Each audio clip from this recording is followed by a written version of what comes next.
Wow. 2 different time trials, 2 different road races. June 17 and 18, the Pasadena Senior Games. Bryant Likes at the front. There's Luca Dietrich hammering off the front right now, launching in his hack in this Cat 4-5 race.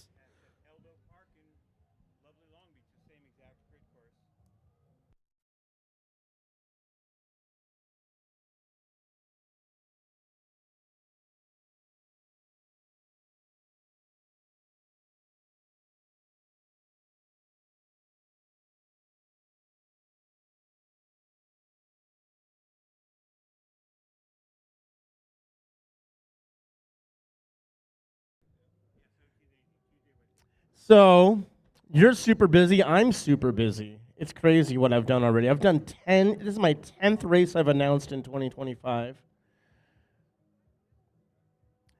After this, what do I have? I have Kachuma Lakes, the SoCal League race at Kachuma Lake next weekend, which is nice for me because I get 2 days of announcing, but it's 12 minutes from my house, Dave, so I don't have to drive 3 hours to go to a bike race to announce, which is really nice. Which is my version of Costa Mesa Grand Prix, about 12 minutes from my house as well. And we had a great race this year already. So 2 races at the Costa Mesa Grand Prix, second one coming up once again August 10th. But we had an emotional win by Bart Clifford.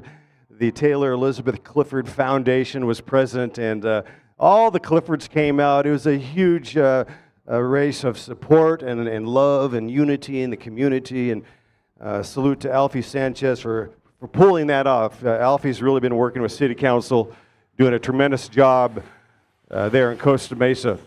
I was there last year. It was a great event. I was hoping I was going to be able to make it this year, but unfortunately I couldn't. Yes, that Bart Clifford won his daughter's memorial race for the 2nd year in a row.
All strung out, coming through final turn to end this lap. Driving the pace at the front right now. 2 guys chit-chatting a little bit, nodding their heads. Look like they're teammates, 311 and 312. That's Devin Lewis and Cody Lewis, probably brothers out there, riding for KRT, QRT Racing. Driving the pace at the front here in our men's Cat 4-5 race. Yeah, KRT, QRT Racing out of Chicago. It stands for Kings Rule Together and Queens Rule Together Racing. The Lewis brothers out there. Later on, we're going to see the Williams brothers representing in the big boy signature race, Men's Pro 1, 2, 3, scheduled to go off at 2:25 p.m., racing for 75 hot minutes. Before them, the Women Pro 1, 2, 3, racing for 50 minutes, scheduled to go at 1:25. And right now, out on course, we have our men, Cat 4-5. Next race scheduled up in around 25 minutes, 30 minutes is the Masters 50 and 60 plus. Y'all will be going for 50 minutes.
Later on, we're going to see Corey Lockwood. I call him Kerry Water Chopwood Lockwood. He won solo at the Costa Mesa Grand Prix. He also won solo at Upland and CBR.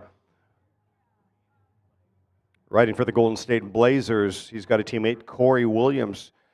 They will definitely be putting on a show. Will Lockwood be released to go again? He won here solo in Santa Clarita last year. Talking about Corey Lockwood, who can ride at threshold 8 days a week. Should be interesting to see Lockwood with Corey Williams. Of course, Justin Williams riding for Legions of Los Angeles.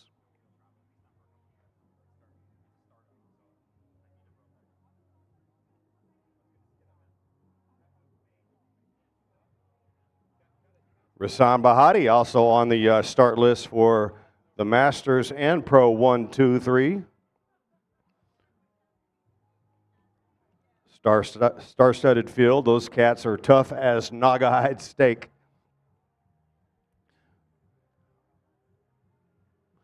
And cool as the other side of the pillow. Setting the pace right now is Cody Lewis, right on cue.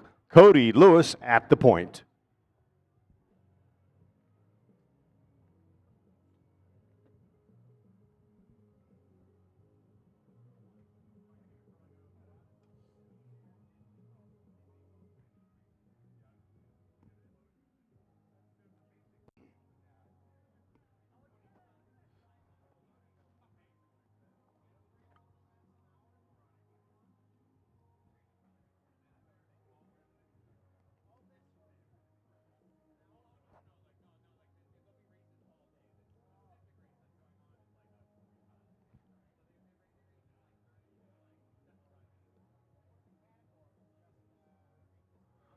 So we're about 25 minutes into this 40-minute race, not yet on lap cards. We have our men category 4-5s out on course. The category 4-5 is kind of an entry-level beginners. You start as a 5, get your points, upgrade to 4. So we're combining the 4s and 5s. We already have one rider upgraded by virtue of winning the race earlier today, talking about Luca Diedrich out on course right now.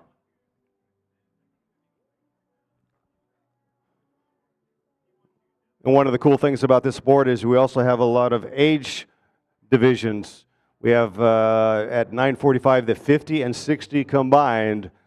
We'll be going 50 minutes. And at 11:25, Master Men 40 plus going for 50 minutes.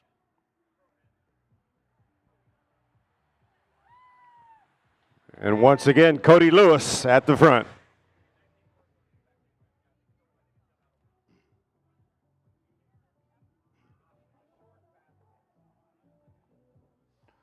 We have 3-corner course today, 0.7 miles. 0.7 is very quick. To put that in perspective, Manhattan Beach Grand Prix, 1.4 miles. So if you have 10 laps to go at Manhattan Beach, you've got 20 here. So 0.7 comes by wicked fast. Only 3 corners on what is a arrowhead-shaped course. A little bit punchy, definitely short and sharp, with around about maybe 20 feet elevation per lap, but that does obviously accumulate into the legs. A very, very fast course indeed.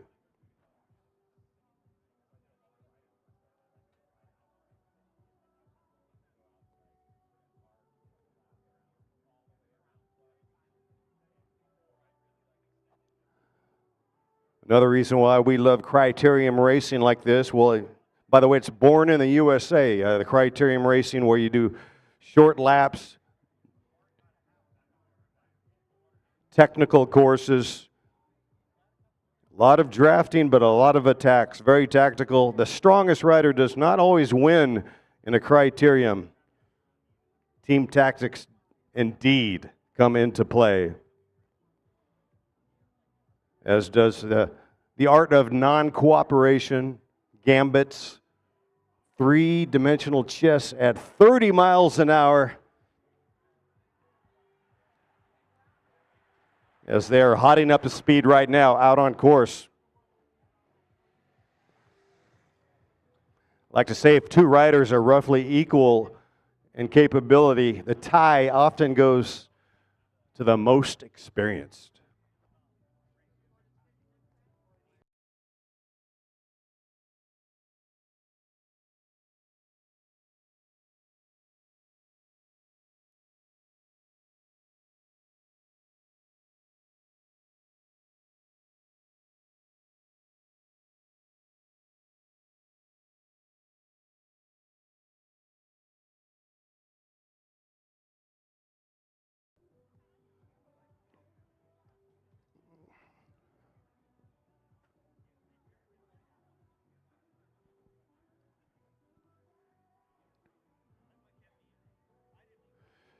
And later, shortly, we're going to be going live with LACrits.com live streaming on YouTube. LACrits.com on YouTube.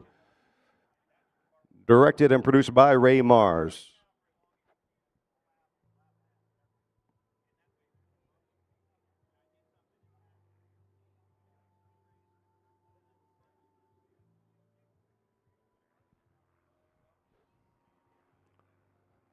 And here comes our man pouncing on it right now, showing some anger. It's getting frothy out there with 6 laps to go. 6 laps to go. 6 to go. Willie Brown and Nicholas Cabeza on the pedals.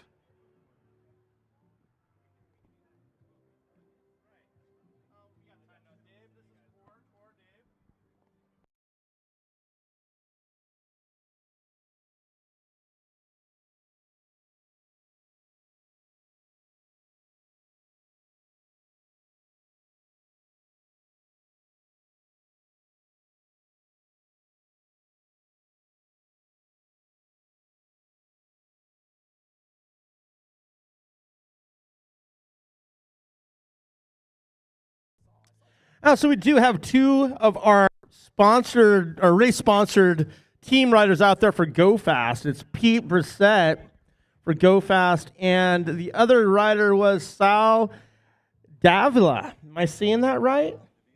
Davila? Okay, that's close enough.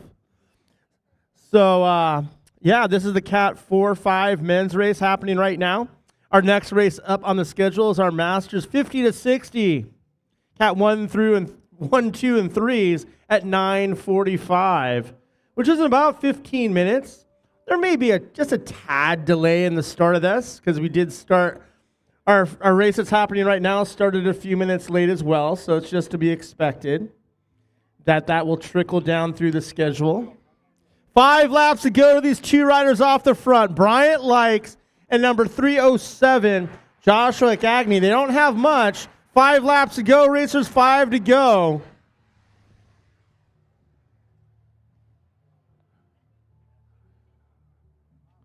Cagney and Likes on the move, hovering with around about a 5-6 time advantage on the chase. So right now what's going to happen is either those 2 riders are going to be fully all in with 5 laps to go, and they're going to work together, and the group is going to sit up and be complacent to let them roll off the front, or they're just going to get caught on the backside. They're going to give up, they're going to sit up. But right now, with 5 laps to go, this could be a decisive move in the race.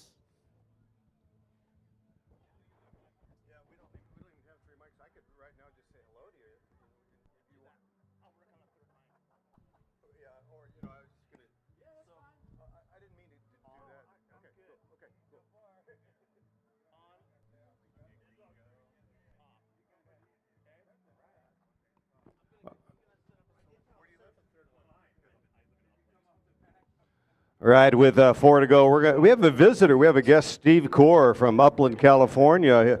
Steve is with and affiliated with Go Fast Andiamo, looking good. Steve, what do you think? I mean, you've got 2 teammates out there, and really what I want to say is we have been blessed with gorgeous weather here today as our riders come coursing through turn number 3. These 2 riders, Cagney still stomping on the pedals with 4 laps to go. 4 to go 4 laps to go. Cody Lewis at the front trying to set up his teammate and brother Devin Lewis. Also out there is Crit Witt out of San Diego.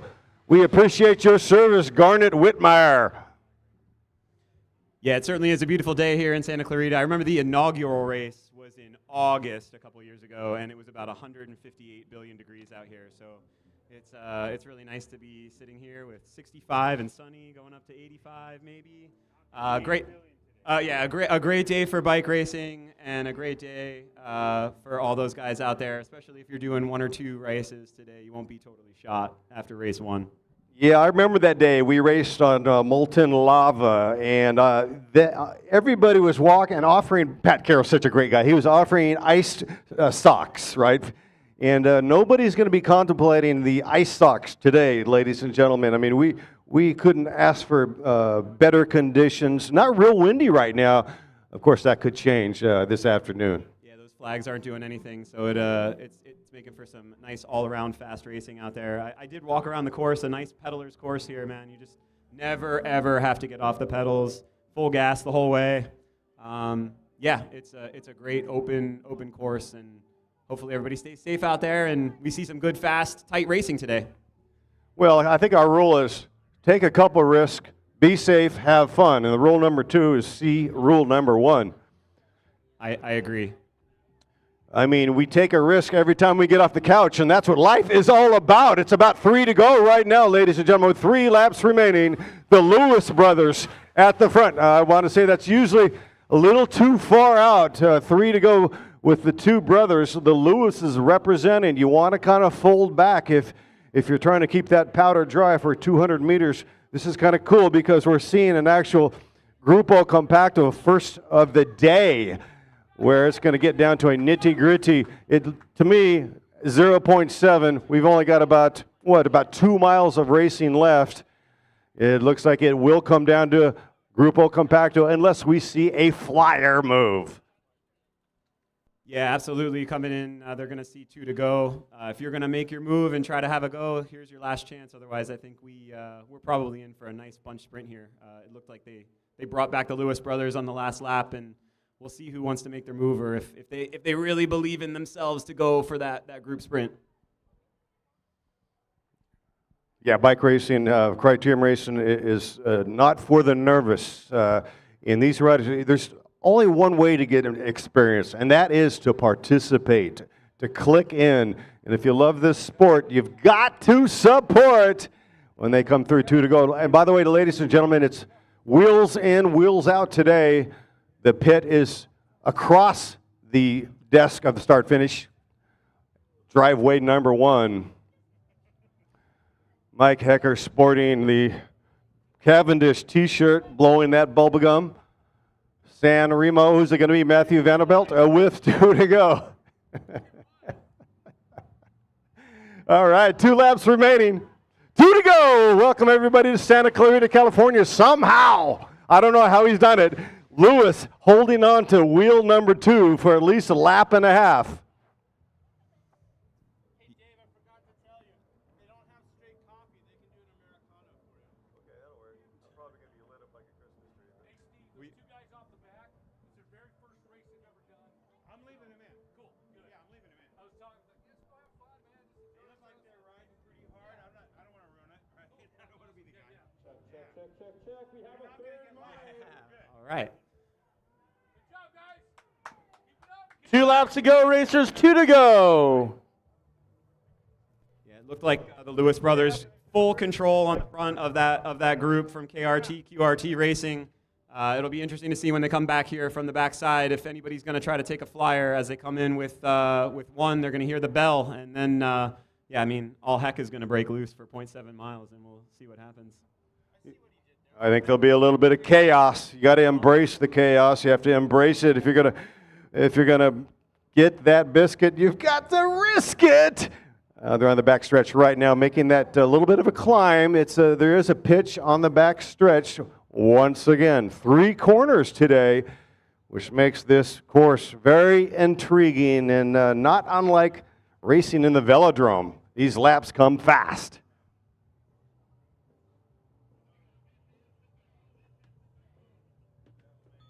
This is the bell. This is the bell. With 1 lap to go. With 1 lap. With 1 lap remaining. Who's it going to be right here in Santa Clarita, California? It looked like the two guys from Automata, they went up to the front and are really driving that pace. Not sure if one guy's trying to set up another or if they're just really trying to string it out for another guy from their team that I didn't see on the front. They've got 4 guys in this race, so maybe they're trying to do some work for their sprinter and help him get to the line and not allow anybody to overtake him. Well, we know that Luca, who lives on the 2nd floor, Luca Dietrich, we know he can sprint, and he's got it dialed in. He hasn't really done any efforts. So can he go back-to-back? Talking about Dietrich with Team Ultra.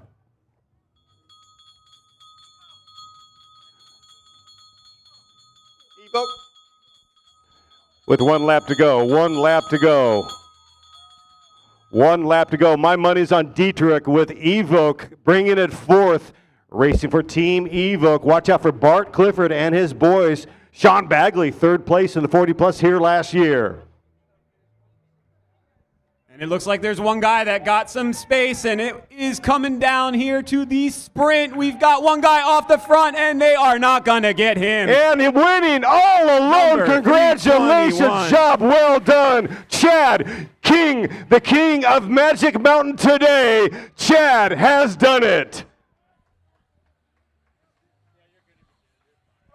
Chad King able to post up and sit up. An amazing sprint going long, taking the proverbial bull by the horns. Yeah, it takes a lot of guts coming downhill to go on your own without any help. And he had daylight coming around the final turn, and no one touched him. His last 50 meters, I didn't even see a pedal stroke. So that was a powerful, powerful finish from that rider. Congratulations to number 321, Chad King. Very impressive.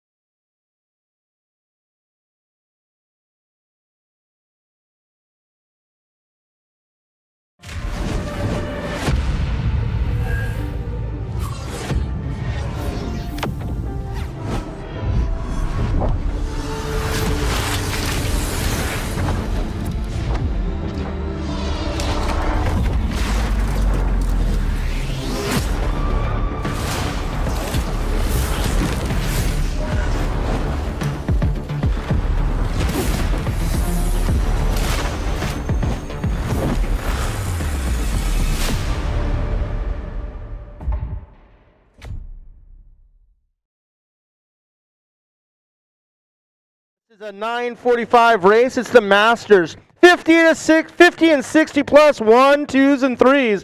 At 9:45, they're going to be racing for 50 minutes.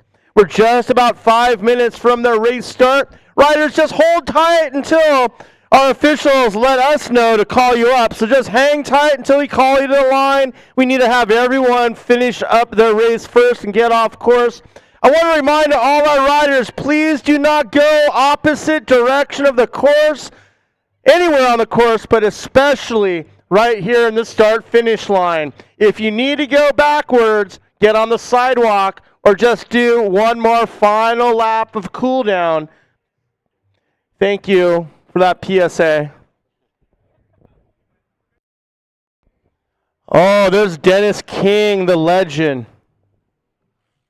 And Doug Knox, even a bigger legend. Wow.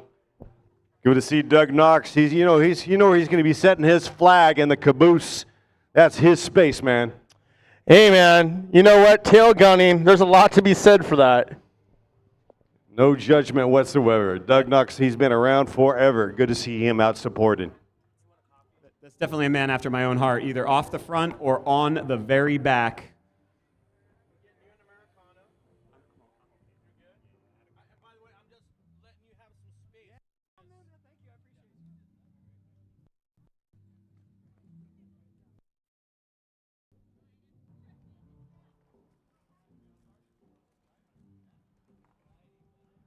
This is the Chuck Pontius Go Fast Criterion presented by Encycle Bicycles. Once again, go fast and in cycle, making a splash. Today we paint the town purple, jacaranda purple. The flowers are blooming, the birds are chirping. It's March Madness. Hello, friends.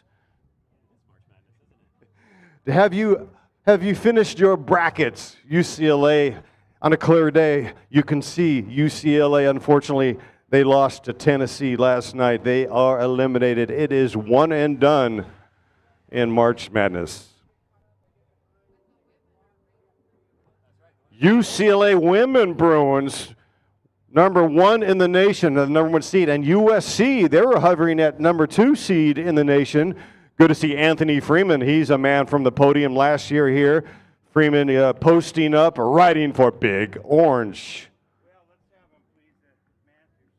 Our Masters, 50s and 60s, to the line.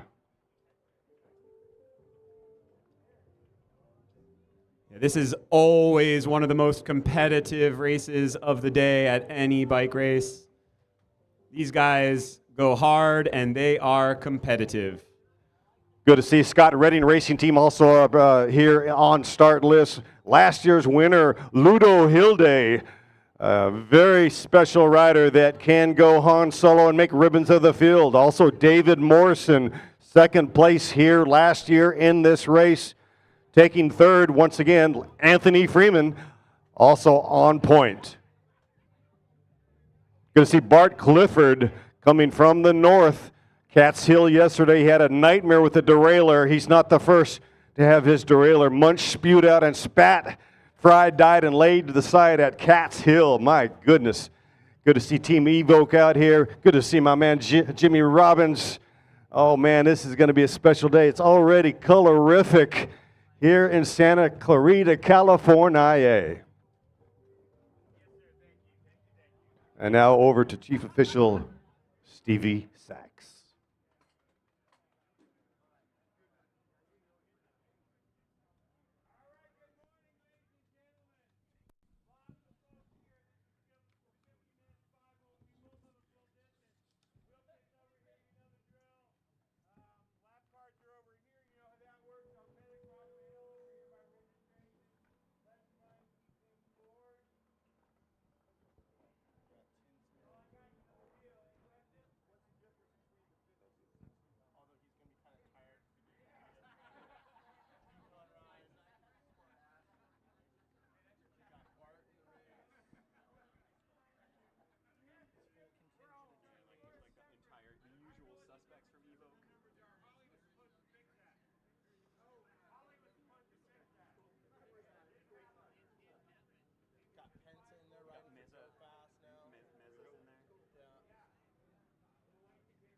Rigo Mesa in the house after winning yesterday at Cat's Hill. Also Philip Tisman, multi-U.S. national champ. Heavy hitters indeed.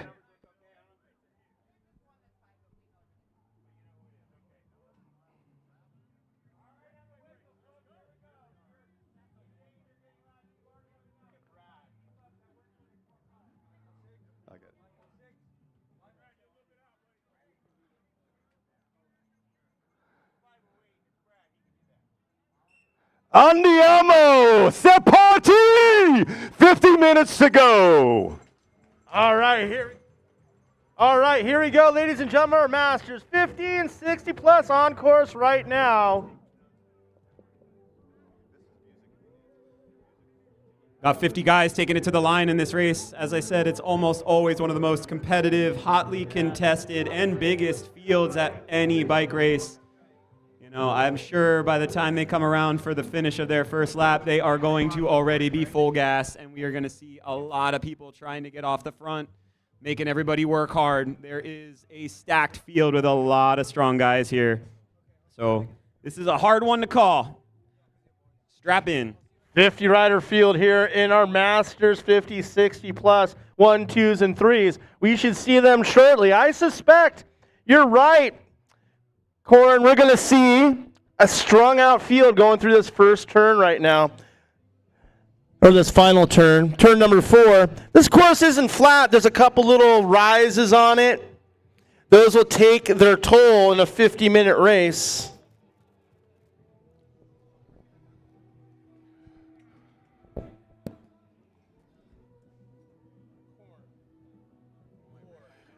And if you're joining us on LACrits.com, welcome to Santa Clarita, California. We are broadcasting live. This is lap number 1 of a 15-minute race, 50 plus coming through strong. It looks like Hilde is on the move. Already we got 550 Peter Durantes off the front, making everybody work. They are strung out, single file on lap 1 already. Like I said, these guys are almost always just full gas for 45 or 50 minutes. It is relentless. Peter Durantes, the Baron of Hungary, the Baron of Budapest, stomping on the pedals early. And at the back of that field is the oldest rider in our field, 75 years young. That's Doug Knox, tail gunning at the back.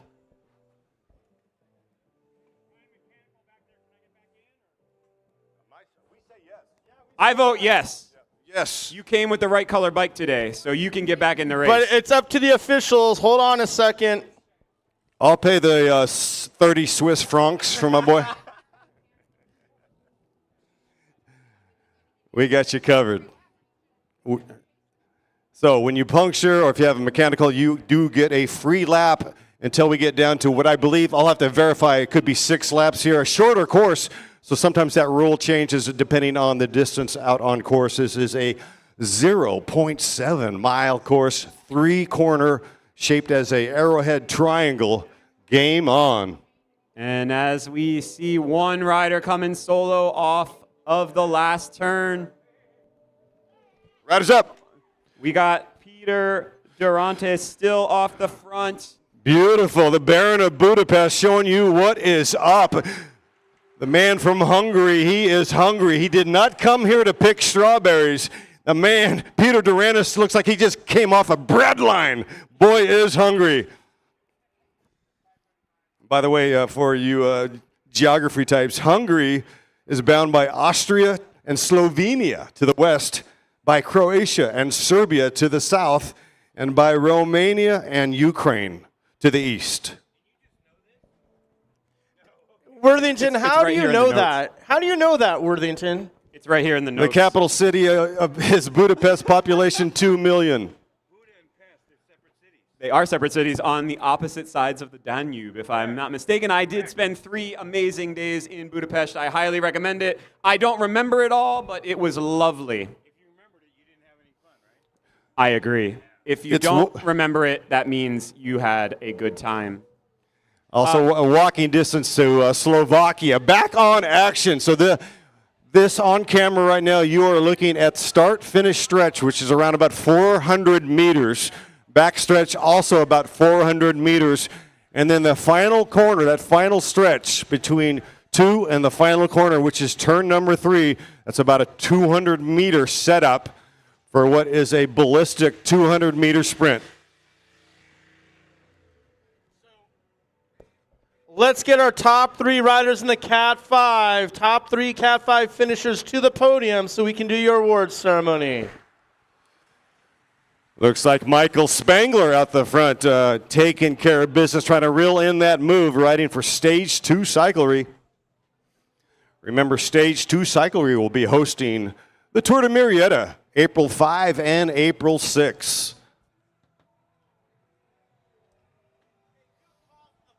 I believe Ernie Sanchez, the race promoter, is out on course right now. Could we please have the top 3 riders from the men's 4-5 report to the podium? Oh, the 5s. My apologies. Just 5s. Please report to the podium. Talking about Antonio Delfino, David Palma, and Luca Diedrich to Podium Plaza, please. And We see what some a wind kicking up. beautiful plaza it is. We are painting the town purple, my favorite color. Conjures images of Jimi Hendrix and Prince throwing down the purple rain here in Santa Clarita, California.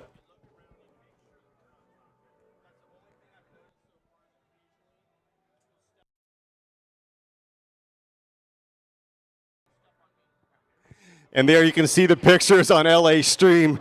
It is cool to be here in Santa Clarita. That picture right there as our riders enter turn number 3. And we are about 20 miles from the San Gabriels. We are about 20 miles from the Pacific Ocean and 20 miles from the San Andreas Fault Rift Zone. And we are seeing some seismic activity early on. We have a split in the action as you can start to see the chase go a little bit wide there, like bugs on a bumper halfway to Barstow. By the time you get to Barstow, you're halfway to hell. Yeah, absolutely. It looks like we had a group of 7 with an 8th chasing a nice gap. A couple of their teammates sitting on the front of the big group, making it real difficult and trying to discourage people to come across that gap. So we might see a nice little break go out here, and we'll see if they can bring them back or if they're just going to let them dangle for a while.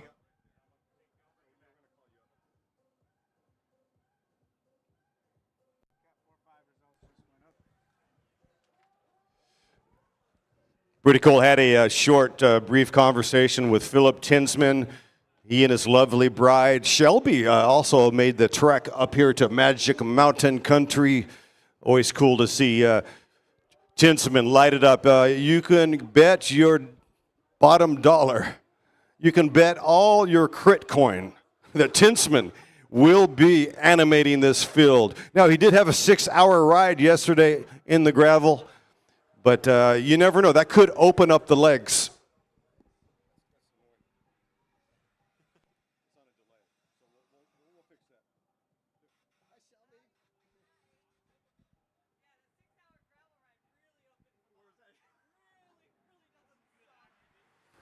I see Shelby with her beautiful bouncing baby rolling her eyes with regard to a 6-hour pre-con ride with a, what, 5,000 feet? I'll just throw that in. Something like 5,000 feet elevation to open up the legs. But, you know, you really don't know how your legs will respond. And Tinsman certainly, yeah, he's a multi-U.S. national champion and a man of many hats. And they've done a tremendous job with BWR, Shelby, and the entire team with what is a worldwide brand. Talking about the Belgian waffle ride.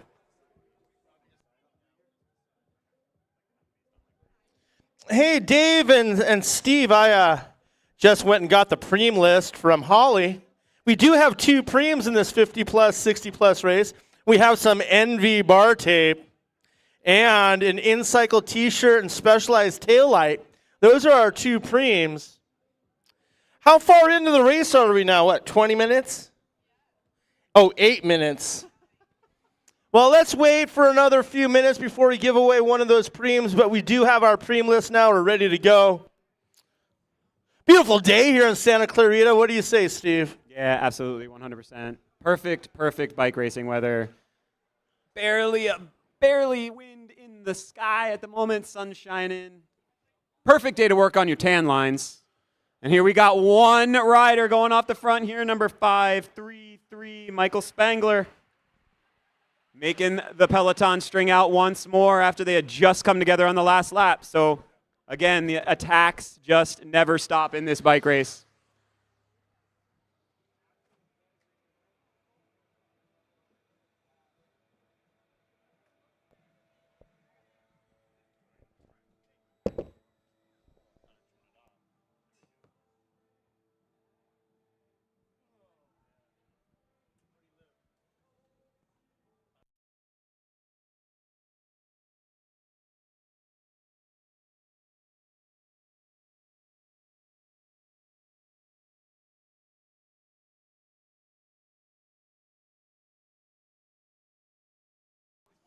So once again, if you're watching on lacrits.com, directed and produced by Ray Mars, catch us on the YouTube channel.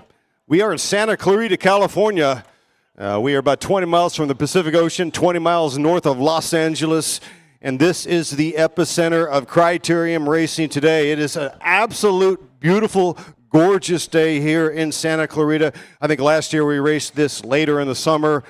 Nobody today is contemplating ice socks around their neck. It is a perfect day. The flag's starting to dance just a fraction, and we've got a rider from Go Fast right now. Ryan Gilo taking the lead and taking the initiative, trying to drive the pace up. He has a gap, but I don't see any of his teammates at the front trying to block for him. There's Anthony Freeman. Now he's at the point now. Of course, he's a accomplished, experienced rider. He's going to take a tug and he's going to get off, but he's going to try to keep that speed up. It's not incumbent on one man to close that time advantage, but what a beautiful move by Gilo. Yeah, it's really exciting to see Giggy go off the front. He's a very powerful rider. I've spent a lot of races with him, a great teammate, and he can go solo by himself. He's really powerful, so let's see how much room they give him. Good old Giggy. Yeah, I saw him yesterday for about 10 seconds on the San Ynez Valley group ride. He rolled up past me and said, "Oh, see you tomorrow, Mike." I'm like, "See you, Ryan." Ryan Gilo in Category 3's last year is your winner at the Manhattan Beach Grand Prix. And I was there calling that, and he put on a hell of a show. He is another rider that likes to animate. He will risk it for that biscuit. Winning Manhattan Beach is a big deal for that young man. He's got such a beautiful silhouette on his machine, ticking away, as you can see, like a metronomic clock at the front. Now, he could have pedaled through that, scrubbing a little bit of speed on that. He needs every micro watt, as here comes the frothy field through start finish. Spangler at the front. Now, Spangler, he has purpose. This is transactional. It makes a lot of sense. He's got Rigo Meza, who's about wheel number 20 right now, mid-pack. Also, Team Evoke, they are starting to show some consternation coming forward. But having Spangler, who is a time trialer, also a multi-decorated time trial guy, having him at the point, having a Domo-like Spangler certainly is advantage. Rigo Meza coming off a win yesterday in Northern California at the famous Cat's Hill Criterium. Next time they come through, we're going to, right immediately afterwards, I'm going to do the men's gap 5. Well, the second guy crashed out in the last race, so he's not going to be there. Do you want to take this with you? I don't want to memorize it. But I'm going to have to take the wireless from you, Steve. That's fine.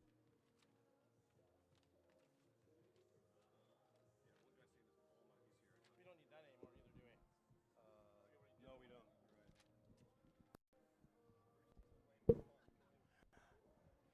We're going to let him come by one more time, and then we're going to do it. Let you know we're ready. All right? Ryan Gilo in that flashy purple kit, still at the front, all alone. Two riders now coming severed from the peloton.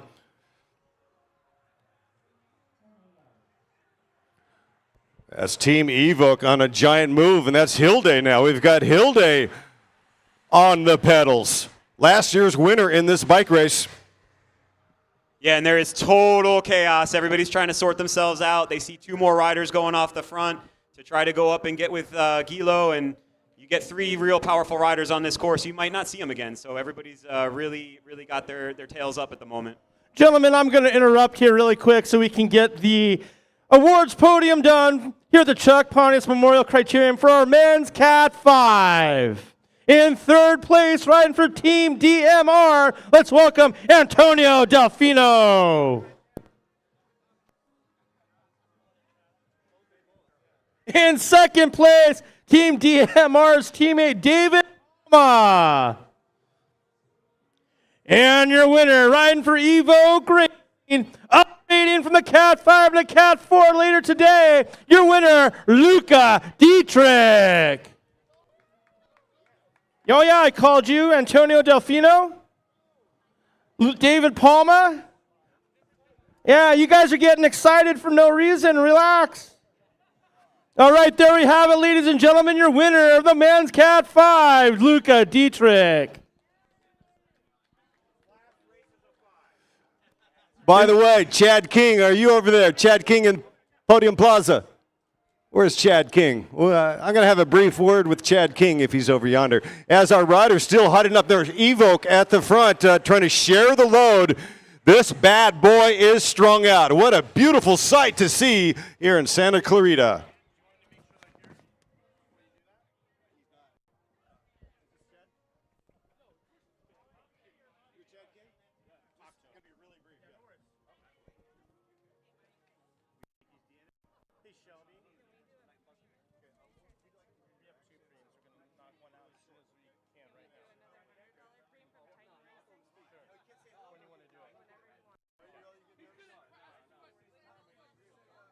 What's that?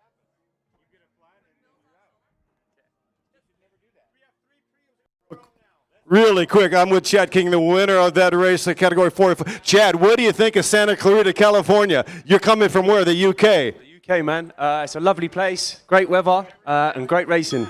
Yeah, you don't need to wear your cape, man. It's a beautiful day in Southern California. Congratulations. Thank you, thank you. All right, we thought we'd get some UK flavor in here, the flavor which you crave. Ladies and gentlemen, we're going to ring our first of 3 preem laps for this race.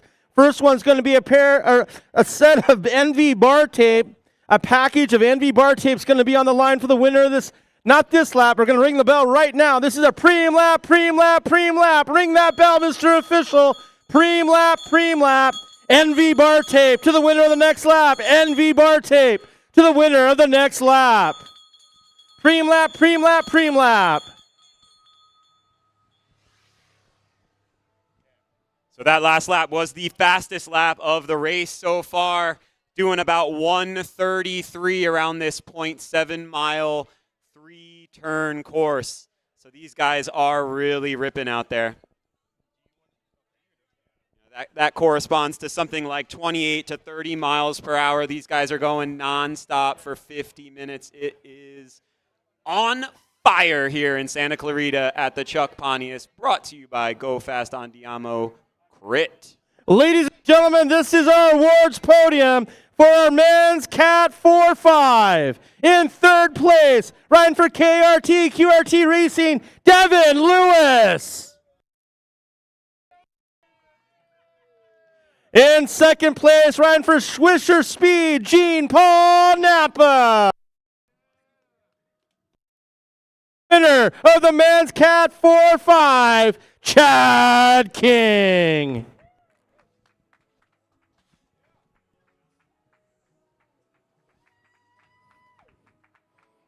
A beautiful podium scenario. It is Jacaranda Purple.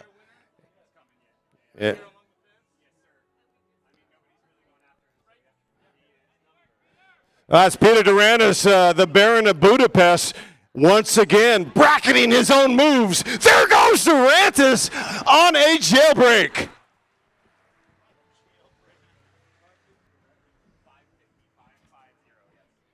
Peter Duranis, he is no stranger to sampling the wind.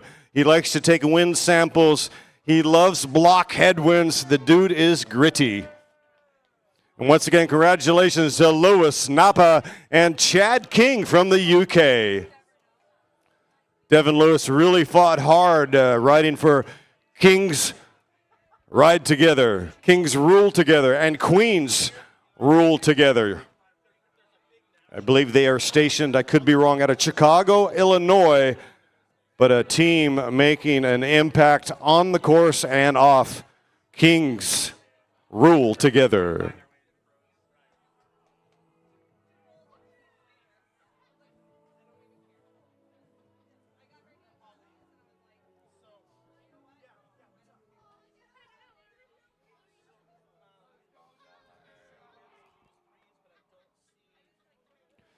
It is definitely good to be here in Southern California, where we are abundantly stoked.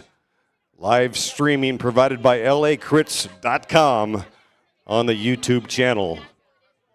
LACrits.com, setting the new standard. Directed and produced by Ray Mars.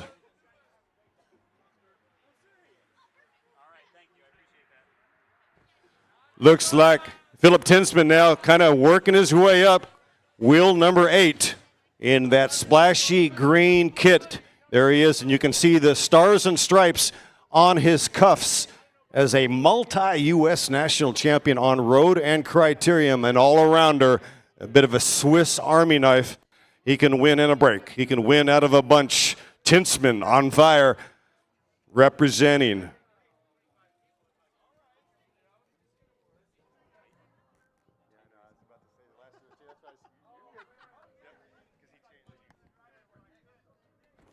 Yeah, it looks like everybody's come back together. Maybe there's a slight truce. We've gotten ourselves about 20 minutes into this bike race and a lot of crits. You are full gas for that first third, and sometimes people are happy to kind of cruise for a couple laps and feel each other out, get their breath, and then it will go bananas one more time. But we'll see what happens with this group. All it takes is one of these 50 guys to get a hair and just go and make the rest of the pack work. These races that start off with so much aggression, it has a sort of a cumulative effort on the legs as Tinsman now riding wheel number 3 with a fraction of a gap right here. And that rider with his elbows down and head up, drilling it is Gilo again. And that's Adam Bino from Chino as well with Tinsman. Those 3 riders, no strangers to the breakaway. And that is a very good mix that Regal Mesa will not be pleased with.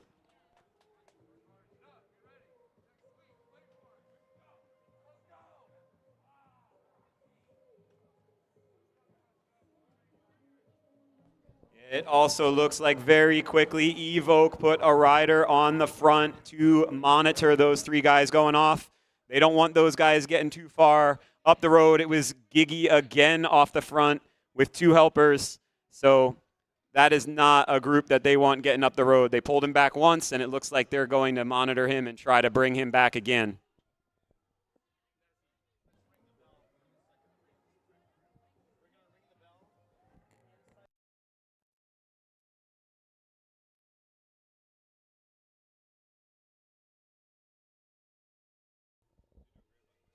All right, ladies and gentlemen, we're going to get ready to toss out another preem. When the riders roll through, we're going to ring the bell. It'll be a preem lap, and on top for the winner the next time through, they'll get an InCycle t-shirt and a Specialized taillight. Get ready to ring that bell. It's all you, Steve.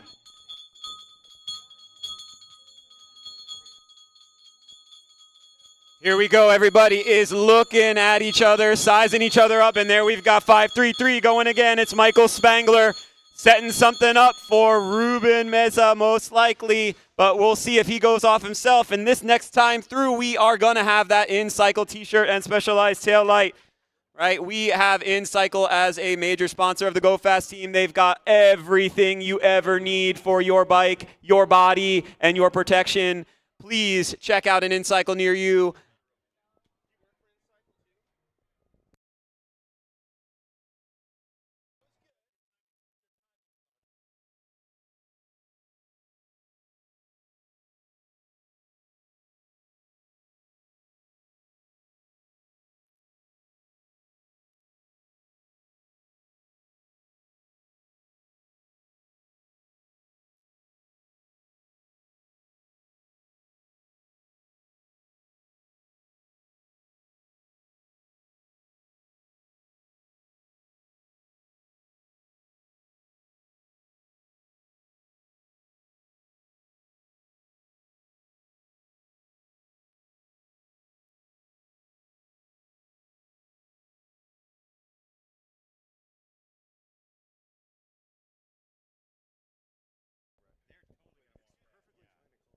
All right, remember this is a sprint for a preem. On the line right now is going to be an InCycle t-shirt and a Specialized taillight to the winner of this sprint. And it is going to be number 520. All right, that's Herman Johnson picking up the product preem, riding for Evoke. He's got some of his family out here. Job well done, Herman Johnson. We are at around about the 50-yard line of this race. Our 50-60s out on course.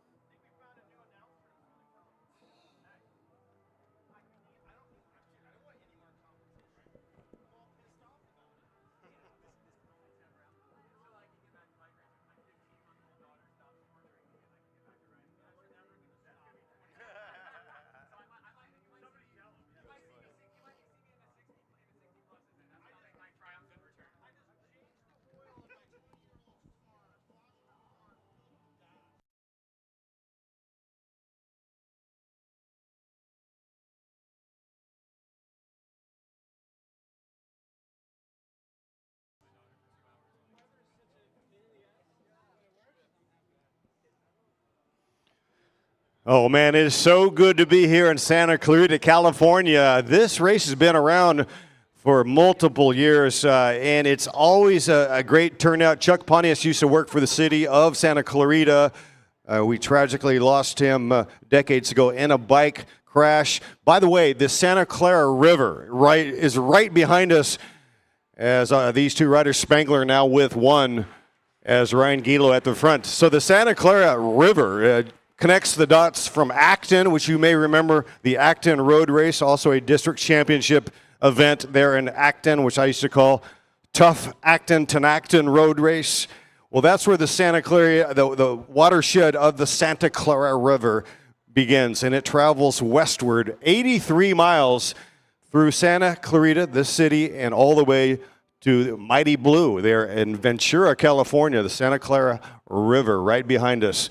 What a beautiful setting indeed. So you can easily do a warm-up or a cool-down right all the way to Ventura, right here behind start-finish.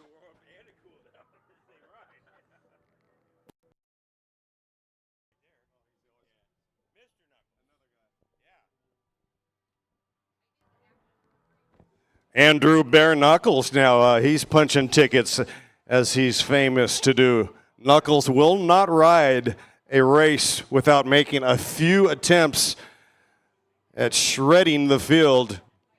So many riders in this group, Steve Core, that are comfortable in a bunch sprint, but are loving the concept of a breakaway. It's just all about getting the organization right and timing.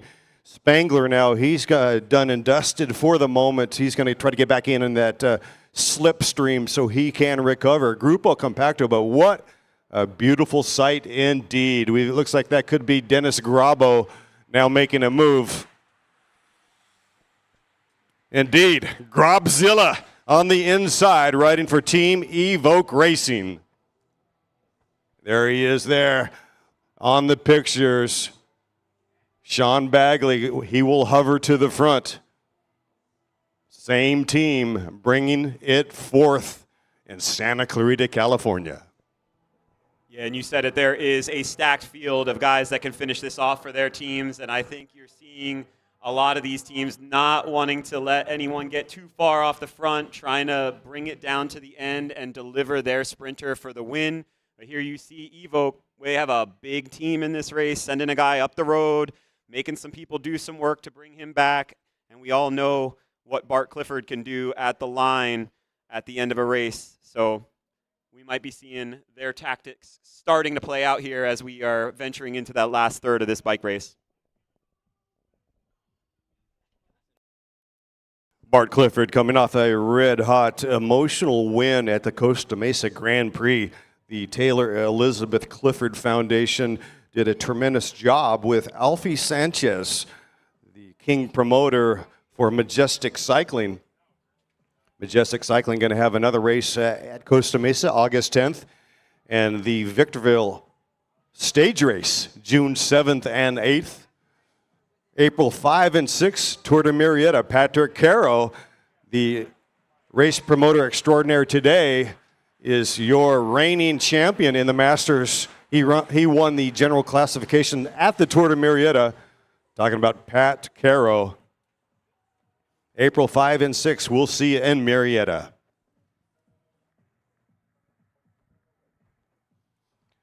April 27th, LAX is coming back. Thank you, Armin. And May 10th, the Boulevard Road Race, the iconic Boulevard Road Race this year will be a district championship. So we're giving away those bears. Those bear jerseys will be on the line. The Golden Bear J in Boulevard, May 10th. I'll be there, and it's going to be a blast. It'll be my third year announcing the Boulevard Road Race. It is back, Jack.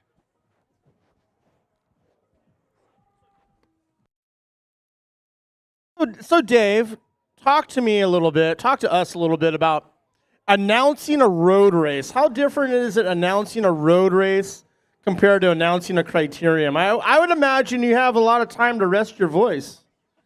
Well, actually, there's like 3 or 4 gophers and some rattlesnakes that enjoy my company, so I have to keep them animated. But actually, it is kind of a little bit of a load because guess what? I'm at the start finish and the finish. They're at two different locations. They're about a kilometer apart, so I am hustling back and forth like these riders at the front. There's Tinsman now. He's starting to come to the front. This race is red hot. They are strung out like a street poet in Amsterdam. But they're all coming back together, it looks like, going around that turn. I love you, Dave. I've missed working with you, buddy. I need to photocopy your binder, though. Strung out like a French supermodel in Paris. C'est parti. Andiamo, that means let's go. Go fast. That's what we're doing today out on course. What a lovely day in Santa Clarita, California. Uh-oh. I see number 537 walking back to his car. Hope everything's all right with Ryan. Evidently, he's got the e-battery. Says, anybody got some tokens or quarters for Gilo to put in the machine, please? Never mind. I might have another battery for your shifter, and maybe you can get a mechanical.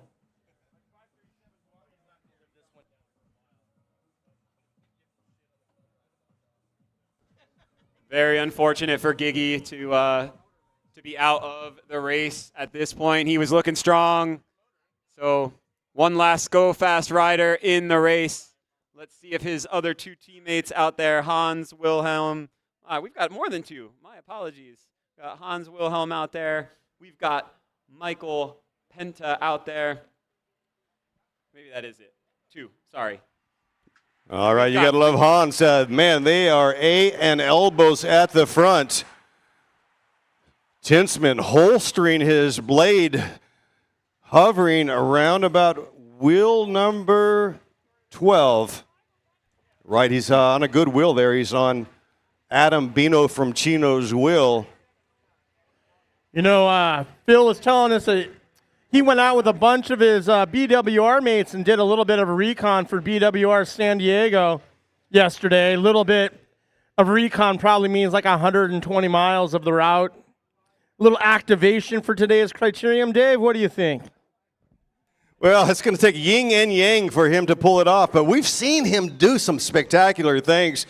Philip Tinsman, the illustrated man with Team Titan this year. Yeah, he's definitely all about supporting this sport on and off the bike with his lovely bride, Shelby Reynolds. Shelby Reynolds Tinsman now. She's here with a bouncing baby, and it's always cool to see Shelby's smiling face. And it's a real treasure to have them come up because I know they are extremely busy, as we all are. And once again, if you love the sport, you've got to support. All together as they flow through this final fourth corner, coming back to finish another lap right now. This is our 50 and 60 plus 1, 2s, and 3s. Still continues to be fast-paced at the front, all strung out. We're getting ready to go to lap cards. Not quite yet, but pretty darn soon. And that's riding for Davis Finney Foundation, Ludovic Hilde. Not real sure why he's at the front driving it. He won this race last year, and right now he has not disconnected. The goal there is to jettison off the front. A special rider like Hilde, he has the wares. He certainly likes this course, but he's not going to do it dragging that company there.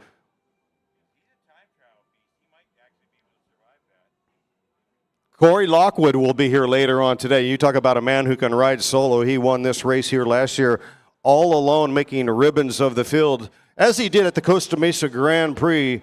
Corey Lockwood this year riding for the Golden State Blazers.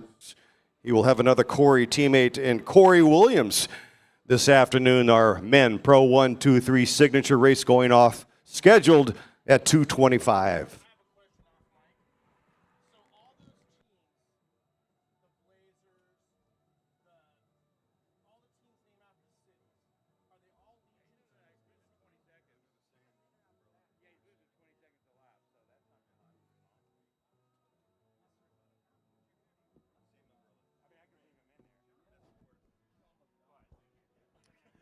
All righty, here we are. The pace has slowed down just a tad. Well, maybe not. All thinned out still. The back, there's a little bit of width there to hide. So all our sprinters probably still near the back. As we're getting ready to show laps here shortly, we do have one more preem to toss at them, and it's a big one, courtesy of Titan Racing. It's going to be $100 cash. $100 cash preem remaining in this race that we're gonna hand it out after we go to cards. Not gonna tell you exactly what lap, but yeah, $100 courtesy of Titan Racing. $100 cash preem, waiting till the right time to offer it up and ring that bell. If you didn't need any more motivation to get going hard in those last 5 laps, $100 cash will get these guys moving. I bet we see the fastest lap of the day in that preem lap for that $100 cash. Yeah, 28 miles an hour on this fast course is a minute 30. A minute and a half at 28 average, 26 average, a minute 37. And we have definitely seen some PR records so far. Fastest laps of the day out on course right now in the 50-60. These cats look neither 50 or 60. I mean, they are fit and chiseled out there, ripping up the asphalt. We love to see the animated racing. It definitely is sending off some seismic activity 20 miles from the San Andreas. Here we go.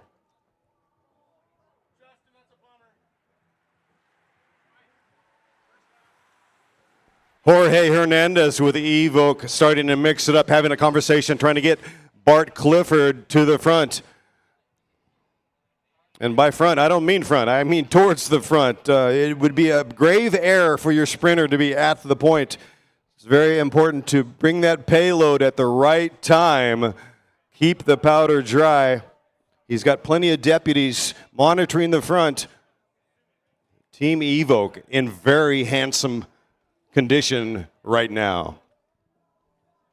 And I just want to give a big thank you to LA Crits and Ray Mars for being out here, getting this up on the internet to live stream for all of you that can't make it to beautiful Santa Clarita for the Chuck Pontius Criterium, brought to you by Go Fast Andiamo. Thank you, Ray, for all of your hard work and bringing SoCal Crit Racing to everyone around this lovely area, this country, and even around the world. Hop on YouTube, check them out, follow, and please stay up to date with all your SoCal racing with LA Crits. Absolutely. Ray Mars is the Kaiser Sosa. He's a genius behind the hedges. You never actually met the cat. And then you see his work product, and you're like, my goodness, the man has an eye. Every tight squeeze, every tight corner, every tight finish, captured in Technicolor on lacrits.com.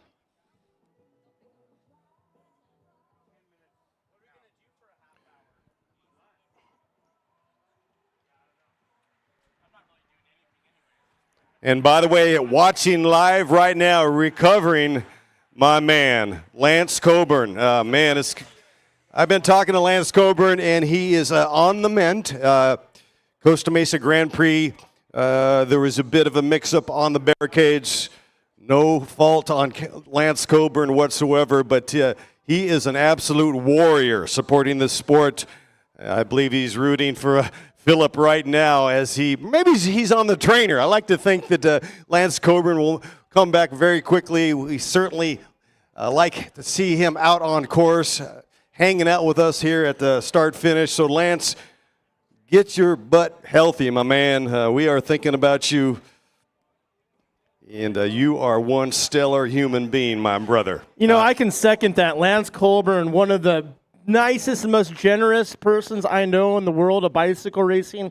Back when I was doing the 805 Criterium Series, that guy took me to dinner at Interbike one night and said, hey, Hecker, the sport needs people like you, and you're a way better announcer than you are a race promoter. That's coming from Coburn. He's an attorney, so he's got to throw those little daggers out there, and he's a great cat. And I'll never forget Lance Coburn helping out Mark Scott, who battled and beat cancer like a drum because of the unity of the community. Lance Coburn stepping up with some donations. 6 laps to go, Racer. 6 to go, 6 to go, 6 to go. Sorry, David, 6 to go. 6 to go. Here we go. Back out on course. That was Ludic Hilde once again with Davis Finney Foundation questioning the tactics.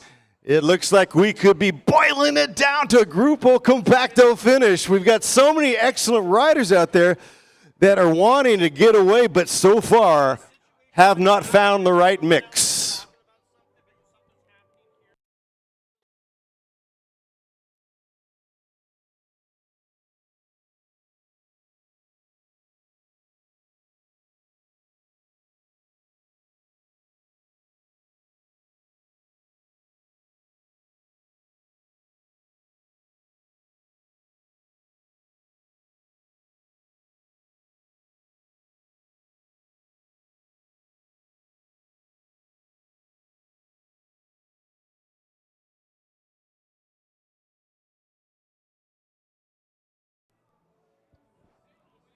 Looks like Ray Mars is starting to dial in 8 cameras as he's setting up.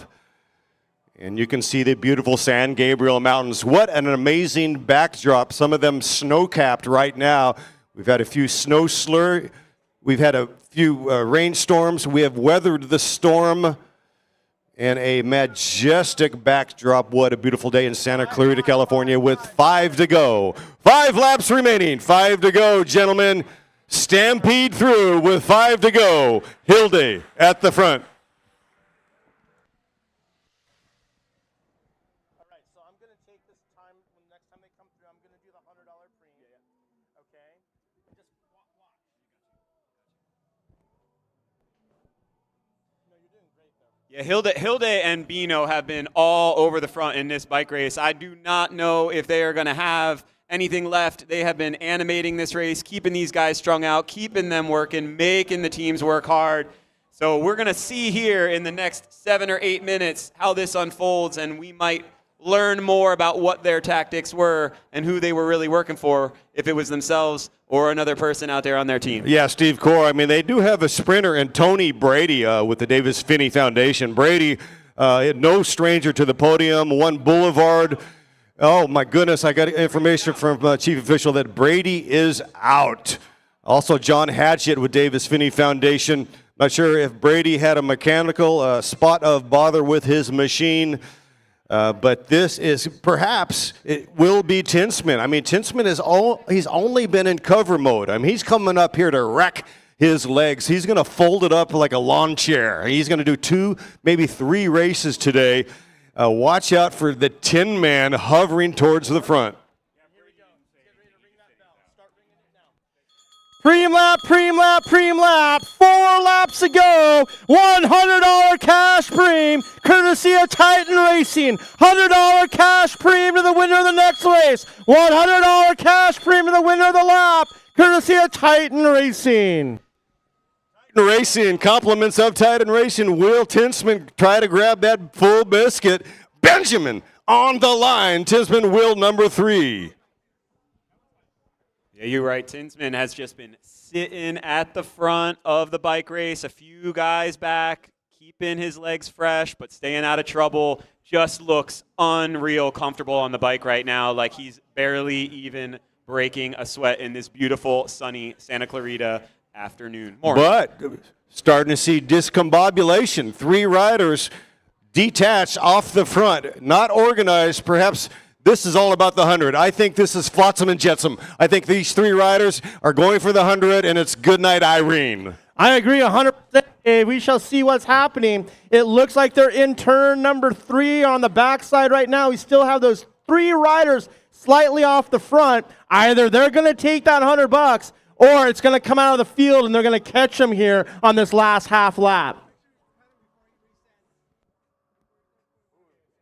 And it looks like he's going to hang on for that 100. He's got good daylight, a chunk of real estate. We'll get this rider's number and name as he goes all alone to pick up the $100. Number 545. That's David Richter with Fount Cycling out of Seattle, Washington. David Richter, I'm feeling about a 5'9" on the Richter scale. As David Richter, he's no pretty boy. That boy is gritty. He is a threat. Feeling some seismic activity. David Richter shaking the Garlock Fault, the only east-west trending fault system I see some plate tectonics out there moving far faster than the velocity of your fingernail. He is all alone. Richter on the move. Checking his left armpit, hoping that he can get some company right now. He definitely would want company.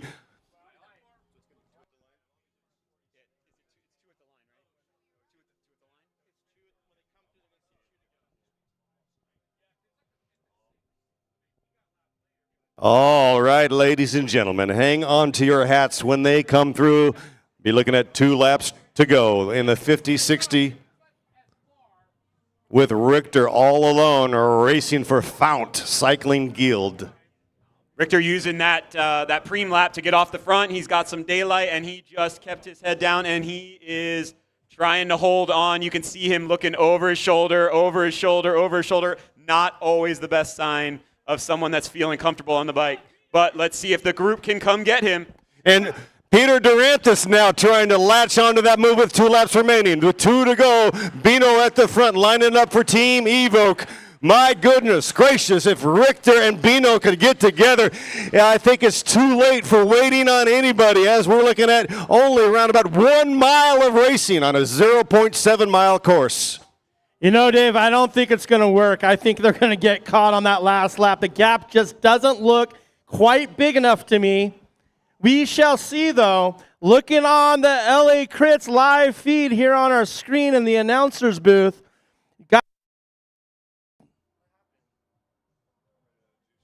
Check.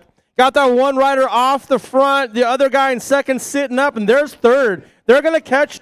We're going to be ringing the bell with 1 lap to go. So Durantis, Hoover vacuumed up, but Richter still out all alone. Welcome, everybody. This is Santa Clarita, California, and this crit is lit. We have lighted the fuse. Richter still out all alone. Here comes Anthony Freeman now. He's going to make a move in front, and that is David Richter in the Fount Cycling team. That is a very strong team out of Seattle, Washington. With 1 lap. 1 lap to go, 1 to go, 1 to go, 1 to go. 1 lap to go where Richter stay off the front with 1 lap to go. This is the bell lap. Bell lap right here, racers, 1 to go. David Richter with a 10-second time advantage. Spangler at the front trying to set up Rigo Meza riding for stage 2 cyclery. I'll tell you what, this man, David Richter, is an absolute warrior. And if he wants to get that top step, it is paramount that he unloads everything he has. All shells must be spent. And he is only 1/2 a lap. He's making that climb and crest. He looks very good. He is stomping on the pedals. He is making grapes into red wine, and he is hunted down by the Wolverines and the Hyenas. Here we go. This is going to be very, very close. Hang on to your T-shirt, Santa Clarita, California. Can Richter go all alone and shock the world?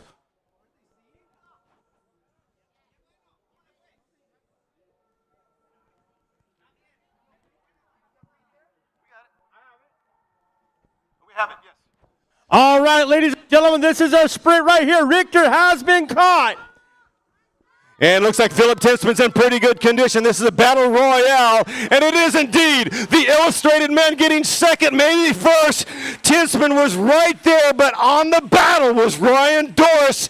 Doris or Tinsman, too close to call. We're going to film on that one, but my goodness, Tinsman had a really good run. But watch out, it looks like it also could have been Ryan, Flying, Doris. All results are provisional. Wow, what a finish. That was fun to watch, wasn't it, Steve? We thought Richter might stay out there, but he got caught in the end. Watching that footage from the drone as he was getting chased down, it was really heartbreaking to see Richter. He had such an effort there, but they got him just before they were coming around the last turn, and a nice big group coming to the line. I think Doris got it with the bike throw from where we were standing, but It was really tight. Tinsman was right there, but we'll see what the official review was, but what a finish in that 50, 60 plus Masters race we had.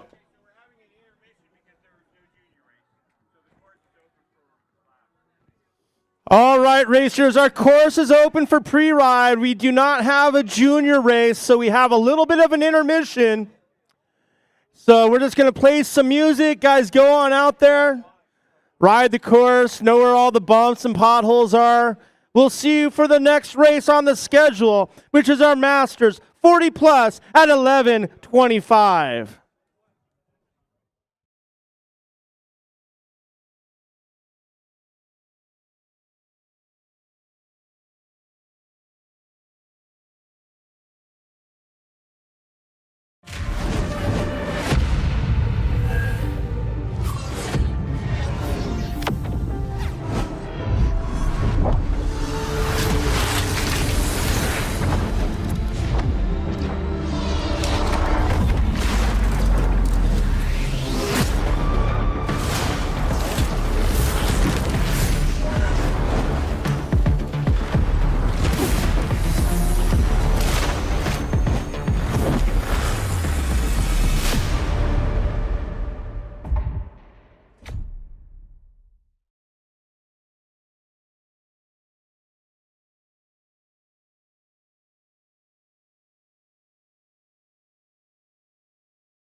She wasn't training in open water. She was likely riding her bike in the open roads of Orange County. Those that knew Dawn describe her as an adventure spirit, always radiating warmth and kindness. She was a beloved friend of mine. Her ability to bring happiness to others will greatly be missed.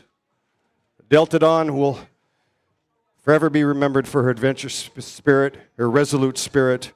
She volunteered her time to support Adoptive Sports and Challenge Athletes Foundation and MS Rides. Thinking of Dawn Niday and her ethos. Take risks, live your best life. Rule number 1, have fun, be safe.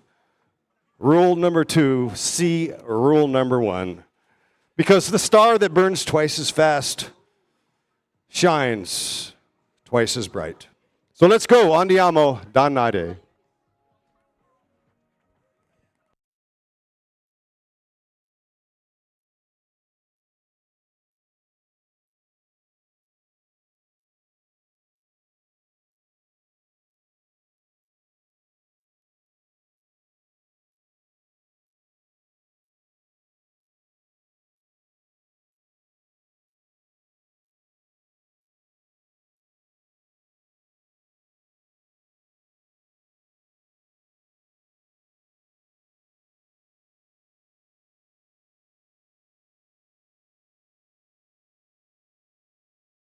Yeah, so this just in, Ryan Doris definitely took that win. Doris this year riding for Shockwave, timed to perfection. Congratulations, Ryan Doris. Ryan Flying Doris, no stranger to that top step.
So we have our break here, intermission, so to speak, as the Junior U19 race has no riders to ride. So we can all just kick back and enjoy. I want to let all the 40-plus masters know in your race we are going to have a special most aggressive rider prize at the end of the race. The most aggressive rider is going to capture a $100 most aggressive rider of the race prize. We want to see this race animated. We want to see it be as full gas and as exciting as that 50, 60 plus race was. So again, you 40 plus riders, a $100 cash prize for the most aggressive rider of the race.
Just a reminder to all you Preem winners, you can collect your goodies at the registration tent with the big In-Cycle on it. In-Cycle are sponsored today with Go Fast Andiamo. Please go visit the In-Cycle tent and collect your prize. In the last race, we had 3 Preems, numbers 550, 520, and 545. Please collect your Preems at the In-Cycle tent at registration.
And so if you're joining us on LACRits.com, welcome. This is Santa Clarita, California. My name's David Worthington. I'm joined by Steve Coor and Mike Hecker.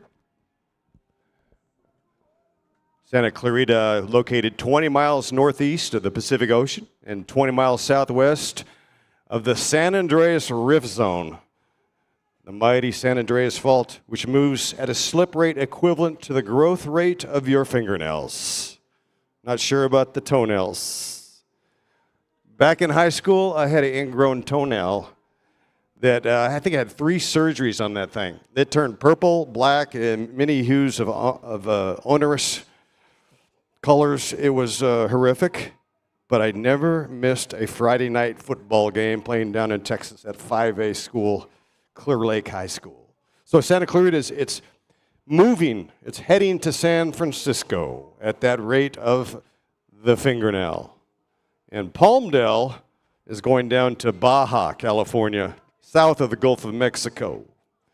The massive Mojave Desert lies northeast of the San Andreas Plate boundary. So we're talking about what, Steve? We're talking about plate tectonics. So one day, it might take 1 million years, we'll be hovering at the Golden Gate Bridge, looking westward at the high water mark in our hovercrafts.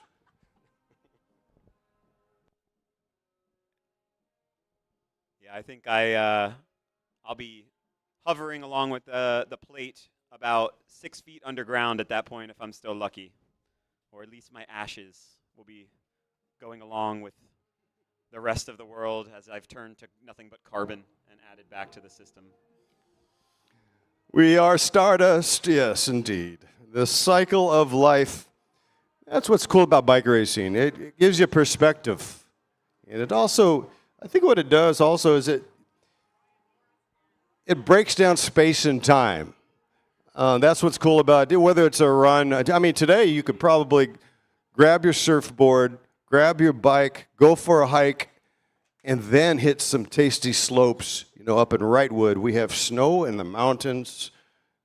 Just doesn't get any better than this here in Southern California. Surf, turf, snow. I mean, it's a bouillabaisse of another fine example of California's gold. Yeah, it certainly is a special place for someone who grew up in the Northeast and lost about 3 to 6 months of every single year to the worst weather you could imagine. When I came here, it was amazing to find out that it truly is the one place where you can snowboard, surfboard, and skateboard all in the same day and have a room to hang out and party on the beach at night. So it is a pretty magical place. I don't see that I could ever leave. And what a beautiful setting we do have here for a bike race in Santa Clarita. It is a magical day.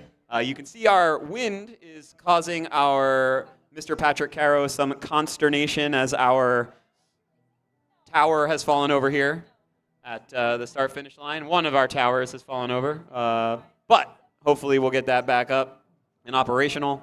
So we can see those beautiful purple banners. Go fast, andiamo. What a magical team to be a part of.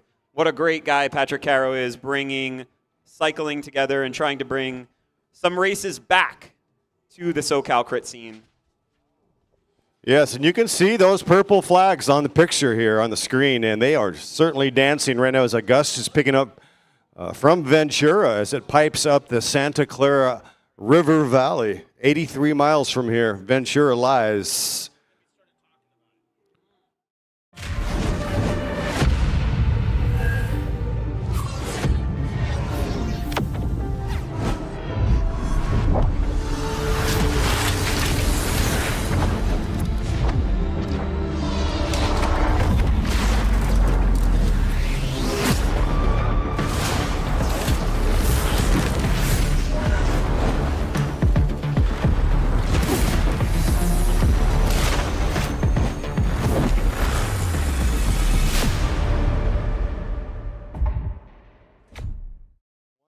Miles of the east-west Garlock Fault.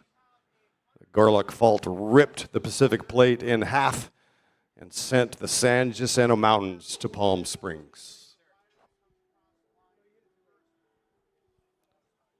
The city of Santa Clarita, population 225,000, includes the boom burbs, not the suburbs, but the boom burbs of Canyon Country, Newhall, Saugus, and Valencia. Santa Clarita incorporated in 1987. Yeah, that's far younger than me, man. So is the Santa Clarita. The red dirt is, I think I'm almost as old as the red dirt of the Santa Clara rivers. But back in the day, it was all about sun-kissed oranges right here. The Newhall Land and Farming Company planted their flag.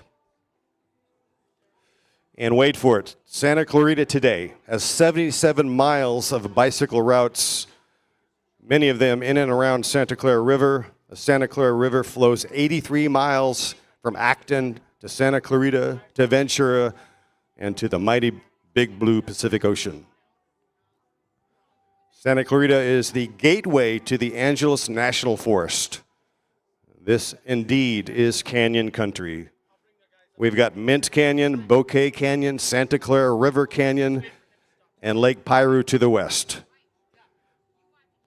Climb west to Acton, where we held the Acton Road Race back in the heyday, won by a young man from Reno named Greg LeMond as a junior, winning the pro race in Acton.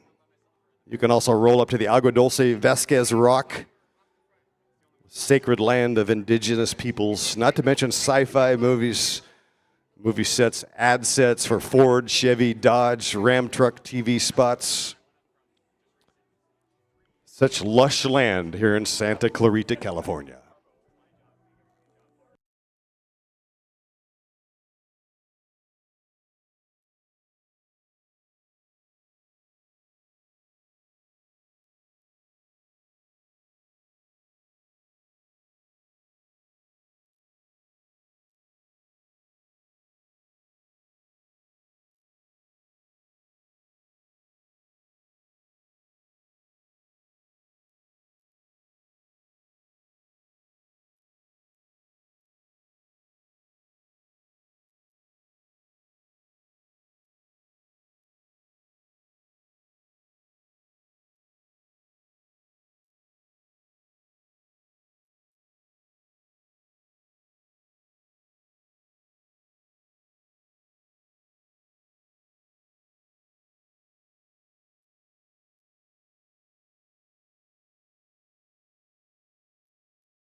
Oh, this is in Rasan Bahati is in Santa Clarita, California. Hey, man, I think he was held up at SoFi Stadium. He was hanging out with Beyonce, and he was able to fit in his busy schedule from Cancun, Mexico. And he's swinging by, he's post Montezuma to race here in Santa Clarita. That is cool. You know, every time I text Rasan, he's on some plane flying somewhere. It's crazy. That sounds like a nice life, but well earned. No doubt about it. Yeah, I call Bahati the GOAT, and when I call him the GOAT, I'm not exaggerating, but I am specifically talking about U.S. criterium professional. I mean, he is the best. The McCormick brothers were great. I mean, we could go into the list. Scott McKinley was awesome, but Bahati, in wicked conditions, he was able to. He has a kind of a. He has an intuition about races, and he's looking at everything from wind direction. He's looking at whose stock is rising. Very calm. I think antifreeze coursing through the veins of Rasan Bahati. And when I joke that he has more national championships than I have underwear, he says, "Worthington, David, you need to get to Costco and buy some new underwears, man." Good to see you, man, and congratulations on the podcast, Rasan Bahati.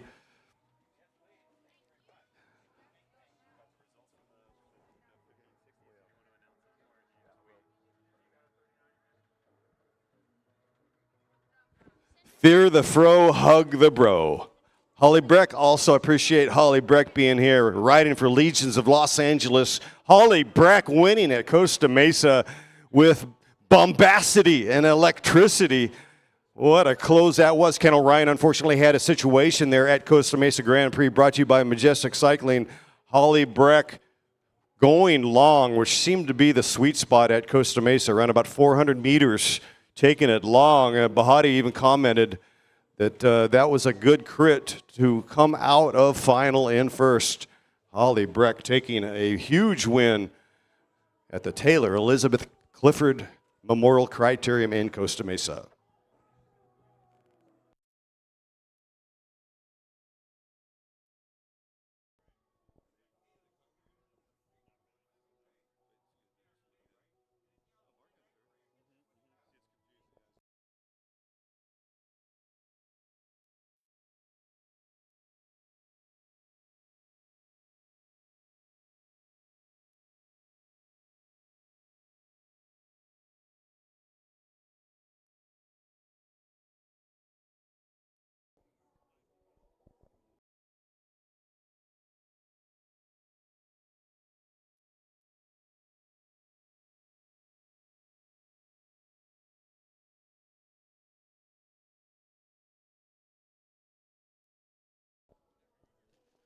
Just a reminder, the next race is going to be your Masters 40-plus categories 1 through 3 at 11:25. We've got about 25 minutes till we get back to racing here at the Chuck Pontius Memorial Criterium in Santa Clarita, California.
Check.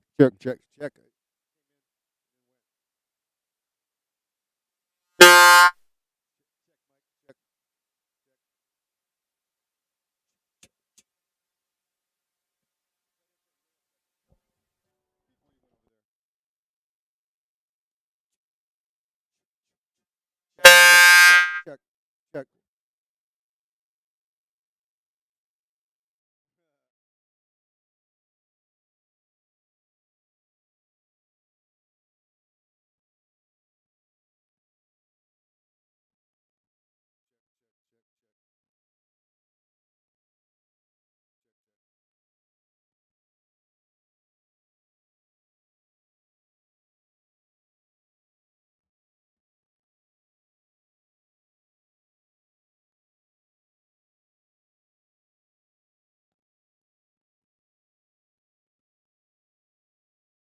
All right, we're going to start with our Masters 50 plus 1, 2, 3 because I know they're all here.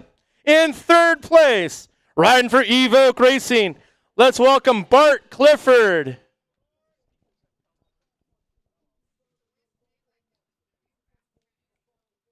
In second place, it's Philip Tinsman.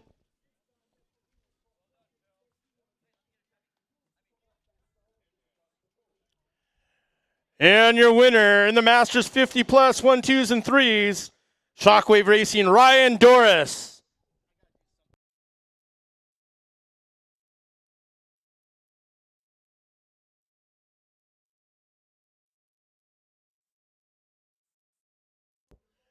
There you have it, ladies.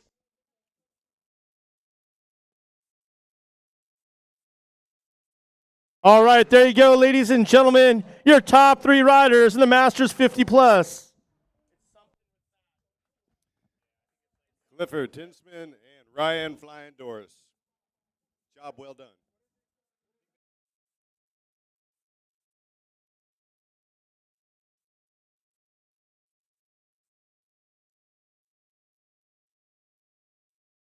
Check, check, check.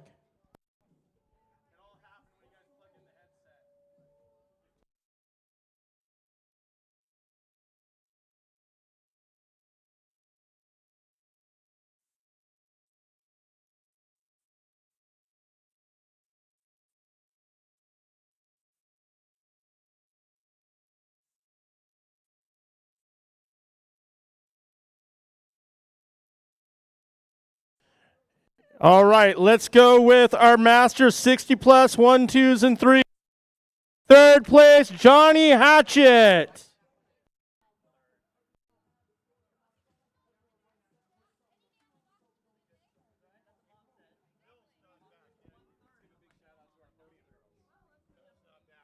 Big shout out to our podium girls. Pete and Garbo. Our trophy girls.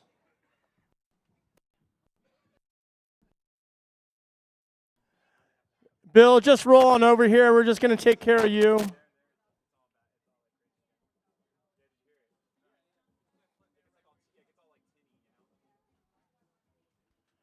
In third place, John Hatchett. In second place, riding for the 805 race team, Robert Neary.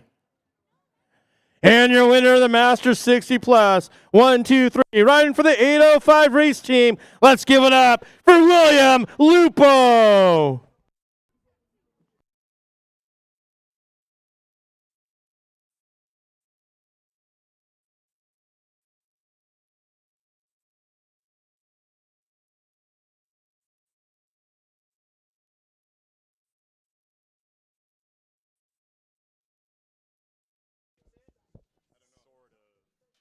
Congratulations.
All right, on the menu we have our 40 plus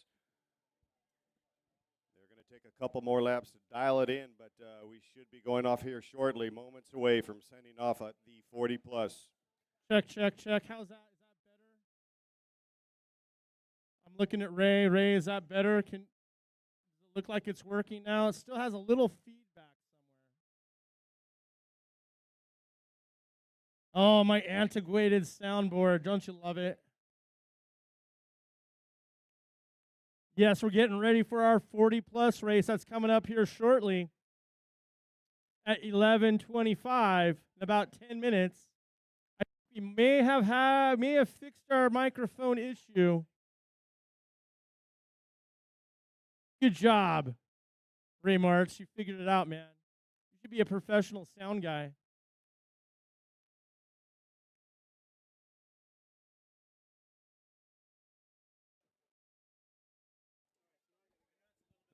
Ray Mars is the master.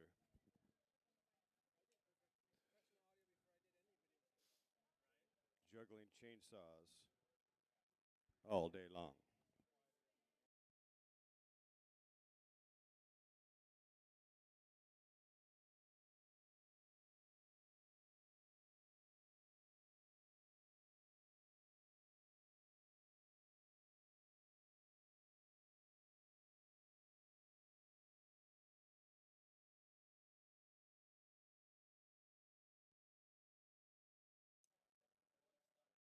All right. Check, Mike. We are moments away.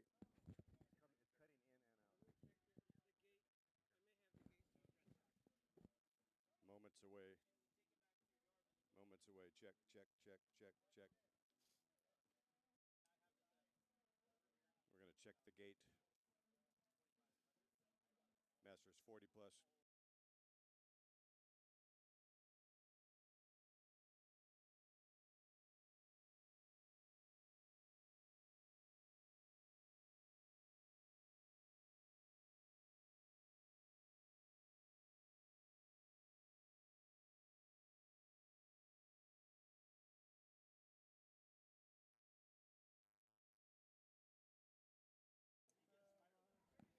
All right, we got some heavy hitters, no doubt about it. A lot of former U.S. national champs. And when we have Thurlow Rogers out here, we have world champs as well. Back in the day, one of the most decorated Masters riders in all of the planet. Good to see methods to winning in the house. Our champion last year, Eric Anderson, with a peace sign right there. That man is ferocious. He's got teammates. Watch out for EA, a very, very heady rider. He can win in several different fashions. He's a Neapolitan. He can go chocolate, strawberry, vanilla, all arounder. Talking about EA, Eric Anderson, who's coming off of really strong early season results. I think he's already got 3 or 4 wins, including Costa Mesa Grand Prix. Also Roger Milliken, and he is an absolute stud. He also won at Hughes Park, taking the sweep with Sharon Smith, going 1-2 at Hughes Park in Long Beach. Talking about methods to winning. The Method boys are in the house. Yes, we have a packed field here, 41 riders that we're going to have in this one. Again, another stacked field, very similar to our last Masters race. A lot of guys that have some big finishing capability. I think we're in for another really fast, really exciting race. We'll see if someone can go solo, if we get a break, or if we are blessed with another exciting field sprint to the finish as we were in the last Masters race. Well, most certainly, having the wind start to build, that does favor the strongman breakaway.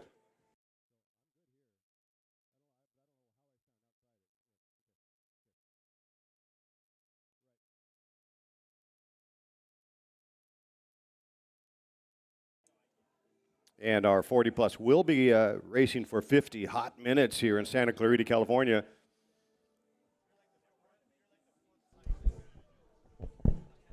We've got a lot of guys doing double duty in this race that just came out of the 50 plus or 60 plus race to come and race with the 40s. sometimes that little intermission in between racing can do the legs a disservice, and then other times people can get fresh. We saw some racers like Ryan Gilo go out early due to a mechanical. Looks like he's back out there. Maybe he's a little fresh. Maybe he's ready. A little feisty. Got a chip on his shoulder by getting taken out by a mechanical. It's going to be an exciting race here at the Go Fast Andiamo Chuck Pontius Memorial Criterium. We are only about 5 minutes away from the start whistle. We are getting ready to be treated. And as you said, Dave, we had no wind 2 hours ago, and now we've got gusts that are blowing over gantries. So this is going to be quite interesting. And judging by those flags, it is not just in one direction. It is ripping and whipping in all different directions. Going to make it very interesting to see how that makes the tactics change for some of these teams. Yeah, and the teams are definitely lining up, so that's going to come into play. The tactics, the team tactics is going to be a huge story as we read the chapters through this start-finish. I mean, this thing is stacked like Pringles in a Pringle can. It's amazing, the depth. I mean, if I were to try to prognosticate, I'd say there's 12 riders that can win this bicycle race. Going to come down to tactics and the mad rush to all the corners. It is an intriguing technical course, 0.7 miles a lap, and they come rapido, muy rapido.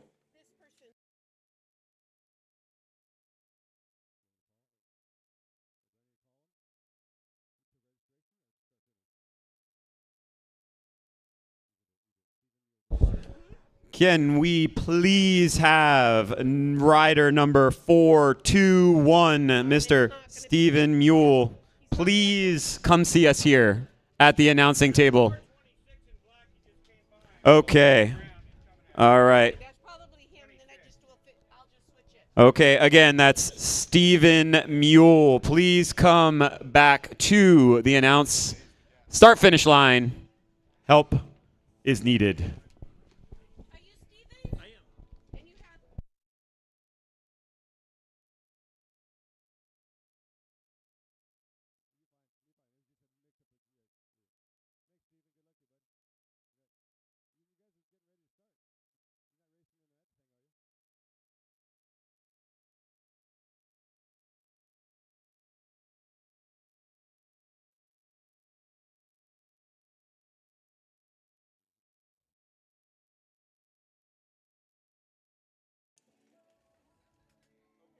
Yeah, this is the kind of race where explosive power is definitely paramount, but also if you have a rider like Corey Lockwood who can ride at threshold for 8 days a week, right, they can be game changers. This is the type of conditions with these rapid corners that come up every 400 meters to every 200 meters.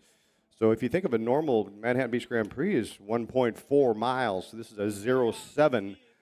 Though there's only 3 corners, it is an arrowhead triangle. That's 6 corners in a 1.4. So it is highly intriguing and technical. I got Mike Hecker right here, and it's so good to see him, Michael. And go ahead, you have something to say. Good morning, Dave. Yeah, let's call the line, our 11:25 wave of racing. This is our man, 40 plus, 1, 2s, and 3s. Patrick Bose with the Hit Squad team, also in the hizzy. I see Salad Bar Salazar is also here to help and assist with his bro, Rasan Bahati. Perhaps Bahati will be leading out Salad Bar, going for those cucumbers and some kale salad to be served here in Santa Clarita by Salad Bar. Having a good time. This is going to be fun. This is going to be absolutely electric.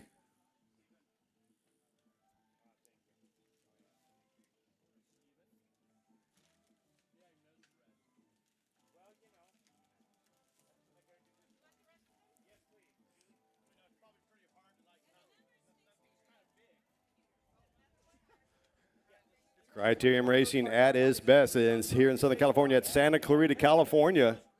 And don't be confused by the colorful beatific field. Cutthroat Tactics are cards that can be played and dealt. Shortly going to hand the mic over to the chief official, Saxophone Steve, because he can play a sax like no other.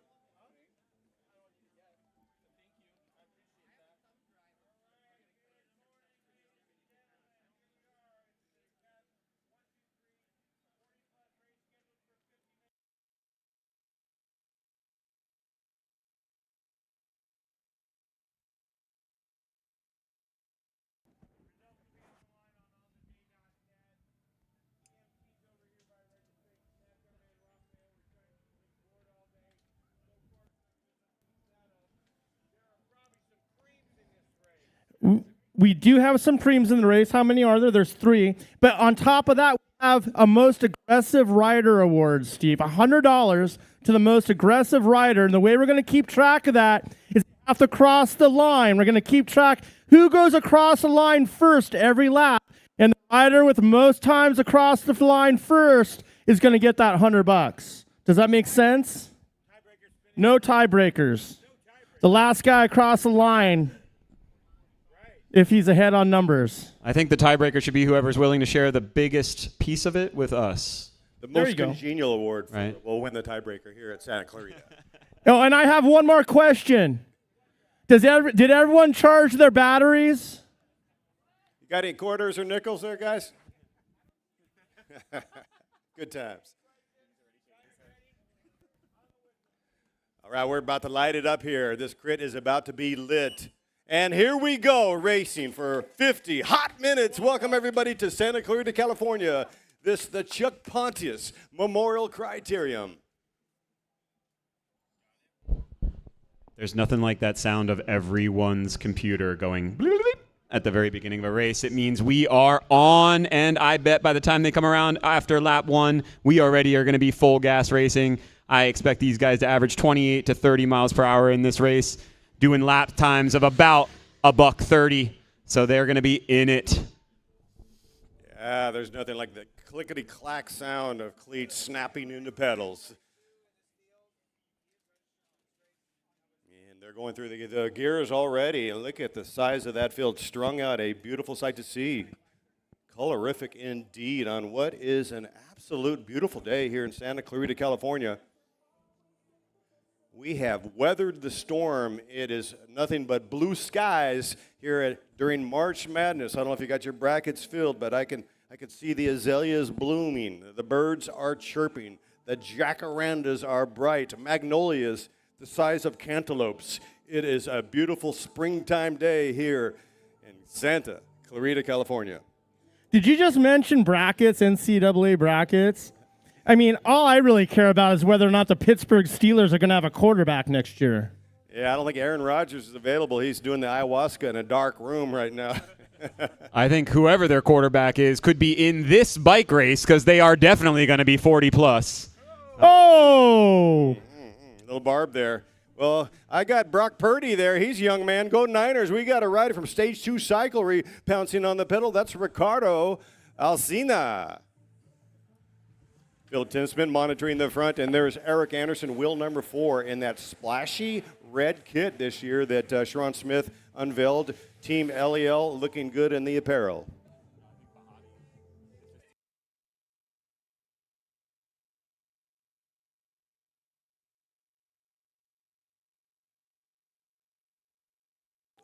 So this is our riders out on the screen here looking at the monitor. They're entering turn number 2, and that's the pitch right there. It definitely will sting you. You can see it's not exaggerated on LACrits.com cam. That is definitely it's a hill that is a bit punchy, and it will take out the sugar in the quads, like pouring sugar and salt into hot water. 4 riders now trying to get it together. Stage 2 Cyclery in good condition as they bracket this move. Meza on the back of that chase group with 1 rider up the road, his teammate Ricardo Alcina.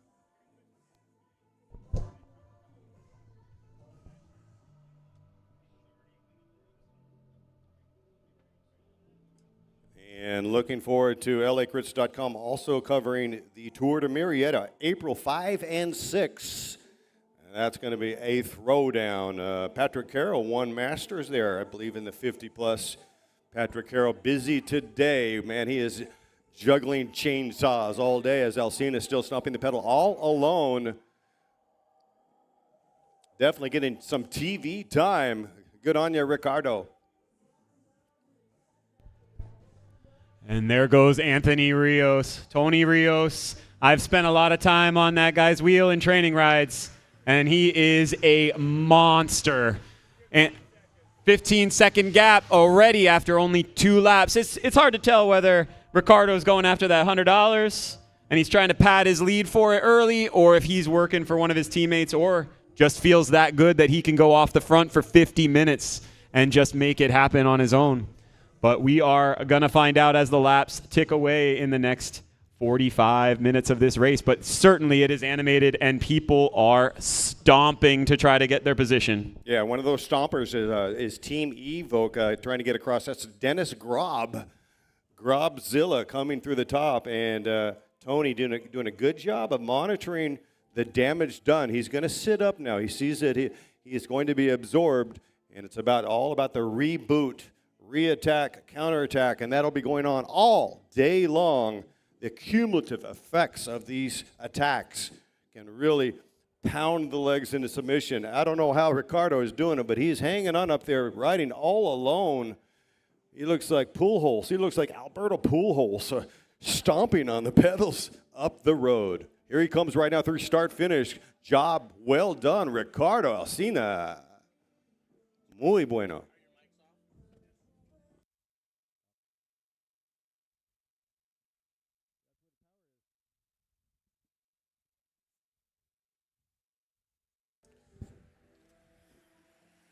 And there's Grillo at the front. Rasan Bahati in the Texas Roadhouse kit. He's on the rear third. Salazar, his teammate, a flashy kit with the Texas Roadhouse uniform, looking very fresh. Yeah, this main group is really strung out. It really does look like they are uncomfortable with the amount of time they've given Ricardo in these first 3 laps. He looks pretty comfortable coming through, but it looks like these guys are starting to move, and they're saying enough is enough. Let's bring him back.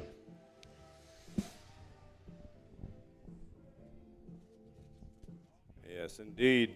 There, the capture.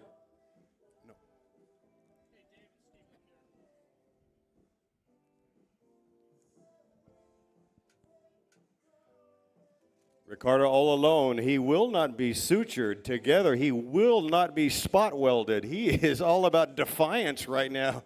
Up against the odds, he's maintaining that gap. You know, I think we can say right now that Ricardo Alsina is taking the lead in the points competition, ladies and gentlemen. Perhaps he's going for that prize.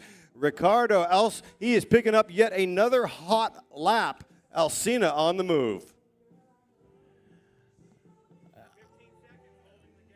15-second gap. Number 401, Alsina. 15 seconds to the leader, 15. Dennis Grob there at the front looking at each other. Tony Rios also having part of that conversation like, hey, this guy, you're going to have to help us share the load. I've got Eric Anderson here. I'm willing to do some sharing of the load. I'll do a couple tucks, college efforts. But the idea is we're going to try to solicit some other teams. The team that looks good right now, Stage 2 Cyclery. Yeah, and let's say Ricardo off the front, he's betting on the fact that everybody's going to keep staring at each other and not want to do the work to bring him back. He can get into his zone. He can work his magic, just go his speed, and everybody looks at each other. He ain't going to get caught if they keep that up. He is out there, head down.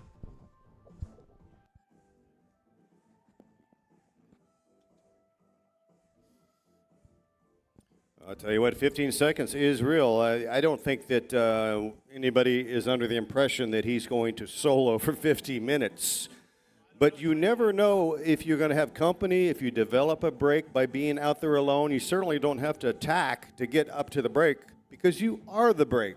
That's one of the advantages of being alone and being sort of untethered from the group. And here comes Ricardo Alsina. Let's give him a big hand as he picks up another lap in the points competition. We're going to see if that gap is shrinking like a cheap suit, or is he extending it or hanging on.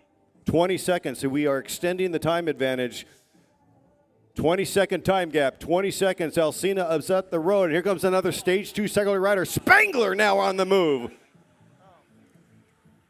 Stage 2 out of Murrieta, California, saying, you see me, I see the A-teams, I see you guys, I see the Hollywood stars. What about Murrieta, California, representing Stage 2 Cyclery, named after the Tour of California, setting their flag there, having a Stage 2 in Murrieta, California back in the day, hence the name Stage 2 Cyclery.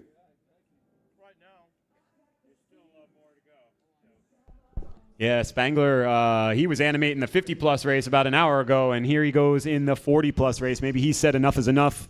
I'm going to go to the front. I'm going to try to bring this guy back a little bit.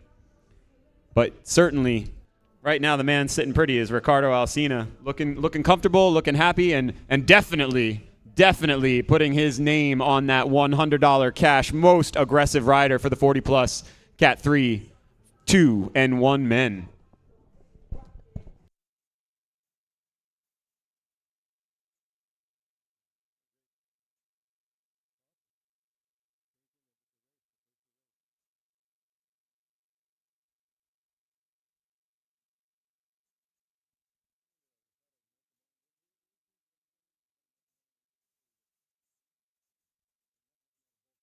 Your gap was 20 seconds. 20 seconds last time through.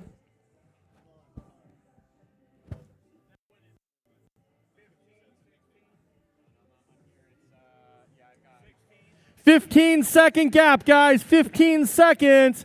All strung out, heads down, trying to bring back the rider off the front. It's been out there since the race started. It's been out there, 6 laps now? Number 401 has a head start on the most aggressive rider award.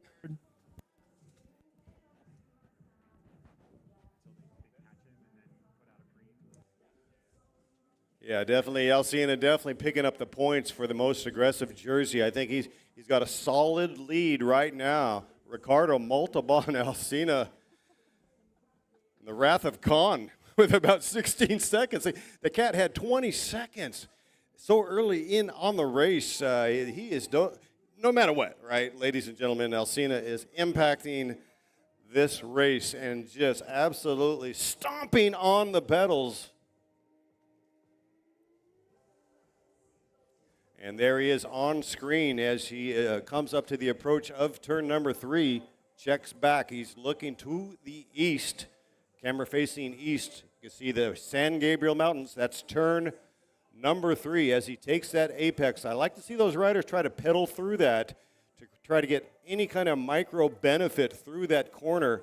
It is sharp, but if you time it right, you won't grab that pedal. Alsina looking good.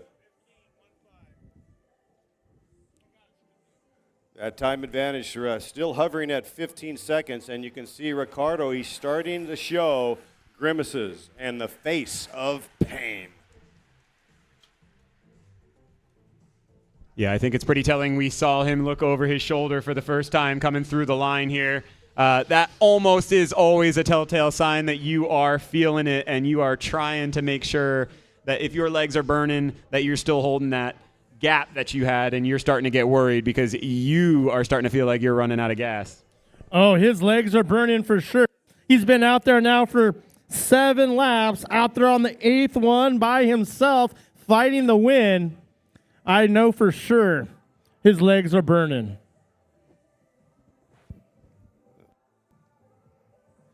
Yeah, this is a shining moment. This is a assist from Luther Vandross. This is one shining moment. If you come to a race and you say, "Yeah, what did you finish, hon?" I got gobbled up. I just got some. If you can do 8 laps, are we saying, Hecker, 8, 9 laps alone? That is an achievement, ladies and gentlemen. I mean, Philip Tisman is multinational champ, is in this field going, who the hell is this guy? And that is what you want to do, is you want to make a statement, right? And break that typecast. And he's going to get lap number 8. Heck, he might even get lap number 9, the rate this guy's going. Through the final turn right now. Ricardo Montalban, Alsina dropping bombs, smashing pedals here in Santa Clarita. Alberto Pujols, and here comes Go Fast at the front saying, it's time to suture this bad boy together. And there goes Rasan Bahati on the outside in that flashy electric tangerine orange kit. I don't know about you, but if I was in a race and I saw Rasan Bahati attack on the left, I'd be trying to get on his wheel. And look how Bahati timed that effort where he coasted into that target that he has, right? He's going to coast into it. He could go over the top, no need. I think what we just saw is a guy who's been traveling a lot, talking about Bahati, who is the GOAT. Of course, he's not bringing his A game anymore because he doesn't have time to train like he used to train. So what you're seeing now is I think, Bahati opening the legs. And sometimes It sounds counterintuitive, but to open the legs and do something that is painful can actually benefit in the overall, because once it's an opener, and the legs need to come around. He's been stuck in an airport. He's got the Montezuma revenge, right? And so he's going to say, well, screw you, legs. It's time to open them up. Yeah, absolutely. And you could see that as soon as he pulled Alcina back, after about a 15 or 20-second effort, he sat right up, reached down for the water bottle, took a swig, looked over his shoulder, and saw that the whole entire peloton was right there on his wheel, strung out, pulled over. He's going to go back in, tuck in, get some air, and I'm sure that will not be the last time that we see Bahati hit the front like that. And look at this, guys. Now we have someone different crossing the line first. It's going to be number 405. Now, is he going to try to go for this too? Let's see. Well, that's funny. Adam Bino from Chino is kind of a similar rider, right? He's a smasher. He likes to crush the pedal. So let's see if he can sever. Certainly, Adam Bino from Chino.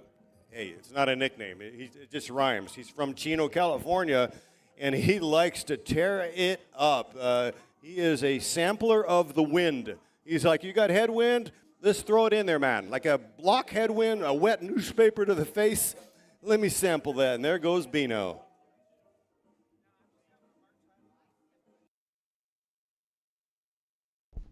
And we are all together here on the backside as they climb up that little rise. And as you said before, Dave, man, when you hit that rise one time, it feels like nothing. But when you're on lap 20, every single one of those takes its toll. It just burns a match, burns a match, burns a match. And you have got to power through that backside of this course to get up over that hill, come down into that last turn, and get this really nice cross tail to full-on tailwind coming to the line. You got to work hard on that backside for it, though.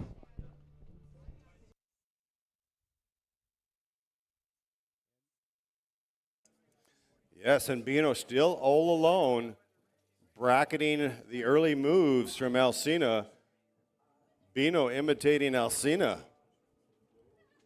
Could be Chad King, I'm not sure. Look, the man from the UK in between, second on the wheel. Alcina again. He's starting to feel. Bino took a point from him from that most aggressive rider the last lap, and he says, that Hyundai spot is going to be mine, and he goes again. And he's got about 5 seconds on the rest of the field with someone coming up after him. We'll see if they can close the gap and maybe do another turn together. Yeah, Ricardo Alcina definitely putting a stamp on this points competition, topping off his advantage on points. Be interesting to see how he survives. But this still is softening up the peloton, so his teammates benefit from his falling on the sword, if you will. Rigo Meza coming off an amazing win just yesterday, 24 hours ago, at Cat's Hill in Northern California, a very challenging criterium in NorCal, a cornerstone of criterium racing. Cat's Hill, it will chew up your derailleur. One of the few races where a lot of the racers are going from small ring to the big ring. That's why I call it the derailleur destroyer. I think Bart Clifford, a victim of that yesterday at Cat Hill, and Alcina still alone. Yeah. And we, not to interrupt you here, Dave, but we are coming into a preem lap here. We are going to do a preem lap for NV bar tape and some chain lube. Next time through, first one across the line is going to take that preem. And we still have Ricardo Montalban Alcina out front, picking up points and trying to take the preem. All right, Merchandise Preem. Let's see if Ricardo can get the prize. Myriad of prizes. We've got cash, and ultimately we have glory out on offer today in Santa Clarita, California. Yeah, again, that is this lap. We are looking for NV bar tape and UFO chain lube for this preem. We'll see if Ricardo can hold off, if there's anyone in there that's looking to make a move here on this preem lap. Preem lap's also a really nice time. If you're not that worried about the preem, But you can counterattack through that preem lap and really catch people off guard after a hard sprint up to the line for that preem. So let's see how the field plays it here.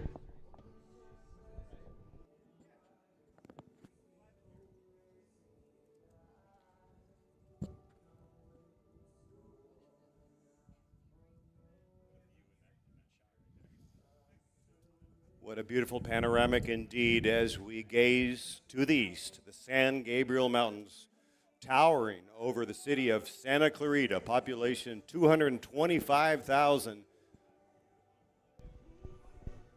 And methods to winning at the point. They are sprinting into this line for this preem, and it is Tony Rios taking that preem, looking over his shoulder, seeing if anybody's going to counter that, but they are strung out. That was a hot lap to get to that preem. Again, Tony Rios, number 424, takes it. So Rios with methods to winning, taking that preem. That was excellent. He timed that to perfection. What will happen also with preems is not only are you getting that the glory in the TV time, you also will dial in the distances, the wind direction, the line choice. That's one of the ways to determine how to close it off is go for an early preem, test your legs and your timing. In space and time, Rios picking up the preem. Yeah, and it looks like as they are coming down the backside, Tony has not left his pedals behind. He is still stomping, going forward, really trying to animate this race. Again, I've spent a lot of time training with Tony when he rode for Go Fast and racing with him, and he is just an absolute engine. He can get out there and go for 40, 50 minutes, no problem, out in the wind. It's a great wheel to have, but he is dangerous. You know, there's an expression, I used to race for a team back in the day, the 19th century, labor power. And we would say sometimes that races are won in October and in November and in December. Why? Because that was recruiting season. That's when you pick up riders like Tony Rios, who's now still got a little bit of a chasm of a break here, and you add artillery to your roster.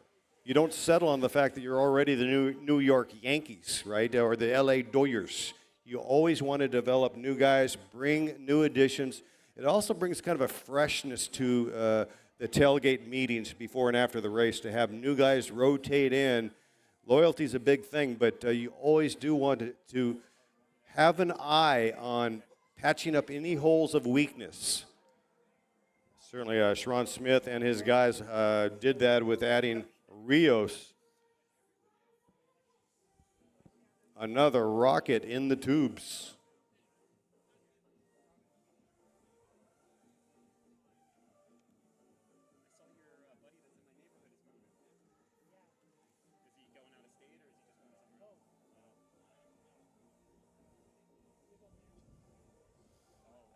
And Eric Anderson doing a good job of being shepherded by his methods to winning teammates. Mr. Anderson, yes.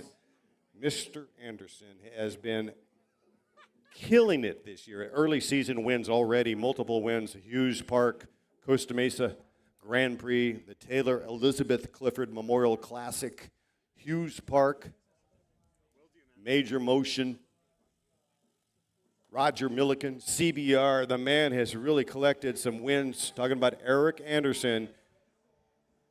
Anderson looking very fresh, keeping the powder dry. Now, Mr. Bahati now in the upper third of the group.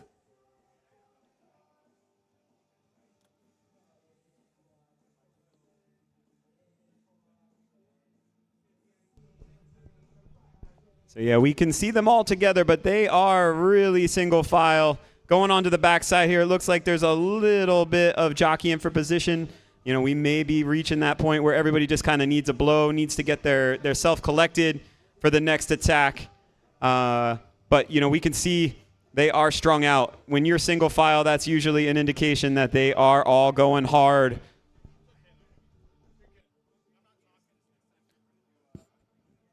It has been a series of animation, no doubt about it, as the peloton seems to be cobbling together these moves. We saw Ricardo Alsina kind of bracket his solo efforts. Wonder if he's done for the day. Certainly, he definitely emptied some watts. Here comes a move at the front right now. It looks like Bahati now on the counter punch.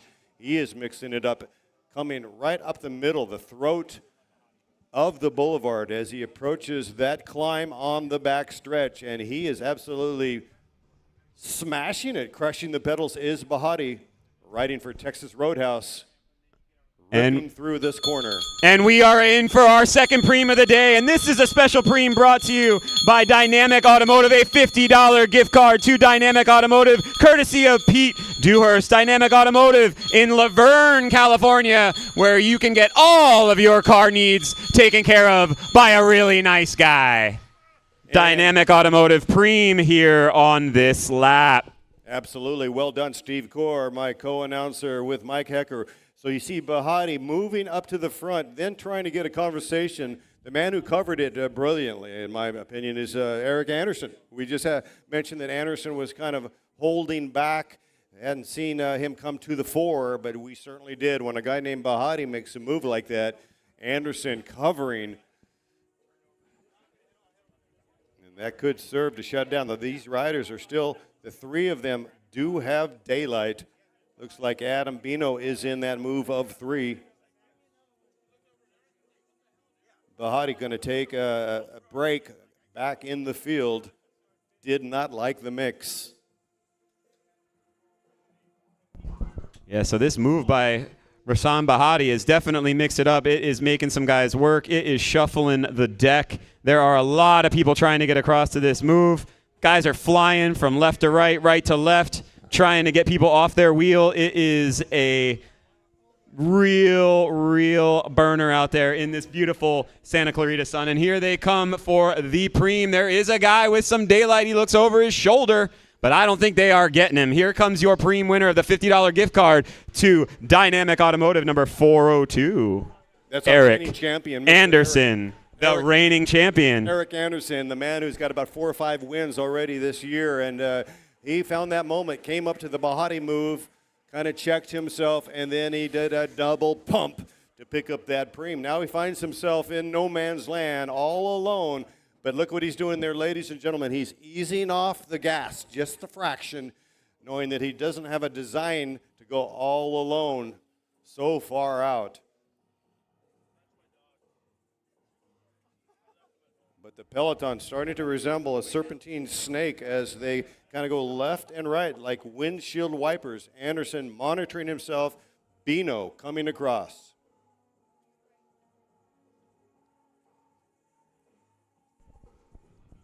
Yeah, this is a dynamic race. Everything that you've come to expect from the SoCal crit scene of the 40-plus Masters. I got to say, I miss being in these races. They are never dull. There is always something going. And, yeah, seeing these guys out here racing, tearing it up in this beautiful sunshine, I cannot begin to say how much I miss this bike scene. So it feels good to be back here in the booth with you, gentlemen. Thanks for letting me stop in and crash the party. Dude, your kid's 15 months old now. You can start training and racing your bike again. Just have the wife call us. We'll tell her what's up. Yeah, I gotta drop these 20 pounds first. That'll go quick. And then I can compete again. At least you don't have 40 to lose like me. Look at this. 2 riders off the front, 401 and 402. That's Alsina once again. No stranger to the front. Alsina and Anderson making a move. Tinsman in the quarter third of the race, just trying to surf wheels, if you will. Lately, my idea of a good workout is to sit on the couch and hope that things work out. Yeah, that sounds like my day is usually running around from couch to couch, chasing children that are suicidal. But, it's a beautiful time. I think Ricardo Alsina is really putting his stamp on this $100 prize. I do, too. I mean, I just looked over the official shoulder, and it's a bunch of 401s and a handful of other numbers. But Ricardo Alsina with Bosch, S2C Bosch, clothing, I think, might have it in the bag. Maybe it's a little early to say that, but I think he's $100 richer. I don't think there's any doubt that he's holding that lead with a strong gap and the points competition, riding for Stage 2 cyclery. None other than Ricardo Montalban Alsina. I'll see you on the flippy dippy. That man is picking up lap after lap. I don't think you have to finish. We'll check with the officials. If it's a points race, you get the points. It's just straight up math. Have you confirmed that nickname with them, David? I just want to make sure. Yes, I got a text from the missus that she's okay with Ricardo Montalban. All right, just making sure. A.K.A. Alberto Pujols. The slugger from down under. Here's Eric Anderson now with Alsina. And Anderson does the smart thing right there. See what happened, ladies? He said, you take the points. We have 2 races within a race. And Anderson made sure he kind of held up so that Ricardo can pick up the points. And Rasan Bahati going to the front right now, trying to bring back Eric Anderson and Ricardo Alsina. Let's look through that corner, and sure enough, he bridges right up to him, shutting him down again. Wow. Does Bahati, when he decides to make a move, this old cat, he still has some hops, does he not? My goodness. He shut the door so quickly, impacting the race, no doubt about it. That was a dangerous duo.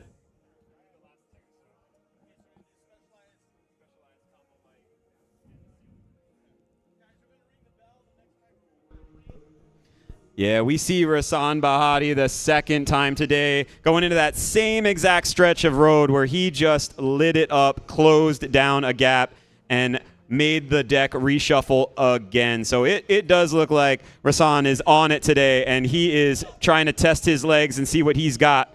And it certainly looks like he's got it. So this is exciting. It's up to the rest of the racers to make him work. And this is the back stretch on the top of the bump. A very punchy, sharp course. All right, racers, it's going to be a preem lap to the winner of the next lap. Specialized Combo Light and Specialized Sealant to the winner of the next lap. This is a preem lap. Specialized Combo Light and Specialized Sealant to the winner of the next lap. And so what we're doing here, ladies and gentlemen, if you're not familiar with Criterium Racing, by hotting up the race, the attempt to do so, to make it a little more spicy, we throw out all offer of cash, merchandise. These are called preems. We ring the bell, so again, a race within the race. There's even a hashtag preem bandits. You can be a preem bandit where you show up to an event with designs to pick up cash and prizes and then be done and dusted. That's what changes the outcome of these races. It's cool to see some of our sponsors. It gives them an opportunity. Somebody can come up right now and offer us a 50, and we'll announce his desire and give out cash to make things spice up here at Criterium Racing. I was going to say one thing about Bahati that people may not realize. Rasan Bahati, back in 2000, at the turn of the century, he won the Triple Crown, which has not been done yet. He won the Juniors National Crit, he won the Juniors National Road Championship, and he won the Elite Open National Crit Championship, a Triple Crown. He won 3 jerseys in one weekend.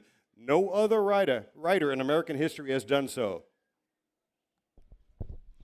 And here they come down to the line for this preem. Specialized Combo Light and Specialized Sealant is going to the Stage 2 racer 443. Rigo Meza picking up the preem. Rigo Meza winning yesterday at Cat's Hill in North California. Meza comes from an amazing team, the Meza La Familia Muy Fuerte. That's Ruben Meza. We got to try to keep them separated. We don't. Yeah, it's tough to tell on the bike. They look like the same rider, but they're just so fast you can't see who it is when they come by this booth. So please don't hold it against us.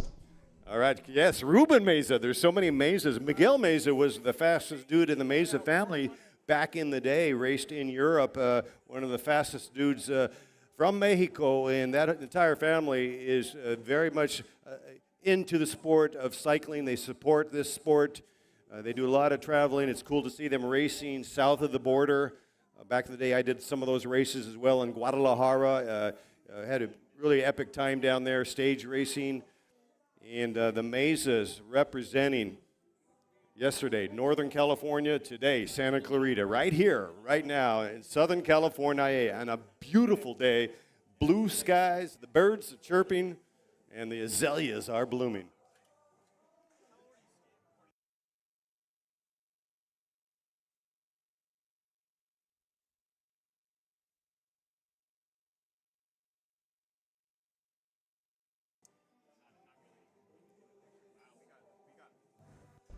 And let's see, Ruben Meza has just continued his onslaught after his preem win. And you've got a go fast rider going across there.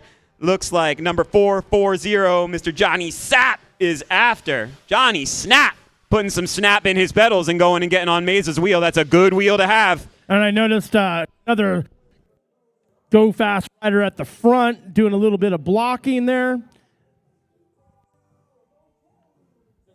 Gilo in trouble. Meanwhile, Ryan Gillo's at the back just hoping his battery doesn't die. Again.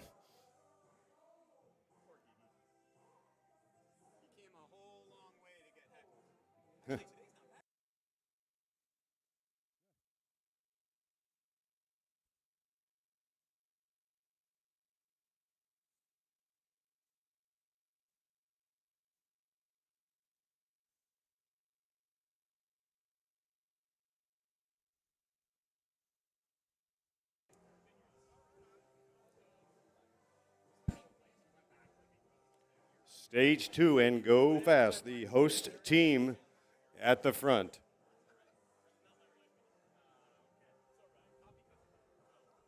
Adam Bino taking that corner on wheel number 2 as our camera east-facing LACrits.com cam.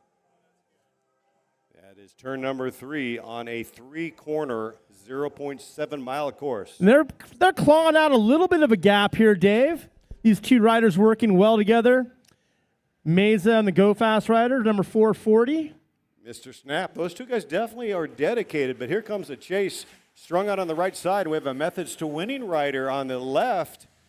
I think he's going to check himself looking at the velocity of the peloton. He's going to try to slot back in. Yeah, that's Tony Rios again, number 424. Like I said before earlier, Tony is an animal. He will go and go and go and go. And but here it looks like he's figured out that discretion might be the better part of valor on this one. Those guys are close enough with enough time to bring them back when they want to.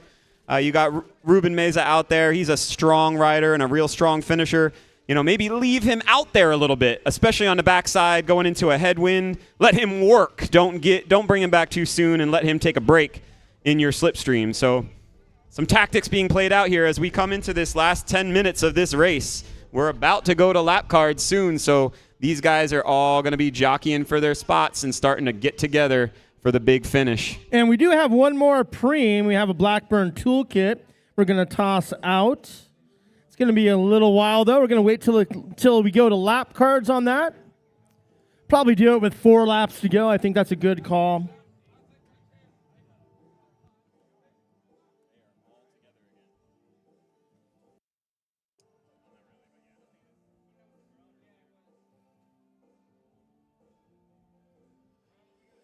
So just these two riders dangling with a short advantage of time. Not yet on laps. Not yet on lap cards. Our riders out on the road.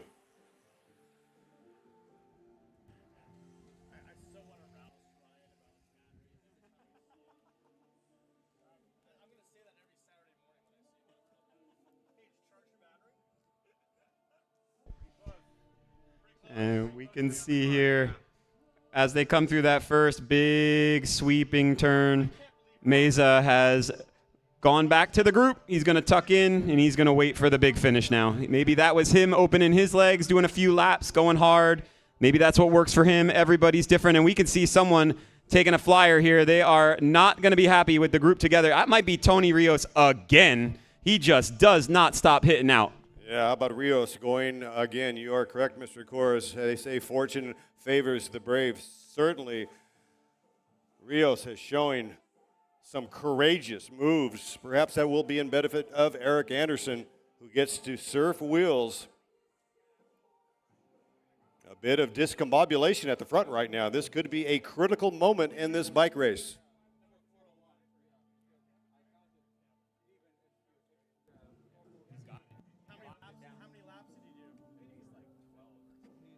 Yes, it is starting to unravel a little bit. 4 riders, soon to be joined by 5, with indecision on the chase modality. I think this could be a break right here if they get together. Going to have 4 plus 1. And if they can get that 5th rider up there, Dave, I don't know. That might be the decisive move. The field needs to make a decision right now, don't they? Absolutely. This is a critical moment to rewind the tape and look at this lap to see how this thing unfolds as the mountains are shining, the foothills and the San Gabriels towering above the LACrit.com cameras. Yeah, and in that group of 4 that came through the line, you've got some big engines in Tony Rios. You got Patrick Boss in there. You know, you've got some guys that can go the distance here. It's just a matter of, can they get organized in the chase? Can they bring them back? Or maybe even when Bahati decides he wants to light it up, will he be the one that brings it back again? He's done it twice. I'm sure he's got more in the tank to do it a 3rd time. So I'm sure he'll be making his way to the front and keeping an eye on this. All right, when our racers roll on through, guys, we're going to be showing them 6 laps to go.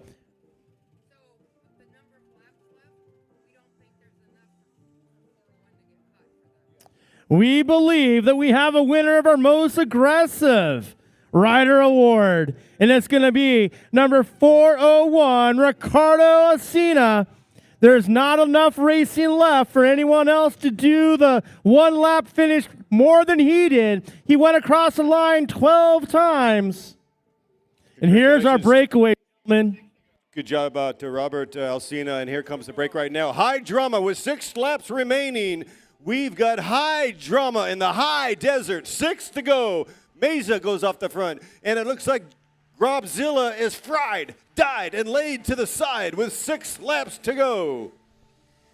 Yeah, we saw Juan Cisneros going off from stage 2, one of Mesa's teammates. He might be going up there to get in the break, make everyone else work, and let Mesa sit there and maybe finish it off at the end. But we also have Tori Gillette in that breakaway along with Patrick Boss as well as Tony Rios, and they are stomping. I think I saw Bino from Chino in there with them as well. So you have got some horsepower in that group of 5 off the front. Yeah, for sure. Juan was able to bridge up there going through lap number 1, and now it's a 5-man breakaway with 5 laps to go.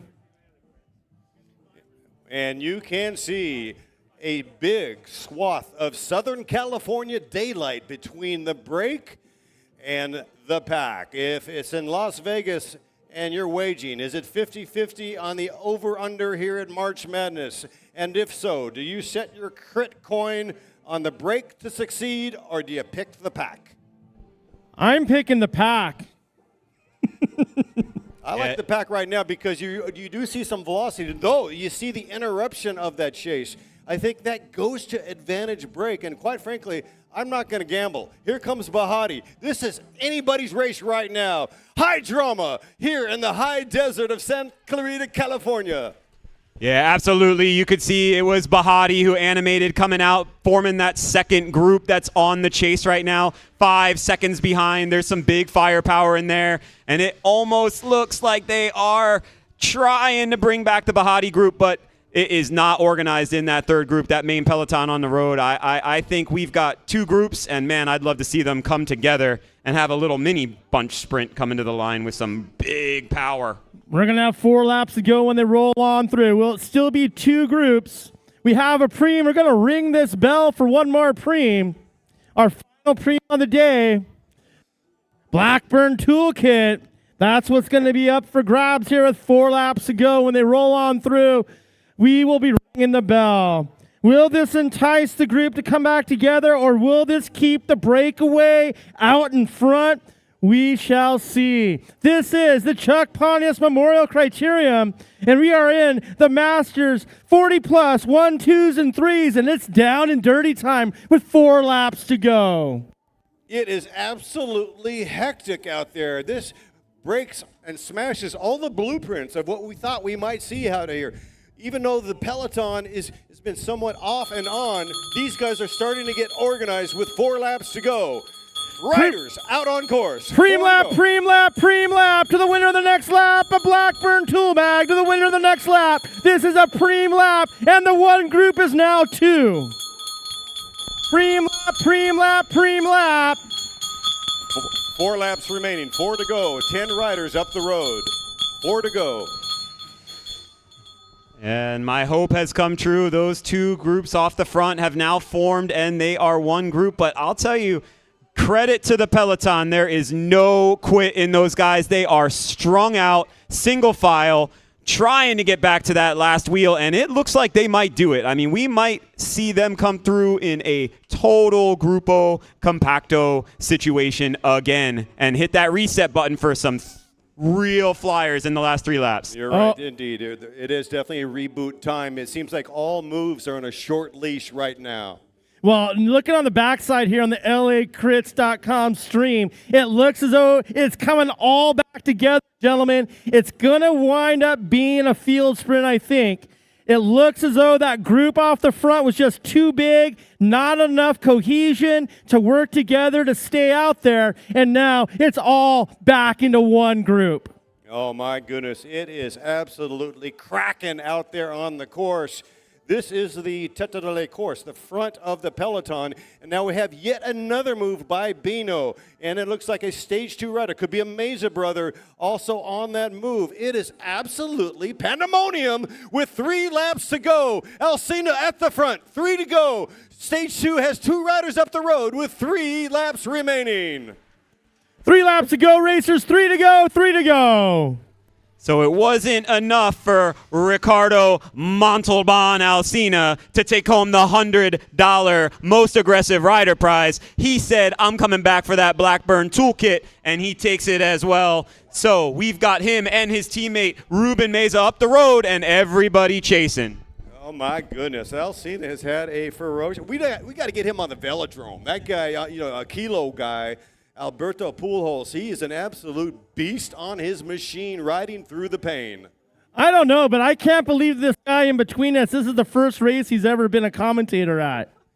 Steve Core, it's awesome to have you by our sides. I'm David Worthington. That's Steve Core. My man, Mike Hecker. The 3 of us having what is an absolute blast up here. We are abundantly stoked to be here at the Go Fast Chuck Pontius Memorial.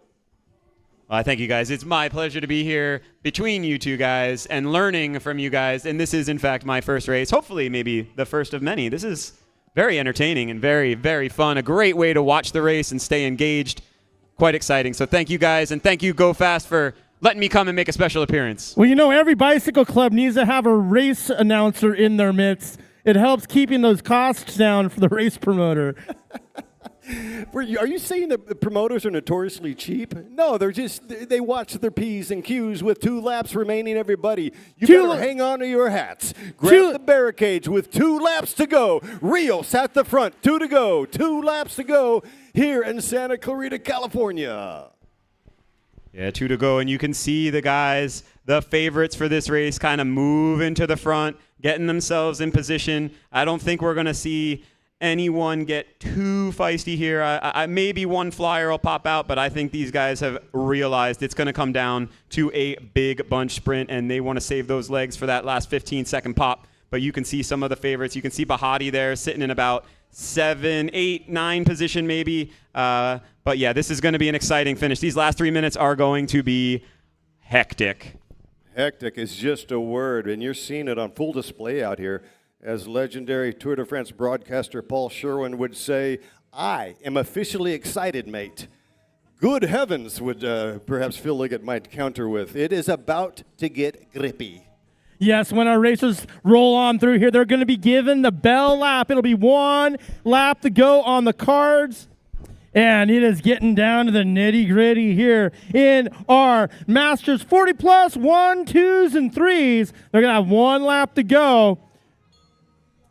And we're getting this great overhead footage from the drone on LA Crits showing you the front of this bike race. There is a tiny little gap, but it is coming through. Last lap. Let's watch the pandemonium as they go for the win here in Santa Clarita at the Chuck Pontius Memorial Criterium. 1 lap to go, 1 to go, 1 to go, 1 to go. This is your bell lap 40 plus. 1 lap to go. Here we go. Send lawyers, guns, and money, for it has hit the fan. 0.6 miles remaining. We are down into the final kilometer of this bicycle race. The final moments. Who's it gonna be? We still have a dozen riders who can potentially win this race today. Will it be Tinsman coming through again? Bahati he's been shaking and baking coming off Montezuma's. This is anybody's race. It looks like it's gonna come down to a nitty-gritty Grupo Compacto. A mad scramble to each and every corner as we batten down the hatches. Could it be Patrick Boss? Could it be Michael Penta? It's been a long time since I've seen Slover win a race. Slovy's looking good as well as they navigate through the final corner. I'm sorry, this is before the final corner. Yeah, we still have about 500 meters in this bicycle race. 2 riders opening it up, getting ready to make the final turn. Here they are in the final turn right now.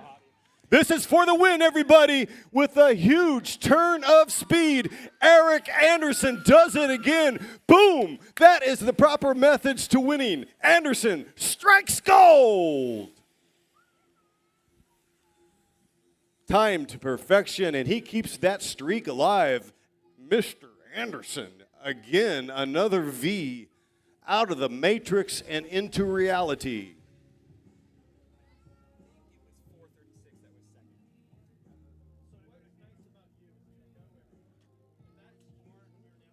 An unofficial Michael Scanafelt, who got second here last year, is going to pick up the silver again. All results are provisional, but it looks like Scanafelt eking out and edging.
That's a team, right?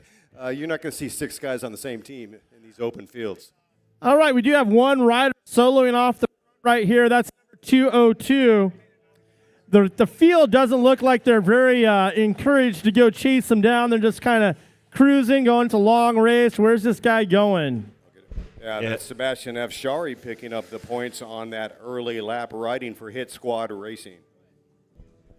Yeah, and as I said, it's interesting looking here at this start list. We have got someone who is 18, Levi Ritter, out of the Velosport squad. And then we've got all the way to age 64 years young in James Perrin out of San Diego Bicycle Club. So you just have such a wide variety of experience and talent out there in this race that it always makes for nice fireworks for the spectators.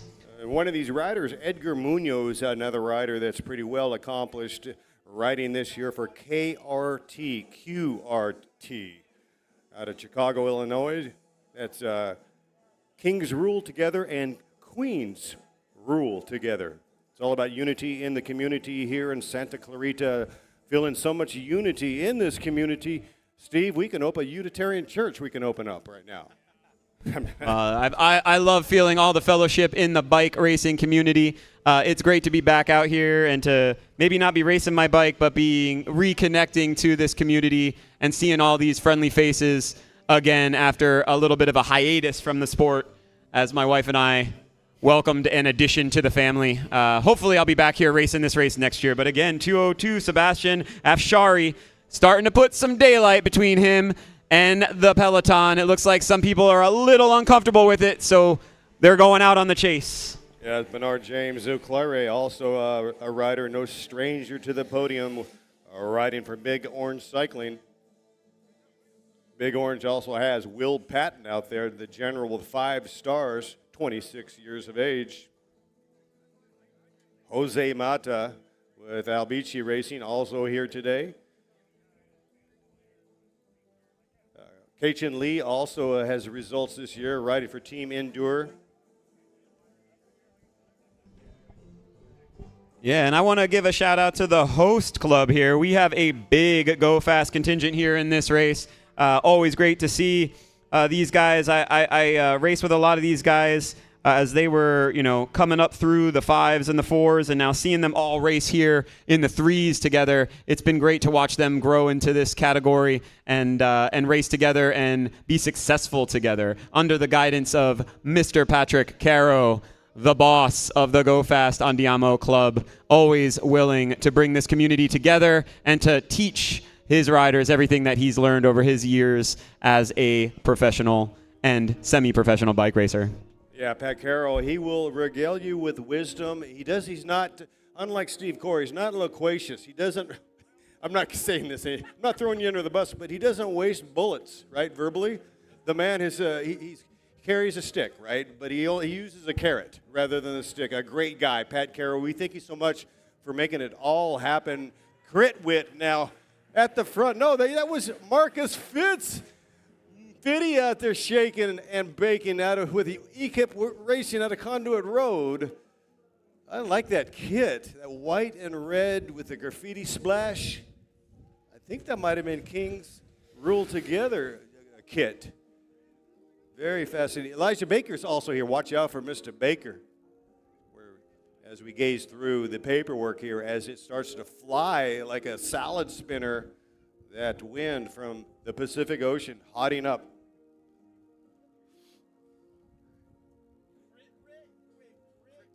He's right. He's right there. Garnett Whitmire, we appreciate your service, Mr. Whitmire. Also, I see the Patton brothers are here. Benjamin Patton.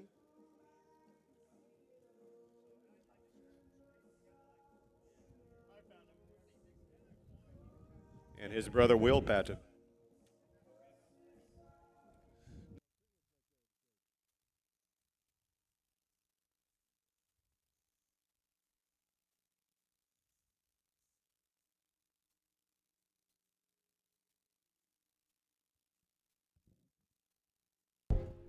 All right, we still got Number 202, Sebastian Afshari off the front. He is about to be joined with another rider, and they've got about maybe 5 seconds here to the field. It doesn't look like anybody's all that concerned. Everybody's just kind of moving around, taking a turn at the front, keeping them in eyesight, making sure they can track them down later. The other rider trying to bridge up was Chris Ackerman, Subaru Santa Monica Racing. Chris is a very talented Cat 2 out there. Kind of surprising he's not a Cat 1, but that guy is super fast. Perhaps he and Afashari are going to be able to work together and increase their lead. Yeah, Hecky, I agree. Ackerman has been around. He hasn't been around that long in the sport. That's why he's coming up through the ranks. I watched him race collegiate with riding for UCLA, and I noticed him early on. That's probably about 4 or 5 years ago, and he seems really consistent. He's coming off the season already showing really good legs. He is absolutely, Ackerman is a factor to win this bicycle race, ladies and gentlemen.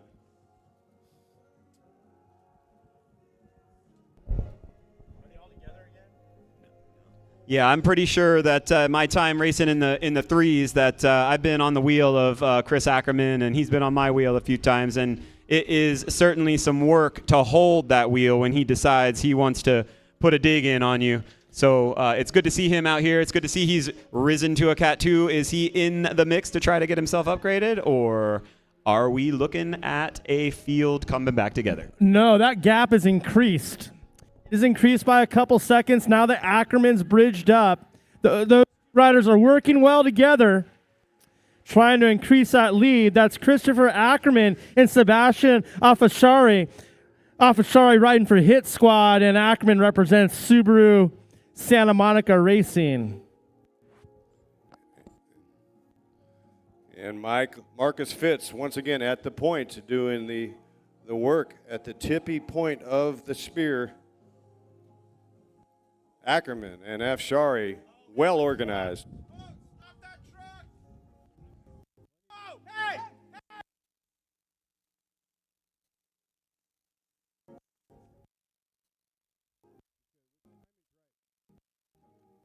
We are good. The timing was good on that. We have good timing.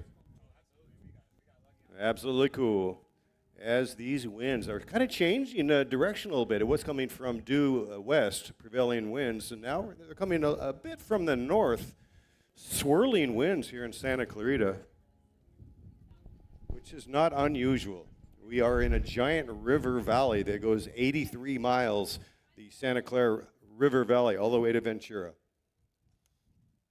You're better than Wikipedia, Worthington. It's an obsession. These two riders working together very well as Afshari and Ackerman. But the field doesn't look that invested in trying to bring them back. You have one guy here, 214, trying to get something going. 214, that's Edgar Munoz with KRT, QRT. Big Orange trying to bring up the Patton brothers as well. Yeah, coming to the line there, the leaders had about 10 seconds. As you said, heck, those group members did not seem that bothered, but you never know when someone's going to take a flyer and they've had enough and they want to bring it back. And we can see here going up the backside, there's a big dig going in, trying to stretch out that main group, trying to bridge back up across, bring it all back together.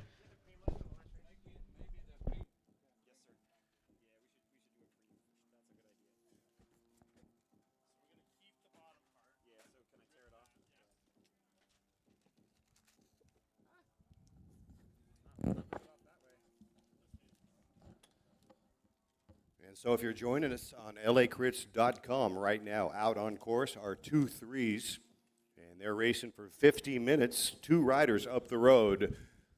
Ackerman and Afshari seem to be well organized. Both riders showing very good legs in the early season.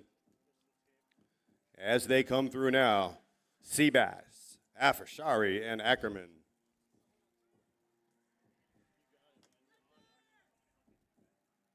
And there's Munoz, the aforementioned Edgar Munoz, third on the road, presently at no man's land. And I'll tell you what, the peloton is hotting up the speed. They certainly are, David. The peloton looks a little bit more motivated to try to bring this all back together. We're going to ring the bell the next time through for our first preem of the day in this race, in the 2-3s race. It is going to be some socks and a T-shirt. It's not my Mark Cavendish shirt that I have on or anything. It's not my Belgian waffle ride socks either. Not sure. Socks and a T-shirt up for grabs. We'll ring that bell the next time through. Yeah, there's some looking around at the front of the peloton, kind of giving one of those, hey, I just did my turn, where are you not coming and taking a pull type of looks. I think there's a little bit of consternation, and usually with that comes a big attack from someone who's frustrated. So let's see what we do here. We got two guys coming to the line. Let's see if they work together, just going through the line and take the preem. All right, riders, this is a preem lap to the winner of the next lap. A pair of socks and a T-shirt to the winner of the next lap. This is a preem lap to the winner of the next lap. Pair of socks and a T-shirt to the winner of the next lap. Preem lap to the winner of the next lap. And that was Thomas Merritt, number 213, flying off the front. He said, enough is enough. I'm going to go try to drive up to those two front riders. And it looked like Chris Ackerman was calm as could be, and Sebastian Afshari had a pretty good pain face. So he might be getting put into that pain cave by Chris Ackerman. I tried to tell you, I've been on that wheel before. It is not fun. You get that snot and all that spit running down your face as he's putting you in that pain cave. You got to try to keep up with him. Yes, indeed. I saw the Afshari Q face. The Q face is when your face becomes swollen like an orange, or the letter O, and your tongue is sticking out, right? So that's the Q face. Grimaces of pain, gritting his teeth. Looking at the live feed, that group of three is about to get caught by the pack. So it's going to be a sprint for the preem lap. Remember, there's a T-shirt and a pair of socks on the line, the winner of this lap, gentlemen.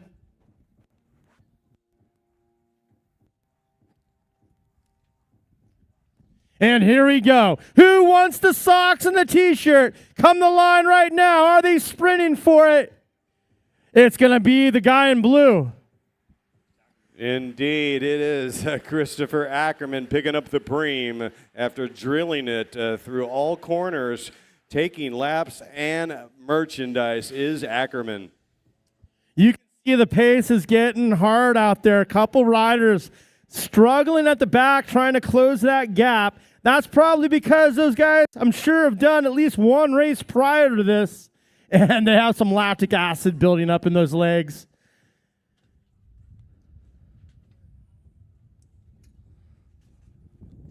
Yeah, no doubt about it. This is a race that we've seen a lot of do-si-dos, not unlike the last race with Ricardo Alsina picking up the most aggressive in the points. The points contest. I had a brief conversation with Ricardo Alsina. He is actually from Venezuela. He lives in Hawthorne, via Venezuela. A good dude. He comes from the swimming rank, so he was definitely showing off his lung power in the Masters 40+, picking up the points competition. Ricardo Alsina, a.k.a. Ricardo Montalban Alberto Pujols. Thank you. Yeah, and we have that finish there. And my apologies, we thought it was 4.36 that came over the line second in that race. It was actually his teammate 4.38, Juan Cisneros from Stage 2 Cyclery Bosch, powered by Elil. So congratulations to you guys for making that podium in a very, very spicy Masters 40+, Cat 1, 2, 3. Yeah, definitely. Oh, look at Fitz now. He is rolling. Fitz is looking fitty as he stomps on the pedals with daylight. Marcus Fitz all alone. Yeah, that 40+, all the way from 7th place, Shanafelt, who got second here last year in this race in the 40+. 6th place, Ricardo Alsina, still fighting. 5th place, Steven Saladbar Salazar with Texas Roadhouse.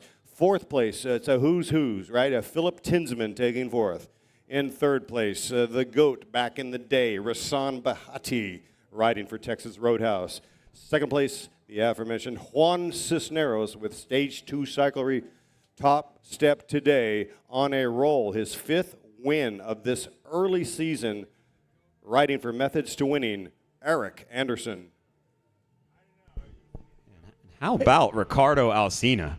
14 laps off the front by himself and still in that group of guys has the legs to finish 6th in the bunch.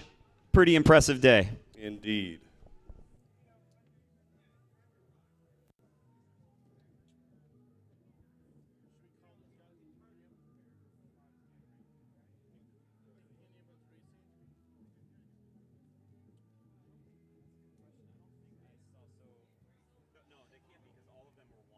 Right. All right, so let's get Eric Anderson, Juan Sinceros, and Rasan Bahati to the podium. Let's get you guys to roll on over here, and we're going to do your podium.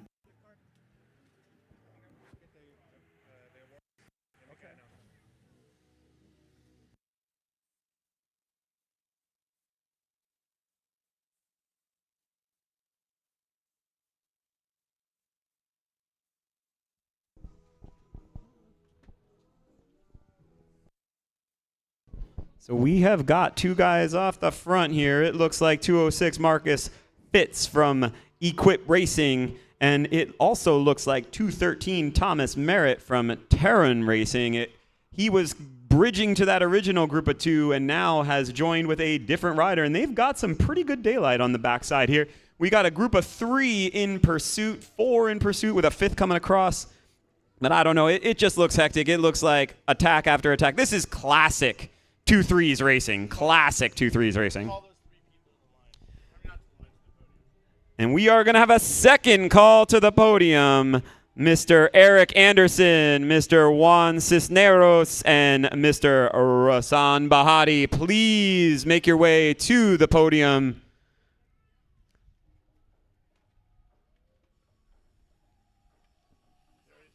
Okay, thank you so much. And we got that twosome coming across the line here. It looks like number 215, not 213. That's my apologies. Simon Page from Subaru Santa Monica, teammates of Chris Ackerman. Maybe Chris was setting up for him to go on the attack. And we've got a nice little group of pursuers joining together, about 8 guys coming up onto the back of that twosome in the front. But it looks like Simon Page from Subaru of Santa Monica has his tail up, and he is just going his pace and leaving everyone behind for now. All right, ladies and gentlemen, it's time for our Masters 40 Plus 3 podium.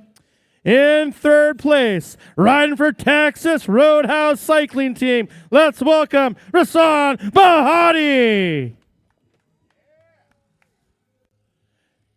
In second place, riding for S2C Bosch, this is Juan Sinceros. And your winner, riding for Methods to Winning, let's welcome the one, the only, Eric Anderson.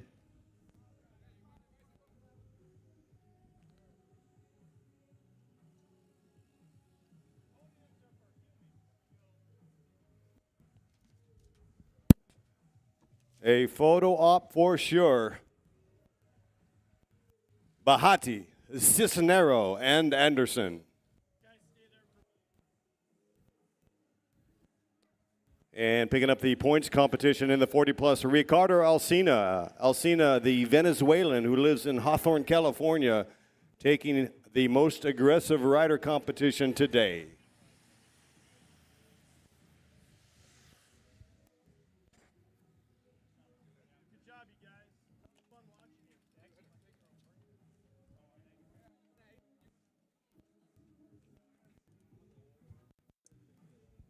And once again, Bahati in 2000, taking the Triple Crown, never to be repeated again in the history of United States cycling, winning the Junior National Crit Championships, then going back-to-back, winning the Junior National Road Championships, and then back to back to back, taking the U.S. Elite Criterium Championship, Bahati, a Triple Crown winner in 2000.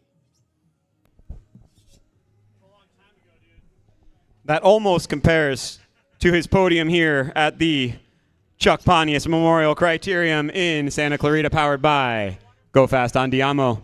It's a pleasure to have a legend like Rasan come out to a race like this and give it his all and come in third. Excellent job after all of his travels and his fame. Well, he said, hey, Montezuma, I got your revenge. I'm going podium today. Didn't train much. Been in Cancun sipping margaritas and Mai Tais.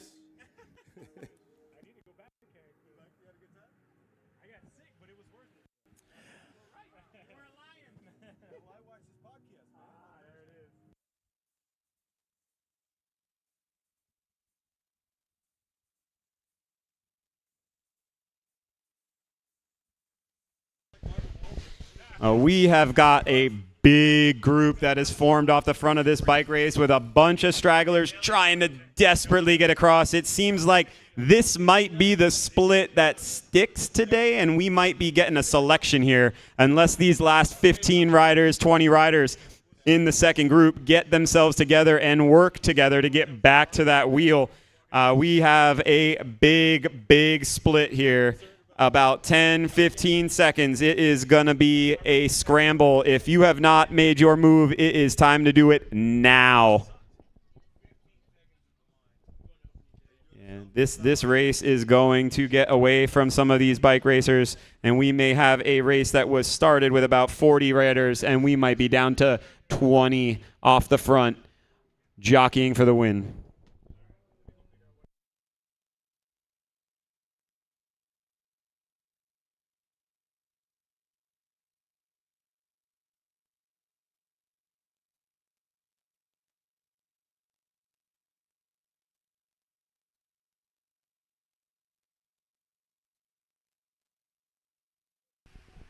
Now we have a big group here, but they are kind of looking around at each other. We got to Go Fast Rider 218. I think that's Alex Rodriguez trying to make that break. He is one of the finishers in the Go Fast Men 2-3 squad. So he is trying to get up there. He does not want this race to get away from him. You've got to get all in and make that 2 or 3 seconds gap, or you are not going to even have your chance to sprint for the win. So it seems like the alarm bells have rung, and these guys are really trying to make it happen here. We are now 26 minutes into the race, a little bit more than halfway. We still have 2 more preems to toss at some point, 3 more preems to toss at some point here. So, yeah, we're getting ready to throw another preem. What do you say we just do it this lap? I think, why not? They're almost all together, aren't they? Either. Yeah, let's spice it up a bit there. Offer some merchandise.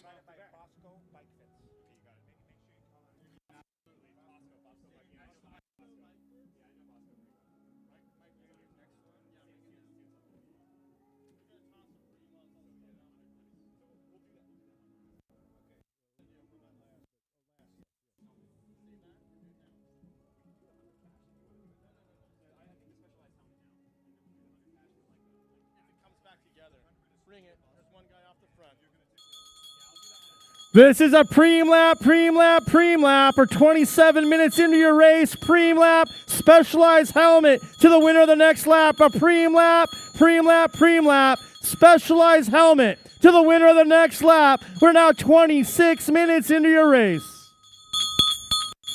Preem lap to the winner of the next lap.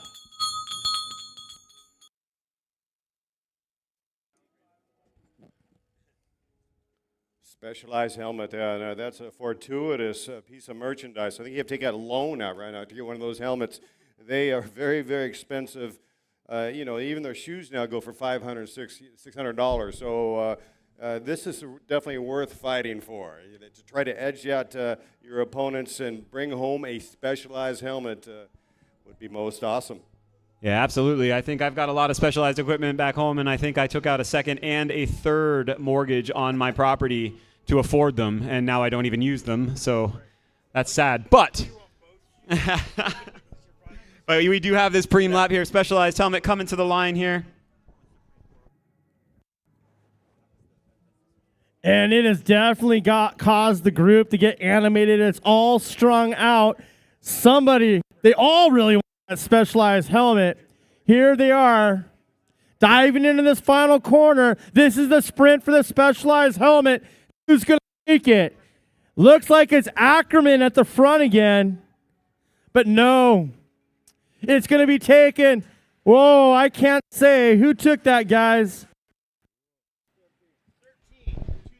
213. Thomas Merritt, it looked like, with Terran. If it was 213, I thought it was a big orange rider, but Terrans, those cats definitely come down from Northern California, a very capable team. I'm not surprised that a Terran rider took that, but he timed it to perfection. Unofficial Thomas Merritt. We're going to take a look at it. The officials have it on film. If there was a preem for a bunny hop, I think the Team Orange guy would have gotten it, but I'm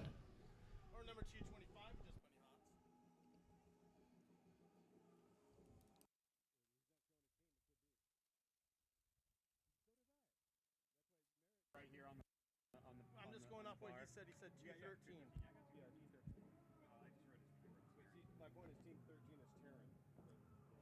On the backside, it seems to be strung out at the front, but it looks as though it's going to all come back on this lap. They're bunching up through turn number 3. We will see them approaching the final turn right now, and it is all back together.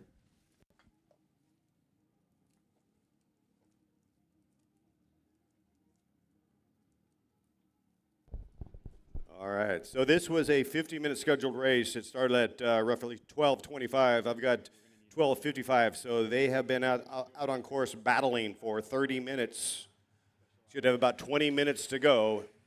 About 20 minutes remaining in this bicycle race. The category 2s and 3s. And that was number 212, Brian Mendoza from the Go Fast Purple squad here, going off the front. I've ridden many a training rides with Brian. He is a big horsepower guy. He is a powerhouse. He is going off the front, possibly going to try and set some things up here. As I said, Alex Rodriguez was digging deep to get back in that front group. He is the big finisher, I think, in this squad today. They are working for him, making the other teams work, bringing the things back, try to get everybody to burn matches and set it up for their guy.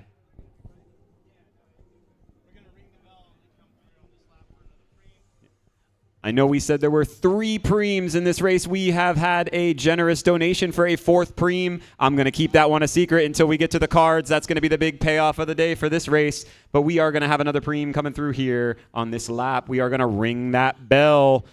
And this preem's going to be for a pair of Specialized tires. We'll be ringing the bell as soon as the riders approach the line for the 3rd preem in this race.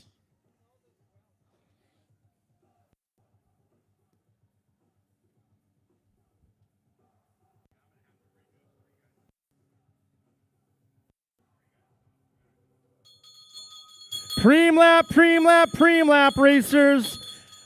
To the winner of the next lap, a pair of Specialized tires. To the winner of the next lap, preem lap.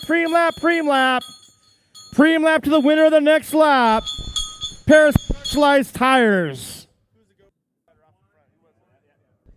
Yeah, and you can see Go Fast. I think we can see their strategy playing out right here in front of us. They sent Fab off the front. That's Fabricio Curtis.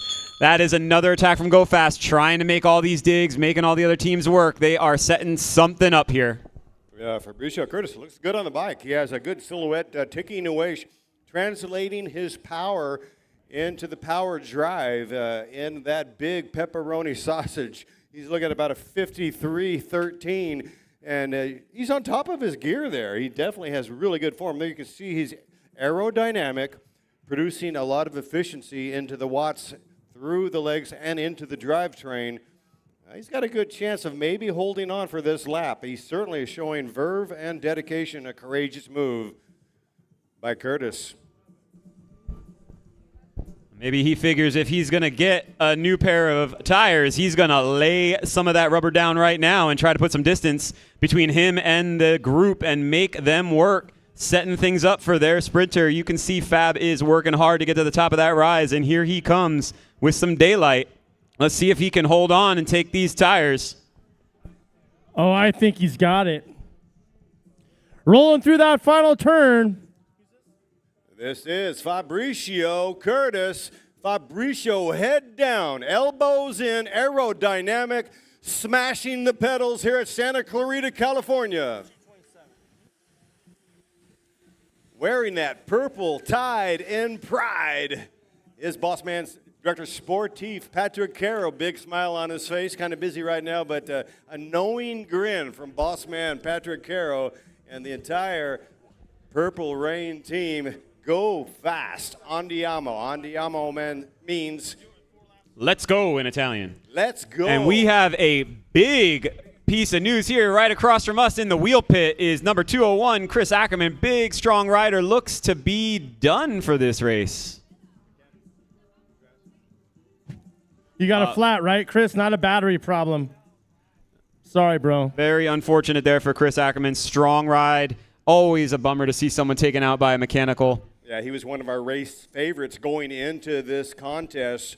Highly anticipated contest. It's too bad. Ackerman, that's part of the sport. It's very unfortunate, but sometimes I don't think we've had any punctures today whatsoever, but that would be the first one. And yeah, he'll be back to live another day.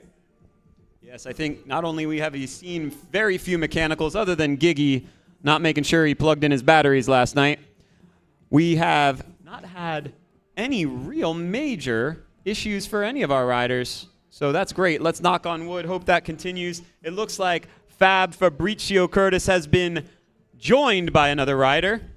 Looks like a big orange rider. We'll see when they come through here, and there's 4 guys hot on the chase. Wow, and that's putting Fabricio Curtis in a big spot of bother as he's grimacing to hold that wheel.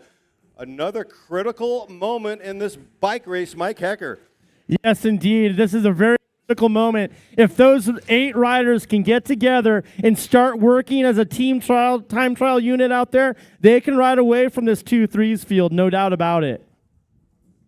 Very spirited effort that was really unleashed originally by Fabricio Curtis. He's having the tenacity to stay in there because I know his body is saying, enough, I'm done, I've been out here. And he's overcoming that with his courage, imploring his legs to continue and ride through the pain.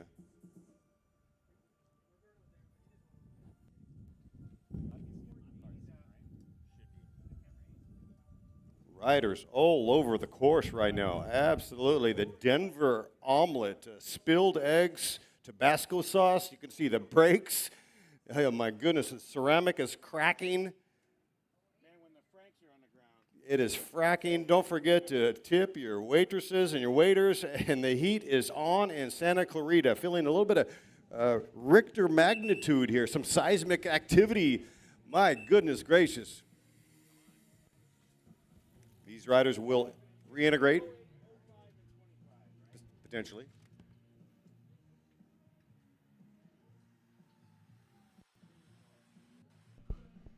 Yeah, so it looks like as they come down to our line here with about 10 minutes to race, 15 minutes to race here, they have all kind of called a truce for the moment.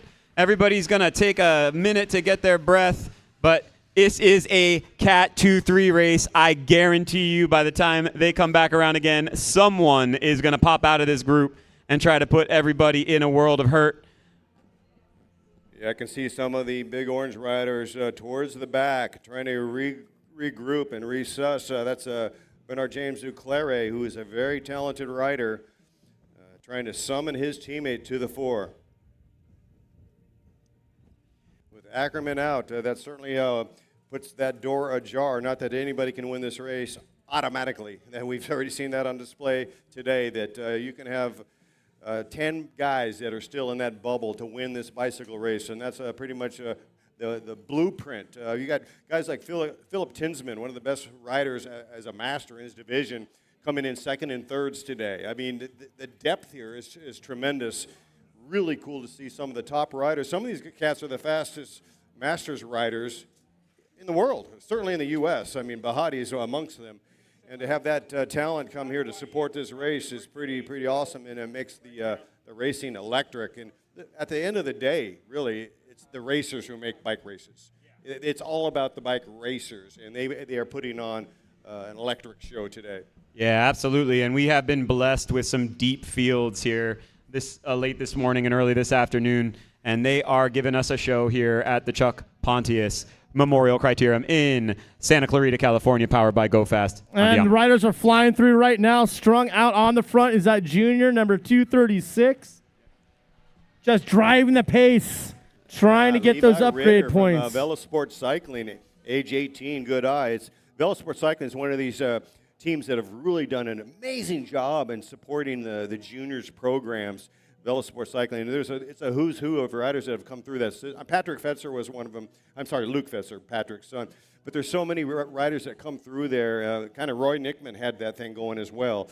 And at Velosport, they just produce these riders that many of them end up with professional contracts. Did you see that Roy announced on his social media that he's ready to do another team and coach again? He's got Palmaris, doesn't he? So he took a break, and he's ready to re-enter. Whatever he touched turns to gold historically.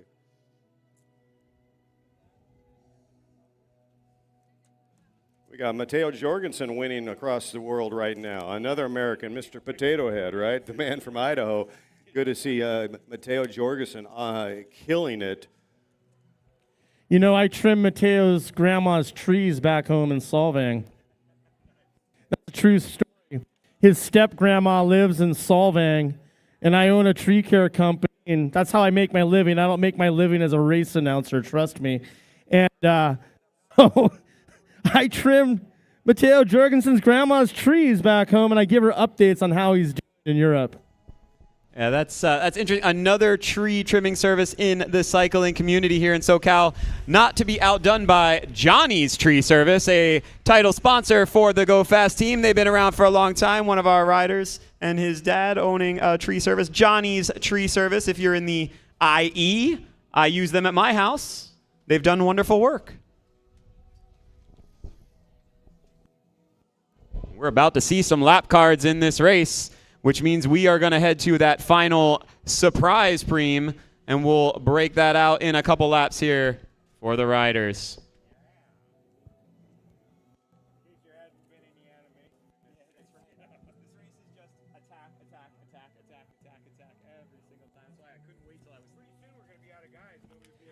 And Dave, how about Magnus Sheffield? Nice final win there at Paris-Nice. Nice final stage win. That was great to see. Americans are on fire right now over in Europe. Yeah, Magnus showing that certain je ne sais quoi. That's amazing. Definitely the Americans are putting a stamp on the tour. The international teams.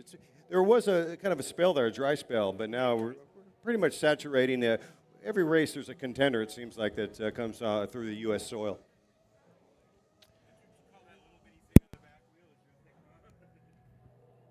Je ne sais quoi, the verb de vie. Yes, indeed. Wait, you speak French, Dave? Poquito, solamente poquito. But that's Spanish. En esta la vida todo es posible con pasión, con corazón y poquito dinero. 6 laps to go, racers. 6 to go. 6 to go. Numero 6 to go. 6 out on course. Everybody, 6 to go in a category 2-3s. Who's it going to be today? I don't know if anybody caught that, but that was the beautiful tone of the Spench language from our key announcer here, Mr. Worthington. Have you seen his binder? That thing's legendary.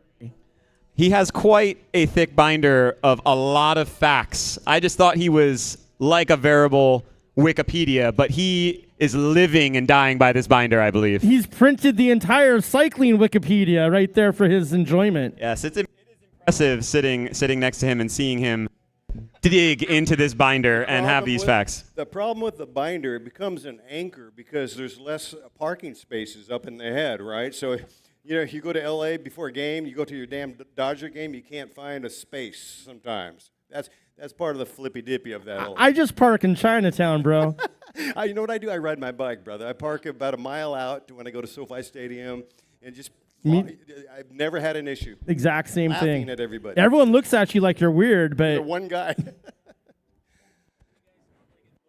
That's the pro hack, though, is you ride your bicycle to a sporting event. I rode my bicycle to see Bruce Springsteen, for God's sakes. You know, it's going to be there at the end. There's no riffraff because there's security. And let's get back to the action on the road. 5 laps to go, racers. 5 to go. 5 to go. So it has been a bit friendly in these last few laps, but I can see the people at the front of this group looking over their shoulder. It is about to kick off. These guys are about to start hitting out at each other, and we are going to see some real racing. This next time through, I think we are going to see it light up, and we are going to be in for some really nice racing in these last 5 laps. 5 to go here. Chief official Steve just told me they're doing like 1 and 34-second laps. So they're not cruising. No, but they kind of cruise by us. But on the backside, it's all motor. We're going to ring the bell. Uh-oh.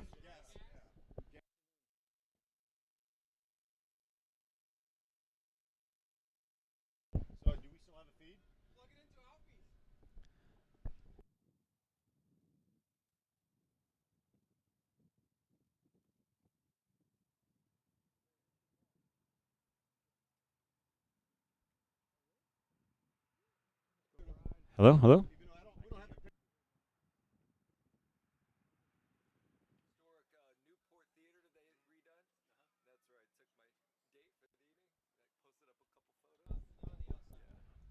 Okay. We are coming into 5 laps to go. 5 laps to go. No, hold the preem. Yeah. Going to look at 4 laps remaining in this bike race. No, not yet. 1 rider up the road with 4 to go. 4 to go. Okay. That was Brian Mendoza on the Mendoza line with 4 laps remaining. 4 to go.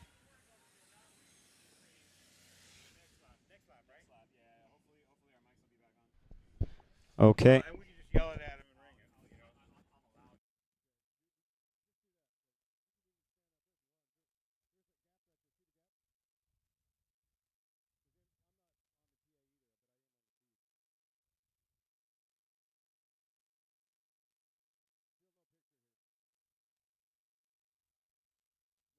Testing. Nothing.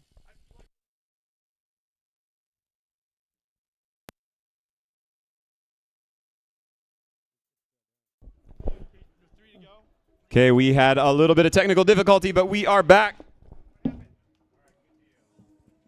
All right, ladies and gentlemen, it will be 3 laps to go when they come through. I think we have a gambler's preem. We've got 4 laps. They're going to see 3. Sorry, you are right there, Mr. Worthington. My apologies. 3 to go. We are going to have a preem lap here. Preem lap coming. It is going to be a bonus preem here. It's $100 cash to Bosco Bike Fits. $100 good at Bosco Bike Fits. And we have live pictures again, just so you know, ladies and gentlemen. This is the category 2-3s with 3 laps to go. Again, we are on a preem lap. This is a $100 preem for Bosco Bike Fits. A $100 Bosco Bike Fits. $100 cash on the line. Patrick English in wheel number 3 with Hit Squad Racing looking good.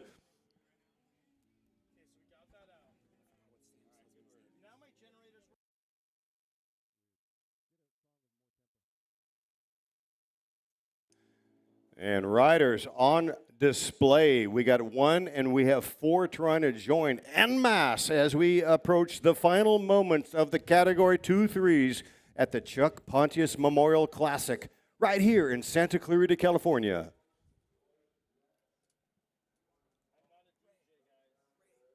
We are all stitched together. $100 cash on the line.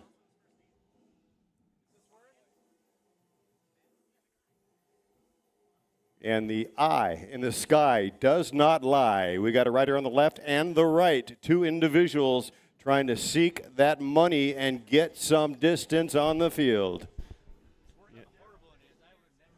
Yeah, we are coming down to the line for this $100 cash preem, courtesy of Andrew Bosco at Bosco Bike Fits. Let's see who's going to take it. We've got two off the front looking to take this preem, and we are going to give it to number 213. I believe that is Thomas Merritt from Terran Cycling. 2 laps to go, 2 to go, 2 to go. So Thomas, Mighty Thomas, can do Merritt, picking up the $100, a gambler preem, if you will. 2 laps remaining in this bicycle race. Those two riders eking out a time advantage. Let's see and monitor if that grows or if it tumbles like Jenga blocks, like a bag of bursting marbles down the Grand Canyon. We are looking at attrition in this bicycle race. Yeah, that's Thomas Merritt's second of the 4 preems that he takes today, and it is hard to tell whether or not he was going for that preem or if he is just all in on this move. When he saw those 3 to go on the lap cards, he said, this is my time. I've got 5 minutes in the tank.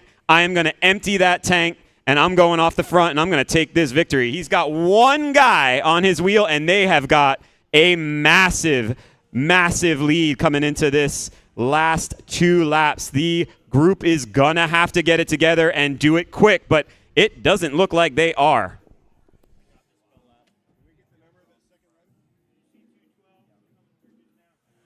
All right, this is going to be our bell lap. Bell lap here in the 40-plus race.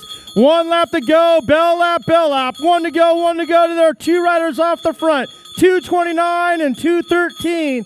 This is our bell lap to the field as well. Keep ringing that bell, official. You're doing a great job. Bell lap, 1 to go. This is the bell lap. 1 lap to go, racers. 1 to go in the 60-plus.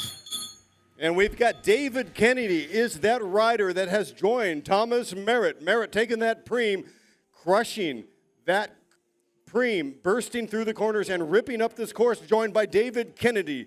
Can Kennedy and Merritt hold on? Yeah, Dave, I'm looking at this, and I don't see anyone that's going to catch these guys. And if anything, Thomas Merritt, as we're looking at the live feed on LA Crits from the drone, is riding Kennedy off his wheel into the headwind on the backside as if he didn't even think twice about his own physical being. Look at this, man. Thomas Merritt just dominating the end of this bike race. How did he have it in the tank? He is going to ride. He's going to have time to post up at the corner at this rate. What a powerful display coming in. David Kennedy has been dropped like a stone, and Merritt riding all alone. Here he comes. Team Terran, a team that is definitely one to bargain with, a formidable team, and it looks like he is posting up. Job well done. Thomas Merritt taking the win. Yeah, and he says, ask about me, make that phone call. He just dropped the entire David Kennedy field. taking second. And Hit Squad Racing, that's Sebastian Afshari taking third, unofficial. Yeah, what a great race. All those attacks. And really that last one, it stuck. Thomas Merritt timed it to perfection, had a ton left in the tank, and just emptied it and took the victory. What a ride. Giving us a little bit of Remco on the line. Great ride, Thomas Merritt. Well, if you're going to say that man is strong, you have merit in that statement. Thomas Merritt putting it out there, riding solo. Kennedy off his wheel. Wow. Yeah, on the backside with that headwind, that is something to gawk at.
So next up on our race schedule is our 125 race. It's going to be our women's pro 1, 2s, and 3s. Keep on rolling. We'll call you to the line when it's your time. Go ahead and do a pre-ride of the course. Check it out. Find out where the manhole covers are. We do have about 7 minutes until your race starts.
And in case you need a bit of a caffeine hit, this is the last call for Angelus Coffee. Please stop in and support your local coffee. Grab one last shot of Joe before they've got to pack up and get on out of here.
I was just informed that this race will also be one of the most aggressive rider races. So anyone in the women's pro 1, 2, 3, the first person across the line every lap, you are going to get a point. The person with the most leaded laps is going to get a $100 cash prize. So $100 going out to the most aggressive rider of our women's pro 1, 2, 3 race today. We are also going to have 2 preems out there for you. We're going to have a pair of socks and a water bottle, and we're going to have a chain lube going out at some point during this race.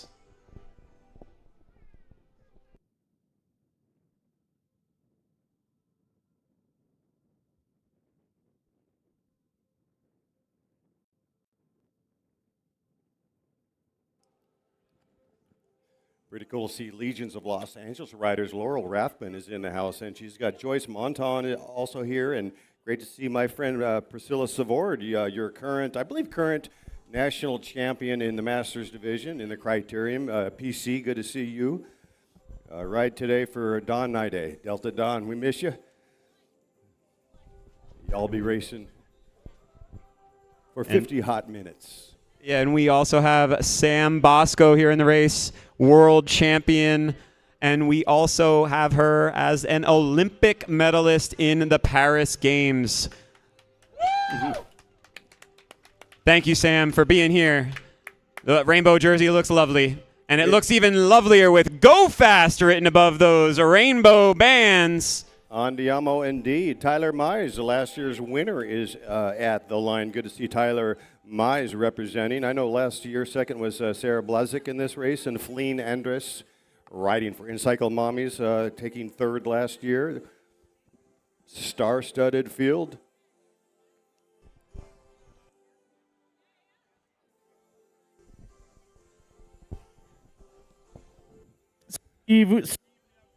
Steve's 1 minute. I will also like to add any riders that says Fount on their jersey out of Seattle, Washington, they are serious. That's an excellent team, well-organized team, always bringing a lot of depth. I love it when they come down to Southern California and mix it up. Good to see Team Fount supporting this sport here in Santa Clarita, California. According to my clock, we have 30 seconds.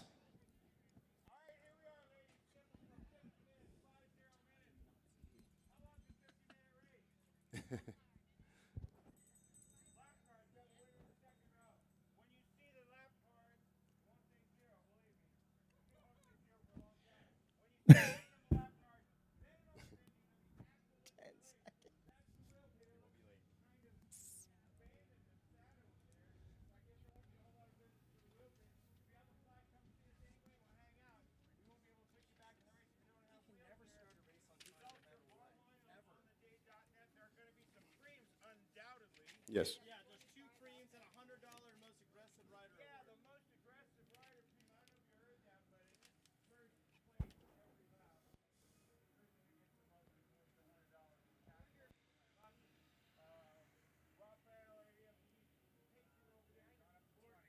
Emily Jorgensen.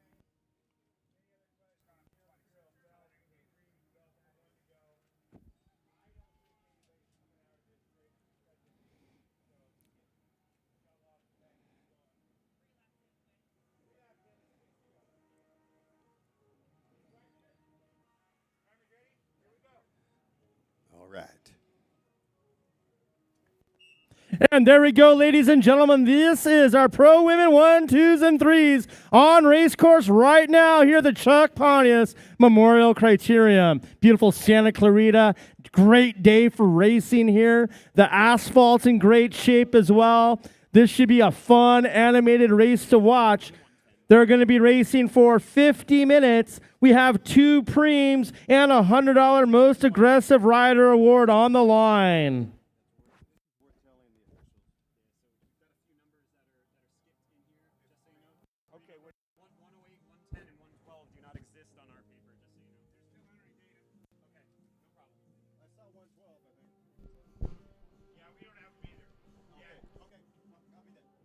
Yeah, we've got a pretty star-studded field out there looking at those jerseys. Right, we got it looks like the reigning California state champion out there. I believe that's Jade Stevens from Major Motion Racing, if I'm not mistaken. We've got Sam Bosco, world champ and Olympic medalist. We do have at least former, if not reigning, U.S. women's crit champion, PC Savard out there. And a big gathering of the mommies team as well as some of the other teams out there like Legion. So this is going to be a fun race to watch here as these teams really work their magic and see who they're trying to position for the victory. Yeah, we have some talent in this women's field for sure. Holly Breck with Legion of Los Angeles, a new signee to that team, as well as her teammate Laurel Rathbun. I think I saw Laura win the race at King and Queen of Crit earlier this year. And those 2 ladies are fast. You can't count out the likes of In-Cycle Mammies riders. You have Emily Georgeson coming back to racing. That's excellent. And then you also have in here Shelby Tinsman as well. Got a lot of talent in this race as they complete lap number 1.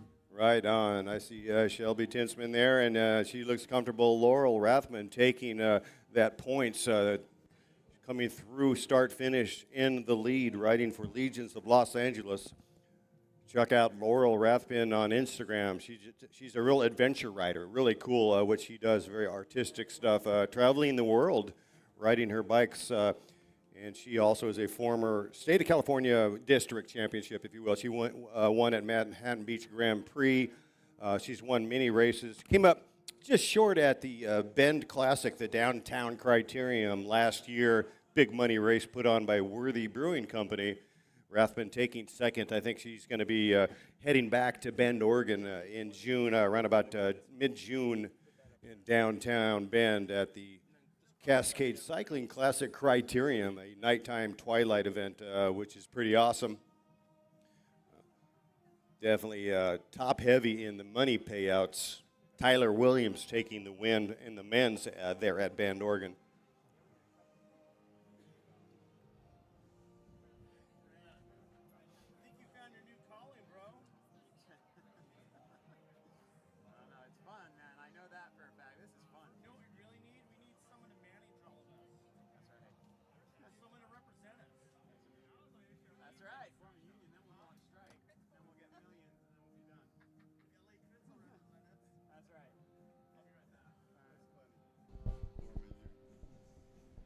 We got the rainbow bands on the front. That's Sam Bosco taking a point here in the most aggressive rider. We've got the whole group together here, looking good, looking steady.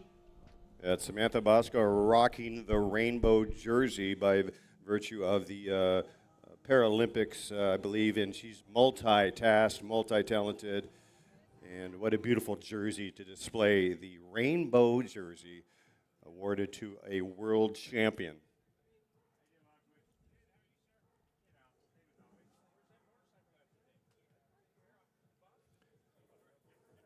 And the men's UCI pros, that would be currently Tadej Pogačar, who won in Zurich, Switzerland. A man that competed at Zurich was none other than Corey Williams with the Legions of Los Angeles, a.k.a. Golden State Blazers. Corey Williams will be joining us at the line after this race with his brother, Justin Williams, the CEO, if you will, of Legions of Los Angeles. Corey Lockwood, our winner here last year in a solo dolo breakout, also on that start list, set to go off at 2:25 in the p.m. And our men Pro 1-3 after this race will be going for 75 hot minutes.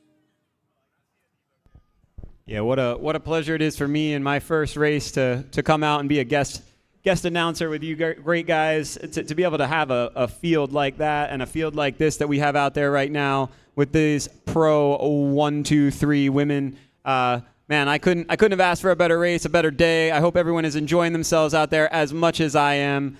This has been fantastic. And here we have the ladies coming to the line again. A third taker of the points. That's number 122, Alexi Snover from that Fount Racing team that's come all the way down from the Pac Northwest to grace us with their presence in this beautiful sunshine in Santa Clarita, California, at the Chuck Pontius Memorial Criterium, put on to you by Go Fast Andiamo in Cycle Bicycles. Fount, the fountain of youth up there by Olympia.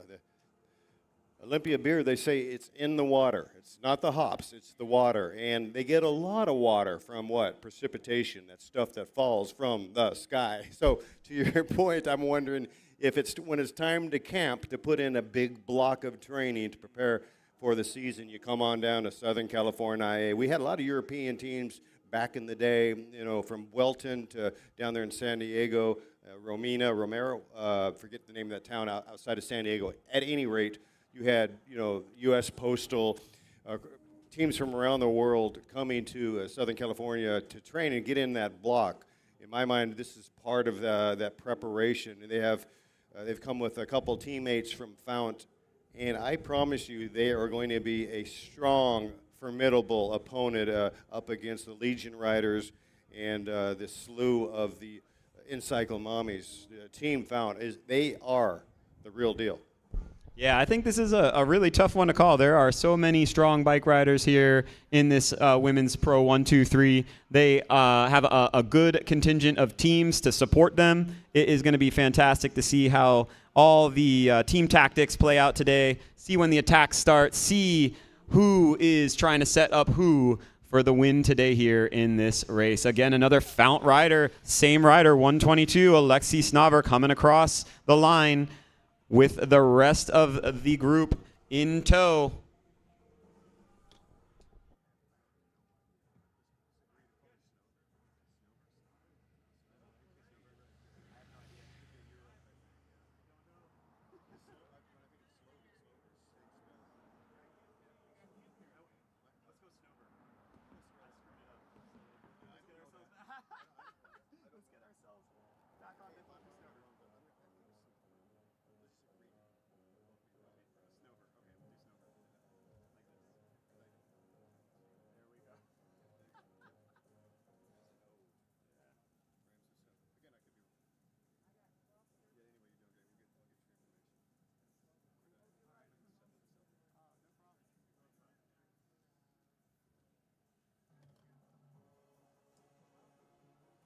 So this is the kind of race where you wonder, well, what ingredient is most important to win a criterium, especially kind of a technical course like this? I would say part of it is explosive power. Another part would be dexterity on the bike, how to handle your machine. And sometimes it's experience is the final ingredient for the victory. Other times it's just savage determination and gut to eke out these wins. It's so difficult to get that final percentage. That's why people are training sometimes an extra 10 hours to try to get 1% better in this most difficult sport. Yeah, that's right. Crit racing is an interesting animal. I came from a cyclocross background originally, and then switched over to road. But when I landed here in SoCal and into this crit scene, I think more times than not, I found it to just be pure guts to be able to win the war of attrition that happens in these bike races with attack after attack after attack. Yes, the cumulative effect, which you don't really have in a boat race. You don't have it in a marathon. The marathon runner pretty much, there's a couple passes. Here we got the Cahuenga Pass, we got the Newhall Pass. You got to do a lot of passes to get to the finish line, and I think the big thing there is slipstream. Although you got a guy like Corey Lockwood who will time his moves. Sometimes Lockwood only does 1 or 2 moves. Chris Walker back in the day, my teammate would do 12 moves. He didn't have a big acceleration, but he had so much energy and watts that he could get that one more bullet than you have. That's why we love this racing, because it's not always the rider with the greatest watts. It's not always the strongest rider that wins bicycle races. Unlike boat racing, boring. Marathon runners, respect, but not a lot of dynamic. That's what we are seeing in criterium racing. And sometimes it's the rider that just holsters the weapon longest, doesn't do any moves until the end, and also will gamble. The gambit is that the breakaways won't survive. Yeah, there's been many wins from the rider who decides to bide their time, and when the time is right, to pounce. Yeah, absolutely. I mean, it really only takes one move to win a criterium, or to win any bike race for that matter, and it's really about trying to pick that time where you're at your best and you have the rest on their back heel or vulnerable, and you just go all in and you make that move stick. And that could be a minute into the race, and it could be a second before the line. You never know. The only way to know for certain, and there's Laurel Rathman, and she is definitely testing the legs right now, opening it up, checking the damage, and she is a very capable rider. Now, certainly Rathman, she's the type of rider that has a metaphorical target on her back. And that's that also is because of the accolades, her palmares. That could be a bit of an anchor, too, to overcome. Imagine you're the rider, like Pogacar, that everybody knows that you've got the tools, and still using your brain power and your leg power to somehow pull off those wins. Once the genie has left the bottle, we know who the potential, whose stock is up really high. And Rathman is one of those riders. I think she almost has a 50 chance against the field today. She's that good, Laurel Rathbun. And well, let's keep our eye out on her. But the Fountain Riders, I think that's really what we may see in disturbing the apple cart today. The Fountain Riders not on the pre-reg list here at the line. Yeah, we know we know Laurel's a very strong rider. She can finish too.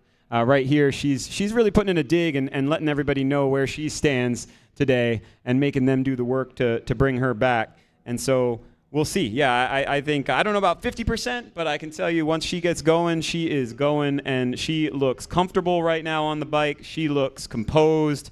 She is just testing the field and seeing what she can make them do. There she goes through again. And here comes the Fountain Rider. Now, this is exactly what we were wondering. And look at the two Fountain teammates now. And they are hovering. They're not going to stitch together that move, connecting the dots. This team found very heady riders. I think on some level, Rathbun knows that. Of course, she knows that. She races all around the world, and the Pacific Northwest included. We talked about Bend, Oregon, where Rathbun got second. Maybe she's trying to eliminate some of those numbers by getting up the road and trying to dictate by offense rather than defense. Yeah, talking about Laurel's power animating this race, that was a 1 minute 37 second lap. I mean, that is ripping at about 26.5 miles per hour around this course. So, we've got our race on our hands now after some niceties in the first few laps. We see Laurel has animated this race, made everybody come and chase. Fount closed it down, and here we see on the backside another counterattack coming out of that. Great time to counter. Once you're just caught, everybody might be a little off their guard. That's right. Hit them out and try it again. I'm sorry, that's a Fountain Rider, and Priscilla Savorda is right on that move. Priscilla also knows the fact how formidable Fountain Riders are, so she's going to try to cover that move. It looks like she was able to latch on. Yes, indeed. So now 3 riders. Tyler Mize, last year's winner, in between. Right there, she's carrying that creamy pink-orange kit, and she is in between that space and time between 3 riders up the road and the peloton as they come through start finish right now, whipping up the speed. So yeah, we see that Fount rider who came across, Jennifer Wheeler, number 118, and we've got a group of 3, almost 4 now, forming up in the front with about a couple second gap. The group is really working to try and bring them back. We've got these great overhead photos coming to you live on LA Crits via the LA Crits drone being manned by Ray Mars. Thank you for bringing all of this beautiful SoCal crit racing to YouTube for all of those that couldn't make it out here to beautiful Santa Clarita, California for this Chuck Pontius Memorial Criterium. We are sad for you that you couldn't make it out because this is just about as perfect of a day as you could order for bike racing and for bike spectating. Absolutely. We are celebrating and ushering new good times, blue skies today, no doubt about it. The azaleas are blooming and the birds are chirping. It's getting a little bit chippy and chirpy out there out on course. We're going to ring the bell shortly for some preems, kind of spice it up a bit. And this is a 0.7 mile lap arrowhead shaped. It's a bit of a triangle, 3 sharp corners, and it's a bit punchy with that grade on the backstretch. You can see them now coming down that about a 20-foot difference of elevation, bombing through turn number 3. Yeah, sorry to interrupt there, Dave. This is going to be a preem lap, a pair of socks and a water bottle going to the first person across the line on this preem lap. Again, another Fount rider. Preem lap here. Preem lap. Fount going off the front. Preem lap. It's a pair of socks and a water bottle. Yes, at the tip, setting the pace, Brooklyn or Radin with Team Fount. Yeah, so like you said, Dave, Fount, they came down here from the Pacific Northwest on a mission. They are down here whether they're training or they are just here to win a bike race. Every one of their riders has been all over the front of this bike race so far, so we can see they're here with intention.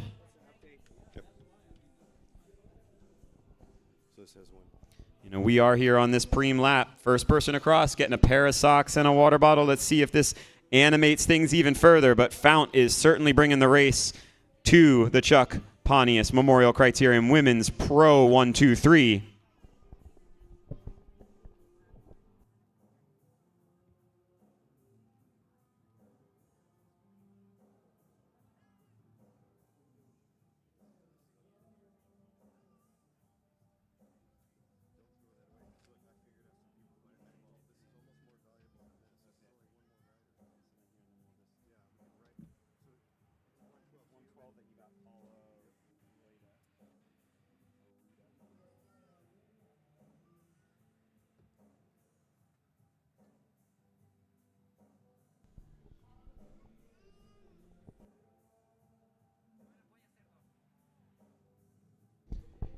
Here they come to the line on this preem lap. We've got a group of 3, and it's Laurel Rathburn off the front with, I think that's PC Savord and a Fount rider. I didn't quite catch the number. But Laurel taking that first preem and tagging on another lap to her most aggressive rider claim for that $100 prize at the end of this race. Yeah, Steve, this is really fascinating. The In-Cycle Mommy's rider was none other than Emily Jorgensen, same kind of style, classy rider that Priscilla Savord is. Emily Jorgensen, an amazing rider, but we have not seen her in a number of years. She is an exceptional pro, a consummate professional, and good to see her out there turning the pedals again in a sanctioned bicycle race. Like I said, a very classy rider. Emily Jorgensen making that move.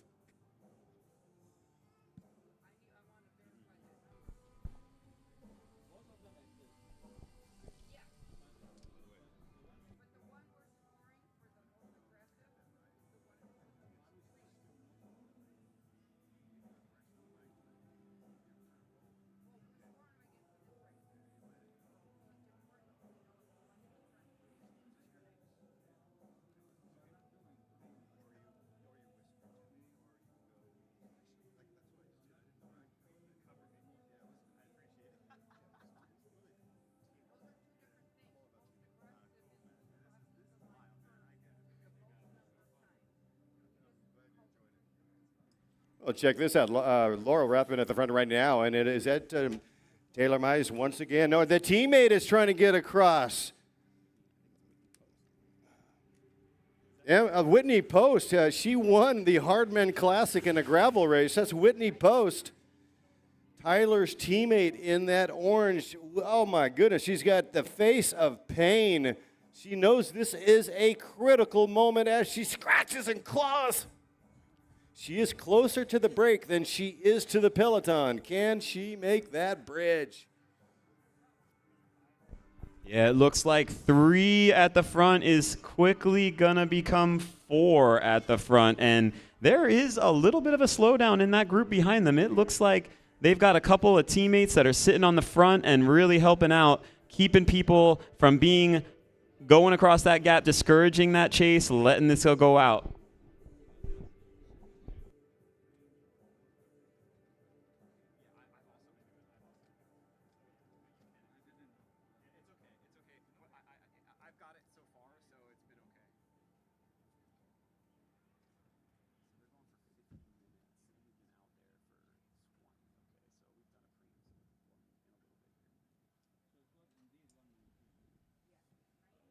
All right, if you're joining us right now, we have our Women Pro 1, 2, 3 with around about 30 minutes left in this bicycle race. 3 riders up the road. Whitney Post got across 3/4 but was unable to connect. Rathburn and that Fount rider looking back, trying to drill it to solidify this breakaway. Yeah, Laurel really putting her stamp on this race here. She's really keeping these 3 driving together. And Whitney Post making a great, brilliant effort. Post winning the Hardman Classic, beating Laurel Rathburn on a huge gravel race about, 2 years ago. So certainly Whitney Post had that target that she saw Rathburn go. She knew that was a huge moment in this bicycle race. Did not make it, but I just want to say, Whitney Post, good to see you out there. That was the right call. Just came up a little bit short on the calories and the watts. Those 3 riders, a very, very serious mix to hold off. We got a ton of racing left, a lot of laps here remaining, Steve Gore, but that is a very, very dangerous move.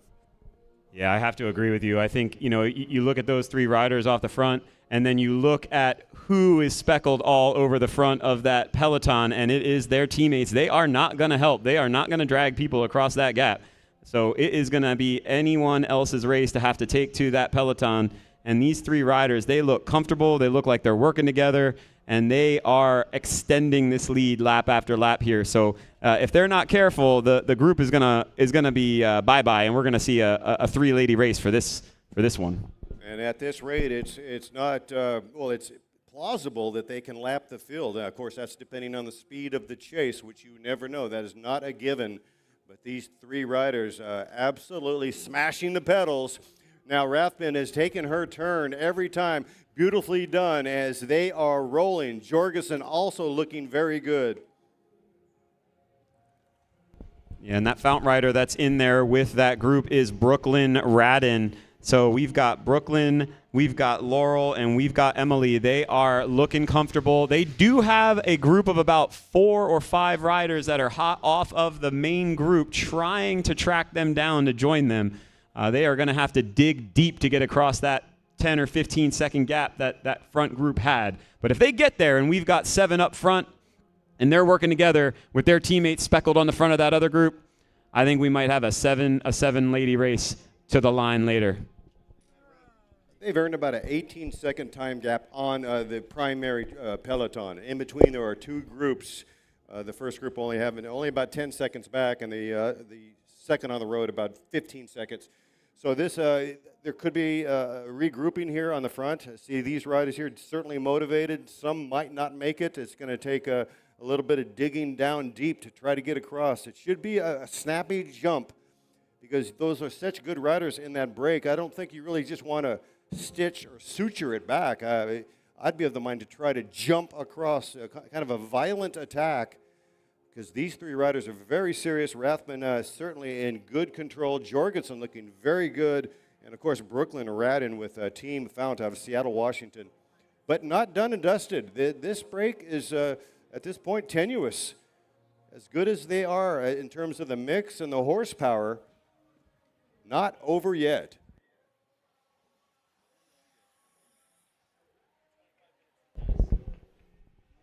So we are about halfway through this bike race, and we do have a group of 6 trying to get across that gap. We got 2 more trying to chase them. We have got a race just scattered all across this straightaway here at the line. Yeah, it looks like somebody threw a plate of ravioli against the wall to see what would stick. There are multiple groups out there right now, and it's almost like you're in a break if you're racing anywhere right now out there because there's 3 or 4 different groups. Each and every one of them are having to be motivated except for the teammate scenario. And that's what's really troubling if you're not riding for Encycle Mommies, if you're not riding for Fount, or if you're not riding for Legions of Los Angeles. It's going to be a rough 20 minutes remaining in this bike race. Yeah, and talking about Fount and Legion, you can see here the counterattack. They caught and they counterattacked. I think that's Holly Breck going off the front in her counter with a Fount rider on her wheel. She looks over the shoulder to see, what damage has been done, if anybody else is coming along with that move. But we have got a shakeup now at the front. They were caught. That original group of 3 was caught by that group of about 5, and there still looks like there's some stragglers trying to get across to that move. But yes, it looks like Holly Breck came through and countered after Laurel and her two in tow were caught. And what about Holly Breck? You talk about a class act. She was here early because she helps with Patrick Carroll's group. And now 2 Fount riders. We have 3 in the front, but that other Fount rider is trying to connect. We could have as many as 3 of the Fount riders, 100% of their team roster, trying to amass to the front. Holly Breck throwing it down. Holly Breck coming off a huge win at the Costa Mesa Grand Prix. This is our call to the podium. Let's get our top 3 riders in the Cat 2-3 race to the line. Or not to the line, to the podium. 3rd place, Hit Squad, Sebastian Afashari. Make it over here, please. 2nd place, Stotts Cycling, David Kennedy. And your winner, Thomas Merritt with T-Run. Please make your way to the awards podium.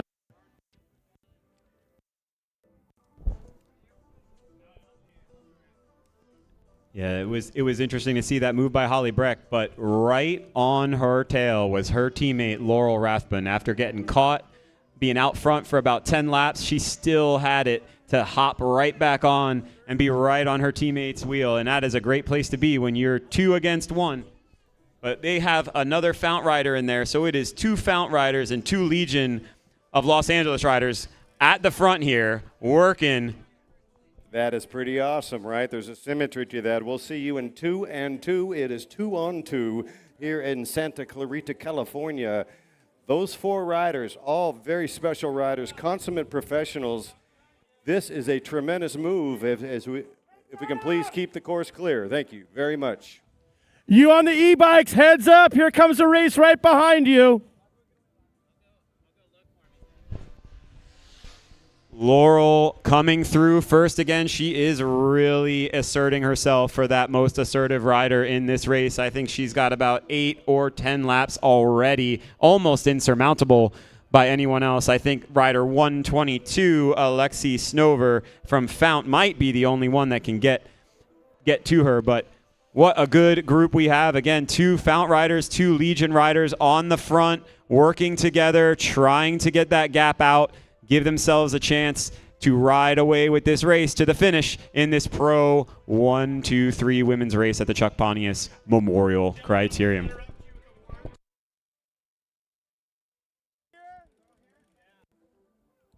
All right, ladies and gentlemen, it is now time for our awards podium here at the Chuck Pontius Memorial Criterium in our men's Cat 2-3 race. In third place, riding for Hit Squad Racing, let's welcome Sebastian Afashari. In second place, riding for Stotts Thoughts, it's David Kennedy. Or is that Thotes? And your winner, riding for T-Run Cycling, let's welcome Thomas Merritt.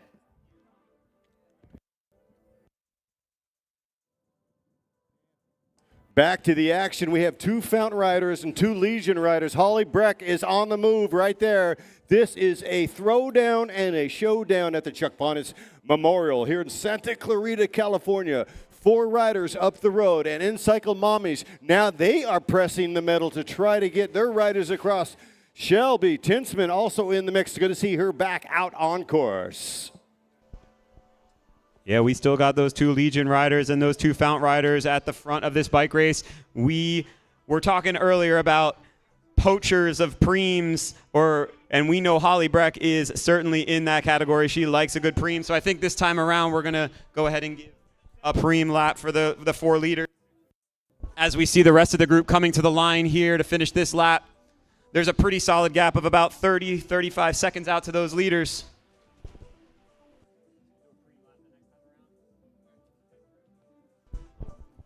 So yeah, we're going to offer up some chain lube here to the first person across the line in the next lap as the ladies in the front, those 4 riders, 2 from Fount, 2 from Legion of Los Angeles, they're going to hear the bell, and they're going to be racing for a merchandise preem.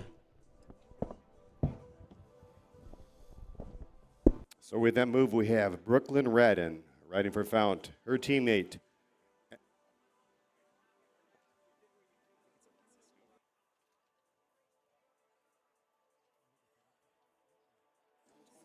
I believe it's Alexi Snover, also with Fount. And of course, we've got Laurel Rathman and our own Holly Breck. This is a preem lap, ladies, preem lap. First one across the line, chain lube, a preem lap. Chain lube, pre-lap, preem lap. Preem lap, chain lube, preem lap. All right, we're sorting it out here. That was actually the 2 riders representing Fount. Jennifer Wheeler, rider number 118, and her teammate 122 is Alexi Snover.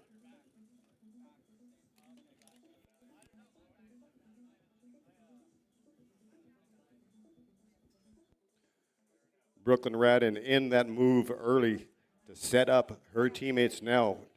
50% of the breakaway occupied by either Fount or Legions of Los Angeles. How are we doing on preems? Good. So we're going to do the second one now, and then we'll have a third one when the lap cards go up. Smart man. You're on it. You've already figured it out. I've learned from the best. Oh, okay. I'm just a fast learner. You know? This is a preem lap, chain lube, a merchandise, preem lap.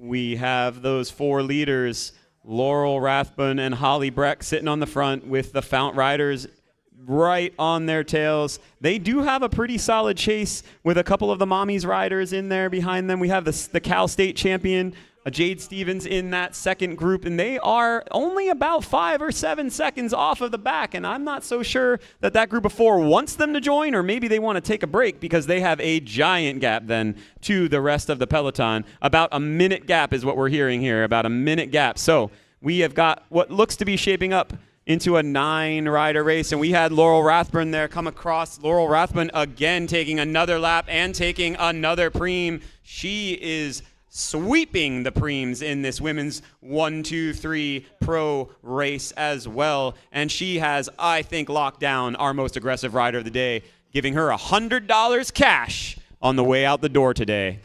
She has definitely got the ATM right now, no doubt about it, and those 2 riders representing Inside Malmies, Courtney Sullivan and Emily Jorgensen, able to scratch and claw and join that breakaway. A tremendous, brave effort to get across. It looked like those 4 riders were perhaps up the road, never to be seen again. 2 Encycle Mommies able to reintegrate into that move. That was ginormous for them to get into that move. Incredible. And to your point, I think some of that also was the motivation was ebbing and flowing amongst the 4. Certainly, if their goal was just to stay away in a TTT, it might have been done. That's not how bike racing goes. There's a conversation of how much are you willing, how many checks are you willing to write? I think that gave the opening for that chase to succeed. Yeah, I would agree there. I would say that those 4 realized there was some help coming along, and why burn all those matches staying out there all by yourself and maybe not have it left in the tank for the finish. Let them join, let them do some work. You've got some comfort to the next group on the road, and, let yourself rest for a bit after doing a big turn for about 25 minutes. And here we go. They're coming through the line. Laurel takes another lap. And look what's happening. What's happening now is that chase group is bridging up to the leaders. We're now going to have a group of 9 riders any second now. And what's happening as well, Courtney Sullivan and Emily Jorgensen, they got across sorta, right? And it took them so many matches to join. Right. Now any kind of shakeup and counter, they're having a real issue, and it's starting to fracture already. So it's almost like the top 4 before are still the top 4. However, the Fountain Rider has now joined, so they may have 3 in the break. She didn't quite connect. I'm talking about Brooklyn. She was very close to connecting, and then you'd be outnumbered if you're Legions of Los Angeles. Yeah, it looks like we had 2 splinter off that group just about as those 5 came across to meet and make it a group of 9. 1 Legion rider, 1 Fount rider went real hard off the front, and they've got the main peloton in their sights at this point. We are going to see, as we come to the line here, we're going to see the leaders and the main peloton at the same time. All right, officials, try to score the break now because it could get messy. That breakaway is closer to the rear. They're only about, 10, 15 seconds from lapping. And here comes, in fact, I think they already went over the top. There's been a lap and over the top. This is where it gets fun, crunching the numbers. A lapped field, so now we have a mix. There's Jorgensen, the Fountain Riders. Yeah, I believe that was 122 taking that lap, and So here's the break. So they've kind of eased up. We thought they would connect. Did not happen. This your break. I'm sorry. I think that Holly Breck and Alexi Snover have actually come across. What just came through was the remainder of that original break of 9 that formed, and it was Holly Breck and Alexi Snover that went when that formed, and they have now put about 15 seconds in 1 lap into the rest of their original breakaway, and they have lapped the remainder of the field. So we've got 2 out front, Holly Breck and Alexi Snover. It is messy out there, but that's what we got here. So, yeah, absolutely. In between camera views, Breck and Snover did indeed reconnect and then go over the top. We saw a bit of disarray. They snuck through. Man, there's a time and place where if you know you're going to make that connection, you go wide and you come with acceleration to try to put a stamp on that position. And that was amazing. Job well done.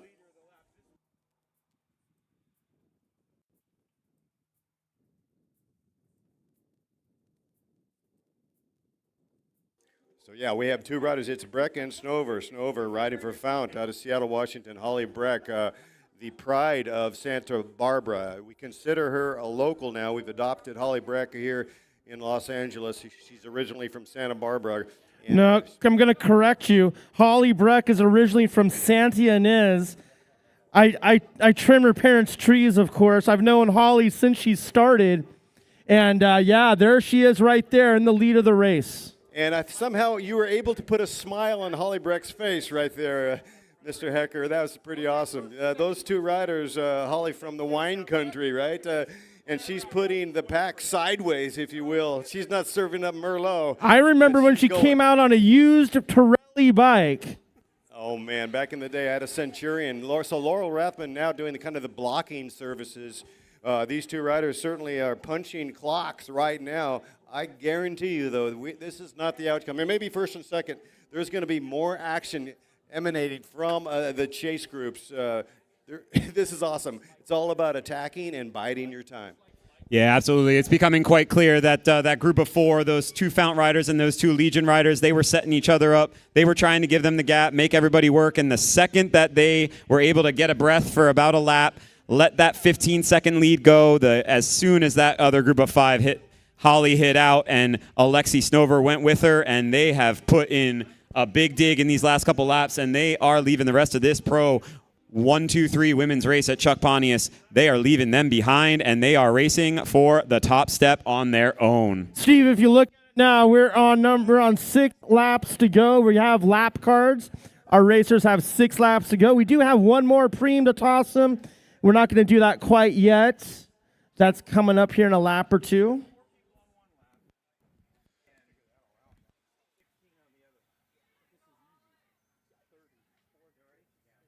And there on the start finish, if you're looking at home on lacrits.com, your two leaders on the road. 6 laps to go to our leaders, 6 to go. And a little cat and mouse, perhaps premature. I think Holly Breck is sussing up her capabilities of jumping Snover, and they are definitely easing off the throttle, if you will, right now. Those two riders starting to play games a little bit with roundabout when they come through. 5 laps remaining. But if you look at the front of that bike race, behind them, it is Laurel Rathbun and 2 Fount riders just dictating what's going on in that group, trying to let their 2 riders stay out there, do their work, and keep that gap so that they can ride and race for that big win today. Who do you guys want me to pick as 18, not 19? So again, who do you want me to ring the bell for the preem? Just up for grabs? It better be the field, not just the 2, but you can ring it for the 2. We'll ring it for the field. Right, for the group behind them. The group behind them? Right. The field behind them? Okay. And just make sure whoever's announcing. You got this. I got this one. Let's flip the cards to 5. If it's 18, it's 18. I mean 19. If it's 19, it's 19. No, you're right. 18 was in the second. I'm breaking those rules. I don't care. It's not my race. Dude, I'm basically. So awesome to be with you all today here in Santa Clarita, California. Be it work or life, music, bike life, it's all about improvising. Sometimes you have to see what is in front of you and you create, you improvise. And it soothes the savage beast. I'm talking about live music and sports. It is more than an escape. We are so glad you joined us here today in Santa Clarita, California. Game on right now as we are down to 5 laps to go when they come through.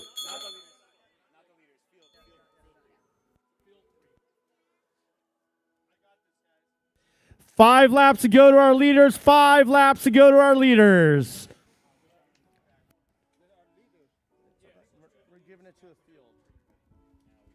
Now you ring it. All right, this is a preem lap for the field. Preem lap for the field on the line. To the winner of the next lap, Camelback coffee mug and a pump. To the winner of the next lap from the field. This is a field preem. Yeah, it looks like Holly Breck and Alexi Snover off the front have about 18 seconds on that field that is now going to be sprinting for their field preem. That means that the 2 riders off the front, Alexi Snover and Holly Breck, are not going to be sprinting for that preem. We are going to give it to the field that is chasing them as a way to try to motivate them a little more to get up and drag Holly and Alexi back into the fold and make it a bigger group to the finish.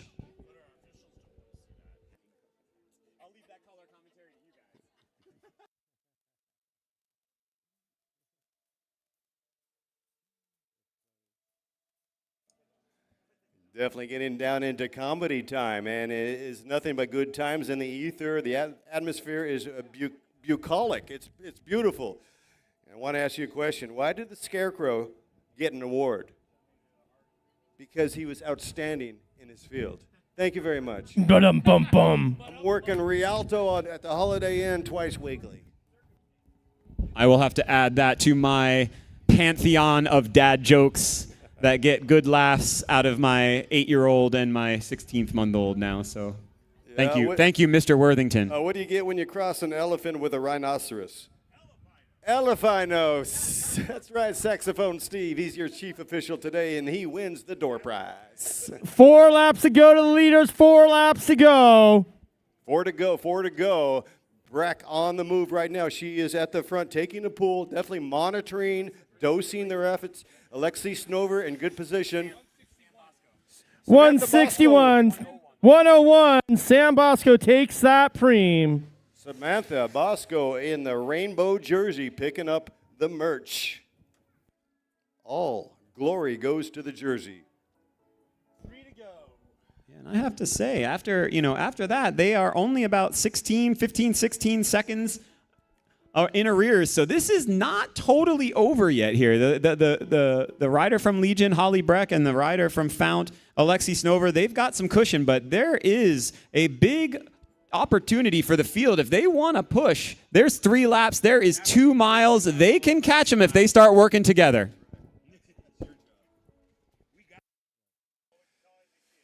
I see what you're slow cooking there, Steve Core. I do feel, that the gap is shrinking artificially. Not because they're talking amongst themselves. It's starting to shrink like a cheap suit. We talk about, right? Because there's not the motivation. Nobody wants to race for second place. They've been around. They've won too many times to race for second place. Well, hold on. I'm going to interrupt you. Don't look now. That cheap suit's all come back together going through turn number 3. Wow. So it really shrunk like George Costanza in the hot tub shrunk. This is like a fedora hat or sweater in the heater for 50 minutes. That thing comes out 25% of its original value. That's amazing. So they essentially shut it down, and it's for this reason. They would rather play with the numbers as we got a new combination of riders as they are whipping up the speed with 3 laps to go. 3 to go, 3 to go. Some of these riders are a full lap down. This is outrageous here in Santa Clarita, California. Yeah, I am certain that rider on the front, number 119, Brooklyn Radden, is not one of those lapped riders, and she had determination all over her face. Perhaps this was Fount's move all day to set up a late move. And we have Laurel Rathbun is out there as well, third wheel at the moment. So it looks like maybe Holly Breck and Alexi Snover were playing their role, making sure that everyone else had to do that dig, and they might be setting this up for a nice finish of Fount and Legion going head-to-head here. Yeah, evidently Snover was not dosing her pull. See, she was pulling back, and then Breck was kind of doing the same thing. Holly Breck's like, well, if you're not going to do it, I'm not going to do it. And that brought them back. And so now it's the numbers really favor Fount. It's a 3 against 2. Legion having 2 strong riders, and their Kendall Ryan's not here. But this could be very interesting, and it tilts the advantage to Fount. Clearly tips the advantage to Fount. I just picked up a new thing to say, not dosing her pools. That's awesome. Yeah, so now it's all back together. We're going to have 2 laps to go. Holy cow. This is going to be a fun race to call at the end. Look, they're all setting up for the sprint with 2 to go. Speaking of cow, what do you call a cow with no legs? A cow with no legs, Matt. Ground beef. Dum-bum-bum. Dad jokes. I'll just say it. I'm going to confess right now. 2 laps to go, racers. 2 to go, 2 to go. Here we go, 2 to go. To thy own self be true. Who's it going to be today? We're seeing Fount start to amass at the front inside of 2 to go.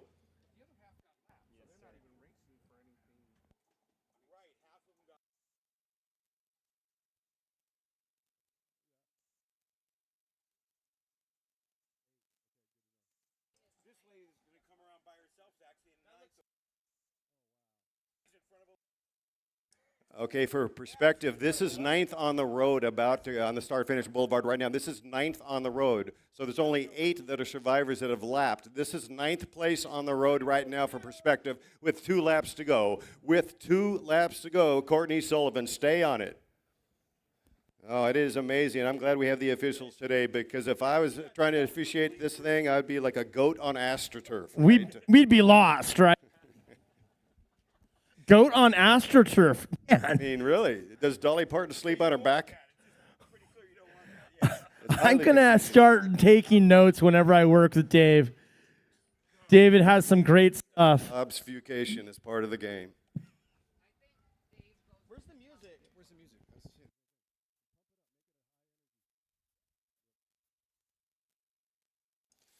Yeah, it really is decision time out there, out on course. I mean, at this point, they don't know whether to wind their wristwatch or to join the crap closet because it is game on. You're seeing the riders start to mess with the front. Fount trying to line it up as they carve out those corners with 1 lap. With 1 lap. With 1 lap to go. 1 lap remaining in this bicycle race. Who's it going to be today? Yeah, we know that there's only 8 of those riders in that big group that are on the lead lap, but I can assure you the 5 that have lined up at the front, the 3 Fount riders, as well as Holly Breck and Laurel Rathburn from Legion of Los Angeles are 5 of those 8, and they are winding it up. Whether you're on a hike or a bike or a snowboard, it's about rejuvenation and recreation. Enjoy the mountain journey, for the journey is the juice as Fount is at the front. If you feather your brakes, you are out. 1 to go. You are 9th place on the road. Bill lap, 1 to go. Yeah, and we can see it here. We can see it on this amazing view from the drone from LA Crits. You got the 3 Fount riders. They have lined it up, but here comes Holly Breck trying to get Laurel to the front of this bike race. She is trying to deliver her rider around that last turn so that she can go for it. And here it is. Fount rider is going to lead out Holly Breck from Legion of Los Angeles with Laurel Rathburn right on her wheel. It is the final sprint, and it is going to be. It's going to be Fount indeed. It looks like rider 122, Alexi Snover. Fount delivers the water on time, carrying the water, chopping the wood. That came down to the Thrilla in Manila. A highly anticipated contest. It looks like unofficial Fount edging out Legions of Los Angeles on the line. Yeah, wow, Dave, what a finish we just saw. Watching that on the LA Crits drone, seeing that all happen, it looked like Holly Breck was trying to bring Laurel to the front. Maybe a little bit too much effort early on from Laurel. Looked like she just didn't quite have the legs, and at that point, Holly abandoned that first plan, Plan A, and went on her own to try to beat that Fount rider, Alexi Snover, who ironically was with Holly for about 20 minutes of this race off the front. But it is Alexi Snover that had enough in the tank to finish it off for the victory here at the Chuck Pontius Memorial Criterium Women's Pro 1-2-3.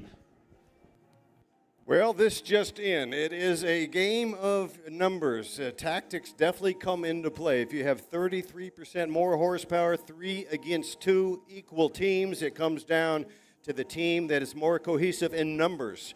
They are both equally fast. Breck, Rathman, all equally fast, equally experienced, and it comes down to the majority rule. 3 beats 2 any day of the week if everything is igualmente. Yeah, absolutely. Alexi did a lot of work there in the middle of the race with Holly staying off the front, but she also had those 2 teammates, Jennifer Wheeler and Brooklyn Radden, doing work for her as well, getting out front, allowing her to take a breather in those last maybe 15 minutes, which just allowed her to refuel the tank and gave her what she needed to take that win on the line against Holly Breck from Legion of Los Angeles. So what a great finish we were delivered by those ladies. Thank you so much for that great racing. I think it's probably safe to say we'll get the official results from the officials for us, but number 3 today Laurel Rathbun, number 2, Holly Breck, and on the top step, Alexi Snover from the Fount Racing team. And I believe unofficially our most aggressive rider will be Laurel Rathbun with about 12 laps off the front. And she almost sweeped those preems, taking preem number 1 and number 2. Sam Bosco taking the field preem number 3. Great racing, ladies. Thank you for giving us a show. Next on the menu, we have our men. Pro 1, 2, 3, the second signature headline event. All right, our pro men, 1, 2s, and 3s. Course is open for a lap. Go do a lap and then come to the line.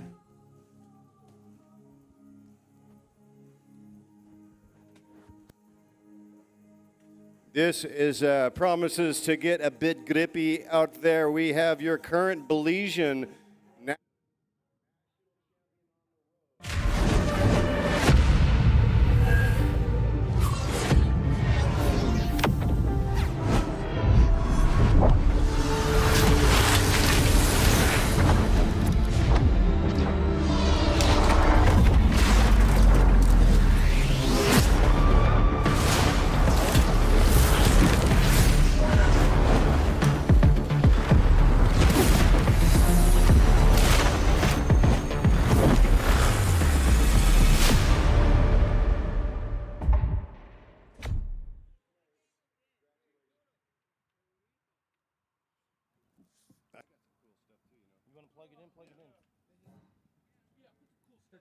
Turn it down though first. Okay. Yep.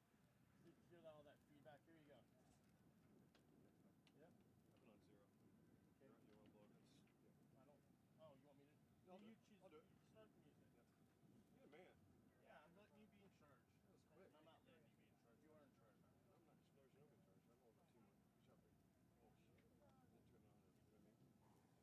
It's on now. I see the 220. I just can't see it. We could always put yours back on and tell it because it could take a minute or 2. A little downtime is fine. It's not like we have anyone here bitching at us on not losing. Yeah. I know you're losing. Yelling at me. Oh, yeah, there it is. Where's the music? Super hard to see it. Put it up here. Yep. That better? Yep.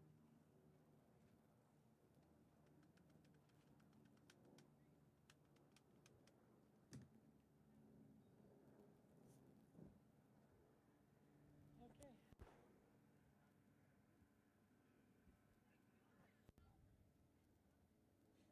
Oh, was your iPad sitting in the sun? No. Oh.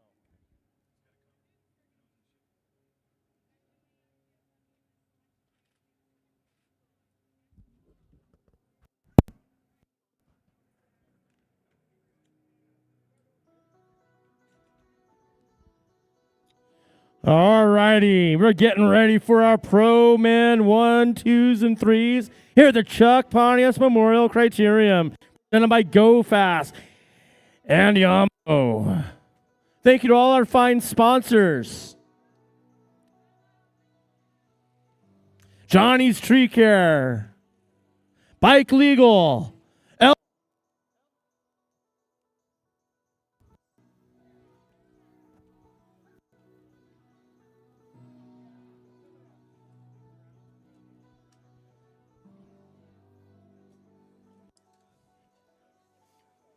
All right, this is going to be electric. These dudes are as tough as Naugahyde steaks.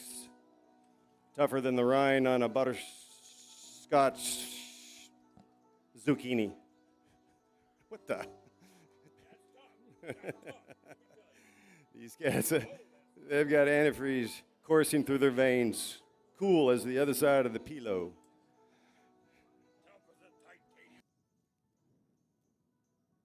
The proverbial $3 steak. Y'all be racing for 75 minutes. Shortly, we're going to turn it over to Chief Official Steve, Saxophone Steve.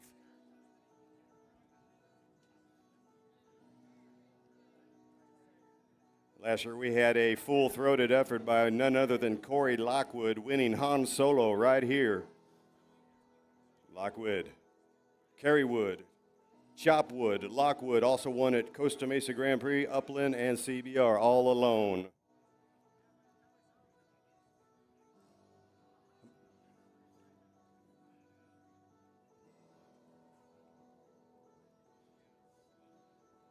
So once again, racing for 75 hot minutes. Sending it over to Chief Official Stevie B. You ready?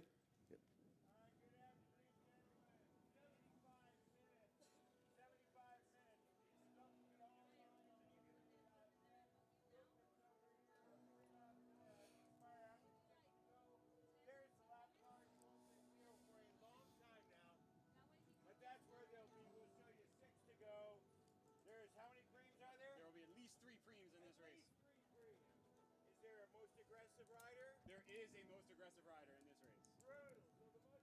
rider in this race. We had a hard time keeping the women straight, so you guys. I got it. It was 111. Oh yeah, we got that. Okay. For the men's race, but Rich can help. Okay, great. Who does camera? Hey, buddy. Got your helmet on? Safety first. Yeah.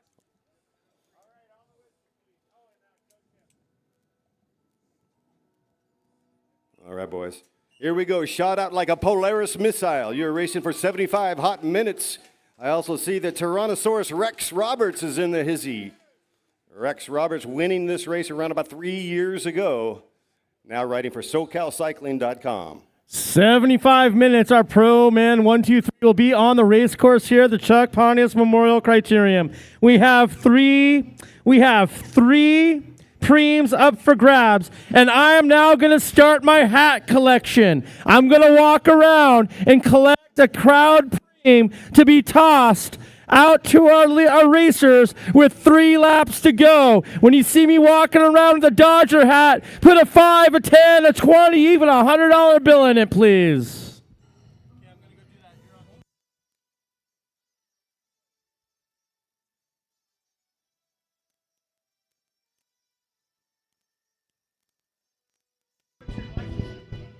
So yes, as it's been said, they are off. The pro men 1, 2, 3 race is in it for 75 minutes. We are going to have 3 preems at minimum. It sounds like a 4th. If you are able, please donate to the hat collection. It'll be a cash preem to light this race up at a really good time. We also have a $100 cash prize to the most aggressive rider. That is the rider that comes across this line first the most laps during the race. So we will see how this all pans out. We are already coming around for lap 1. We have a solo rider off the front, putting their initial mark on the Mar rider. It is rider number 39.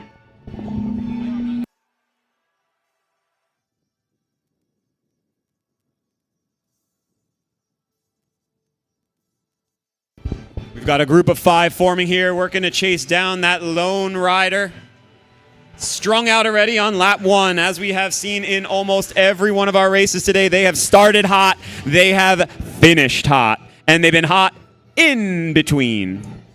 All right, that's my man Ronnie Toth out there. He is dialed in. He's got that aero rear wheel on, and he is absolutely punching it, crushing these corners, ripping up the tarmac. There he is, Ronnie Toth, in that aero tucked position. He's looking strong. He's got about a 15-second time gap. Rolling.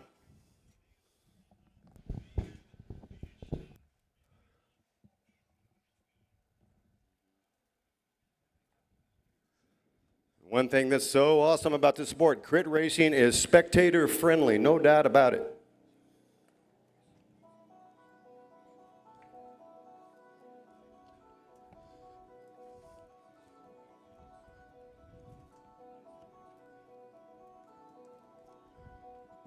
I urge you all.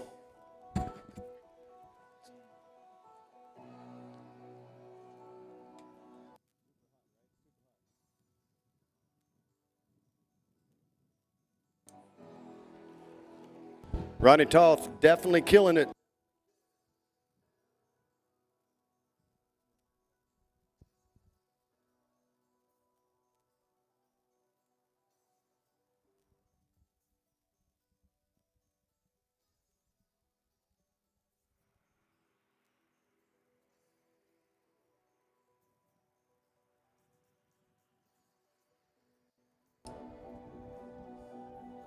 We are right on time.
And looky here, we got Corey Williams and Ronnie Toth, and they are doing the early shake and the bake. And that looks like that's Cameron Bond, 007 James Bond out on a hunt. He is definitely, he's got his pistol out. Can he connect? He's got almost a full straightaway, 3 riders. Bond trying to collect and latch on to Ronnie Toth and Corey Williams.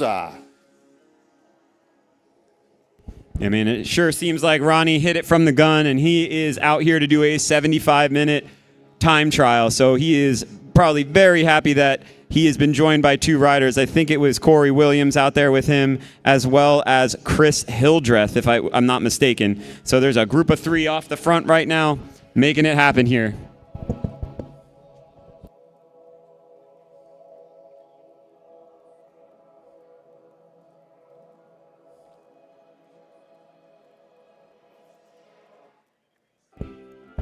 And they are out of sight at this moment. They went around turn 2, and there is no sign of the peloton coming around turn 1s until right now. Here they go. I think they've got already about a 30-second gap at least.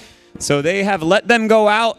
They are comfortable. It's a 75-minute race. They feel like they can bring them back when they are ready to. No need to burn all your matches now. And Ronnie Toth in the sunflower kit, drilling it. He's got that arrow tucked position. Corey Williams, number 2 in line, now coming over the top. Those 3 riders making it very, very difficult on Cameron Bond, 4th on the road, who is scratching and clawing to try to get across. There goes Bond. You've got to root for this young man on a college effort to try to connect early on. The antenna are at 180 right now. Peripheral vision is very high early on. My goodness gracious, this thing is sideways already. We're not far from the wine country, and it is certainly sideways.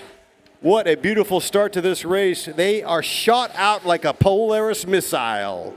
Oh, yeah, they are all over this race course in 3s and 4s and 5s. It is full gas right now. Everybody trying to find their position, find their group, find where they can actually sit and hold on. Some people might just be holding on for grim death at this point. They've raced 1, maybe 2 races even already today, and now they're trying to jump in this Pro 1, 2, 3, and it is on fire.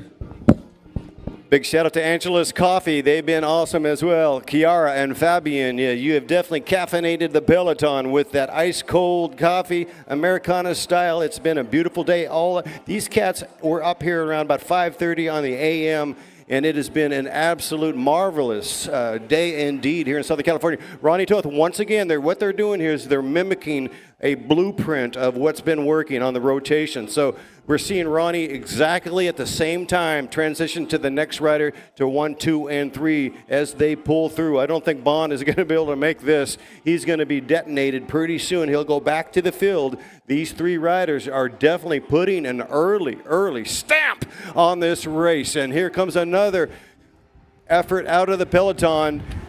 And that was Corey Lockwood, who maybe the alarm bells are going. He's got 3 real strong riders working together up the road, about 25 seconds gap. And he said, enough is enough. I am going to start putting in this dig. And whoever can hold my wheel, come with me. Let's go get him. Well, all right, ladies and gentlemen, it's 2:33 on the PM. And Corey Chop Wood has left. Lockwood has left the building. He's left the peloton with a giant target on his back. I'm not sure how he can do it. He has the ability to figure out the Rubik's Cube at 30 miles an hour when everybody knows it's coming. Here he goes, Lockwood with the face of pain. He is digging very deep to try to separate himself from the field with his teammate, Corey Williams, in this three-man break. Will we see Corey meet with Corey where 3 becomes 4? It's going to be, even with Lockwood's skill at threshold, it's still going to be a very long row to hoe, as you see on the LA Crits pictures. Lockwood not even in the picture at this point in time.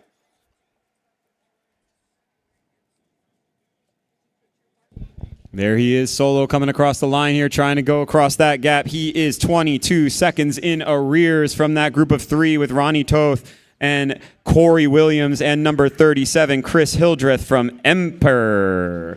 And there goes Justin Williams. The CEO has ejected from the building as well. A monster attack. This is unbelievable. I don't think this pack can sustain this type of energy. It has been absolutely ballistics from lap 1. Yeah, Ronnie Toth really lit the match right at the beginning. He put the kerosene on fire, going right from the gun, straight out with that disc wheel on the back and making a statement that, hey, I'm here. I'm going to go out there for 75 minutes if I have to. I'll go solo. And he got a couple real strong riders to come along with him right at the beginning, and this race is full gas.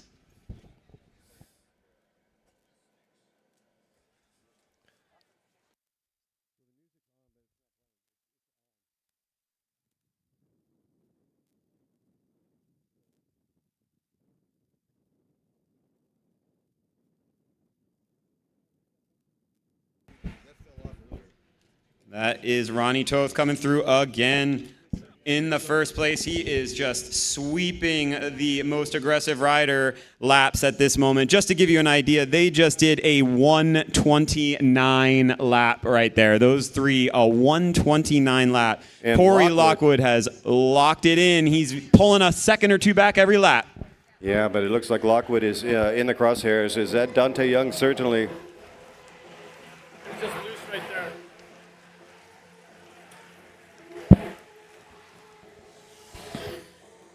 So if you're Corey Williams in that move, he's sporting the kind of the white kit, which is the national title from the Belizean Road Race National Champion in that group of 3. If you're Corey Williams, do you back off and wait for Lockwood, his Blazer teammate? But it appears that Corey Lockwood is not bringing the A game. I think he's going back to the field. Hey, Dave, I have an update, Dave and Steve. I went around and did my first walkabout with my Dodgers championship hat, begging for money. And I got to say, I'm worried about society. Nobody has cash anymore. All they have is their phones. What happens when the cloud bursts and all our money disappears? Ronnie Toth at the front. We actually, just in, we got some crit coin that I went around and I was able to gather a little bit of green lettuce for the hat. A full Hunsky that was generated through the generosity of the population here in Santa Clarita. And that's awesome. I was able to walk around and collect $171 though. So now this $100 makes it a $271 crowd preem. Thank you, David Worthington. I just got played. I think that's pretty awesome. You know, sometimes if you're at the table and you can't determine who the mark is, it just might be you. In this case, me. Job well done to my co-announcer, Mike Heckey. Man, that's awesome. Way to raise it. And you were only gone for, 5 nanoseconds, so this man's got charisma like none other. But hey, we still are a little bit short. Let's see if we can't collect another $29 to make it around $300 cash preem.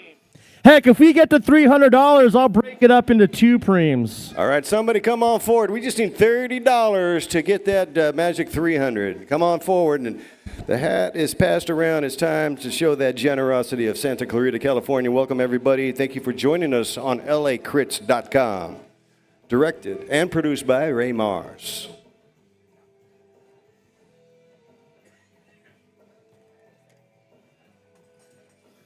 So here are our three leaders coming back to the line again. They've slowed up a bit. Maybe they're starting to feel it in the legs, but they are doing a lap time about 3 seconds slower than normal. But Ronnie Toth just lining it up lap after lap after lap, getting those points for that $100 prize. And Corey Lockwood has now brought them to within 11 seconds of his front wheel after he attacked about 4 laps ago out of the field, 25 seconds in arrears. So he is really stripping them out. Yeah, he's making me look like I got a Denver omelet on my face because Lockwood definitely is looking like he will connect. Perhaps Corey Williams did get the memo that he's got a very strong teammate coming across.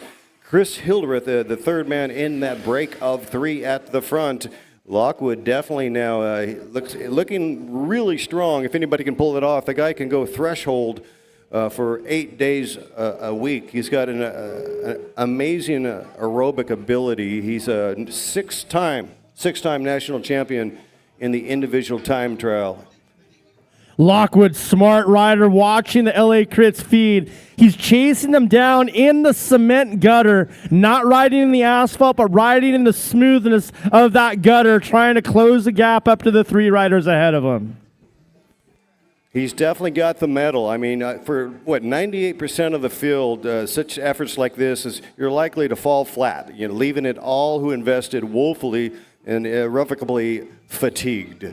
He doesn't know fatigue. When it comes to time trialing, he is one of the best in the U.S., in the States. Other riders might try what he's doing, and they would be fried, died, laid to the side. And there you go. Corey Williams checking himself. Here comes Lockwood. He's trying to get across, and it looks like he's got it dialed in because Corey Williams is saying, hey, I'm going to pause. I'm going to hit the 2-minute warning. No more pools from Corey Williams. Yeah, and those 2 guys in that group will know that that's happening. They'll see that Corey's not pulling through. They will know why that's happening. He's got a teammate coming across to him, and it is going to make a numbers advantage for the Golden State Blazers with Corey Williams in there together with Corey Lockwood. And Corey Lockwood has just done an incredible effort to come across a 25-second gap in about 5 laps. So he is really putting in the effort and in making it a 4-man group up there. And Justin Williams now, he's relegated back to the field. He really came out with a huge burst of speed to try to get across. At some point, he had too many travelers on the wheel, and they were unwilling to punch the clock. So he went back to the field. He's sporting that golden Red Bull helmet. Look for him in the middle of the field right now. He's always a factor at Criterium Racing. We saw him recently at Tulsa Tough on a Friday night, well back. He's probably 15, 20 back with 1 lap to go. Used that corner to dice that apex with line choice and was able to move up about 10 spots, and then come out through the darkness there in Tulsa with an enormous win. He's got so many monster wins, too many to name. Talking about Justin Williams, his brother right now, the younger Williams boy, rider number 4 in that breakaway.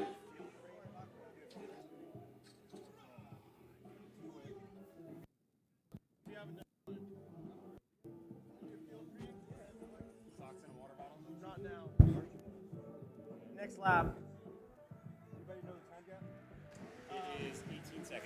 18 seconds is your time gap, and we talk about Justin Williams' ability to move forward at Tulsa Tough. Well, he does it here at Santa Clarita.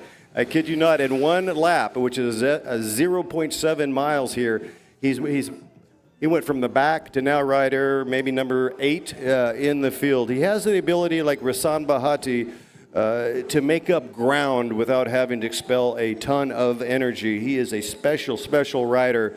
Certainly, you can say at one point in time, the fastest sprinter in all of the states. This will not be a field stream, it will be a stream to everybody.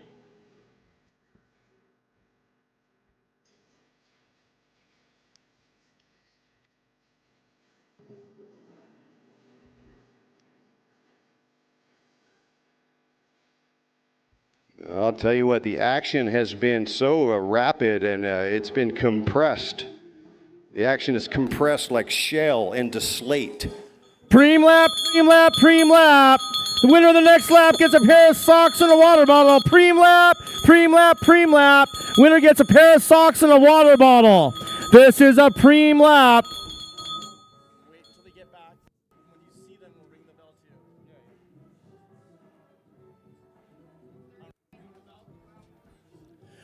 This is a preem lap to the leader of the next lap. Preem lap, socks and a water bottle to the winner of the next lap. You have to catch the break to get the preem. Preem lap, preem lap, preem lap to the winner of the next lap. So just in that one lap, that group of 4 in the front put 5 more seconds into the peloton. They are now 23 seconds ahead of the group. Corey Williams, Corey Lockwood, and Chris Hildreth and Ronnie Toth are out in front by 23 seconds. Ronnie has just mopped up every single lap for the $100 most aggressive rider. We'll see what happens here. Will they just stay nice and consistent and Ronnie will come across the line and take this preem? Or will they actually kind of break up and try to race a little bit for it? But we'll see.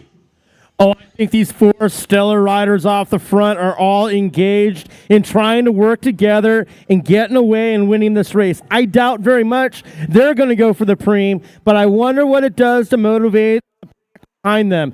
Are they going to try to go for that preem? Not at all. Looks like the gap might have increased. We will see who takes the preem. It's going to be Ronnie.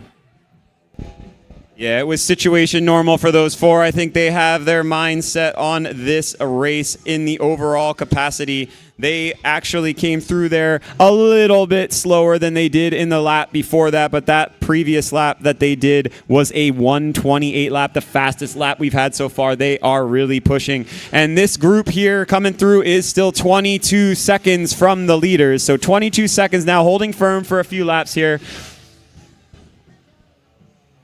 Now, there's still a lot of racing to be had here in a 75-minute race. Cooler heads a lot of times will prevail. You can take your time. You can make your pick of the moment that you make your move. The likes of Justin Williams still sitting in that main group, only 22 seconds. It might be a couple laps for someone like Justin to really put in a big dig to come across to those 4 that are working so hard out in front of this race on their own. We've just crossed over the 20-minute mark of this race. Means we have 55 minutes still.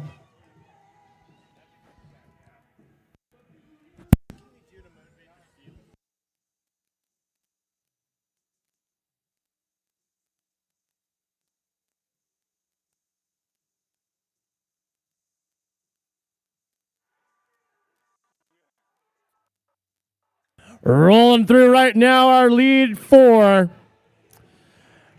Ron just making it a point, the first one across the line every lap. Ronnie Toth picking up those points, obviously. He's got design for getting the points competition to race within a race.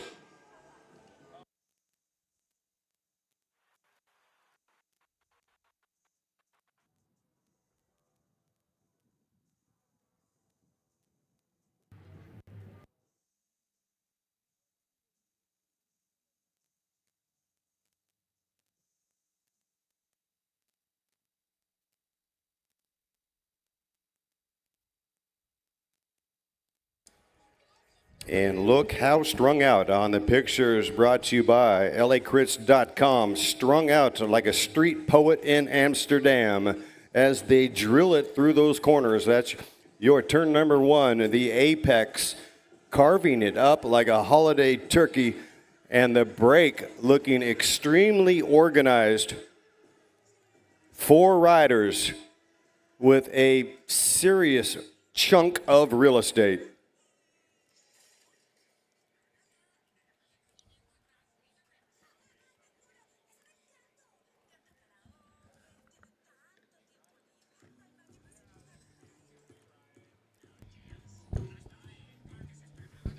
And here come our leaders to the line one more time. They are looking, as you said, Dave, they are looking very comfortable every single time across the line. It is Ronnie, followed by number 37, Chris Hildreth, and then the Corey team, the Corey Williams and Corey Lockwood representing the Golden State Blazers, just as easy as you like it as they came across the line there. Let's get our top 5 pro women, 1, 2s, and 3s to the awards podium, please. Make your way to the awards podium, our top 5 riders in the women's race. David with Team Fountain, if you keep all your riders, I understand they're out there cooling down on the bike path.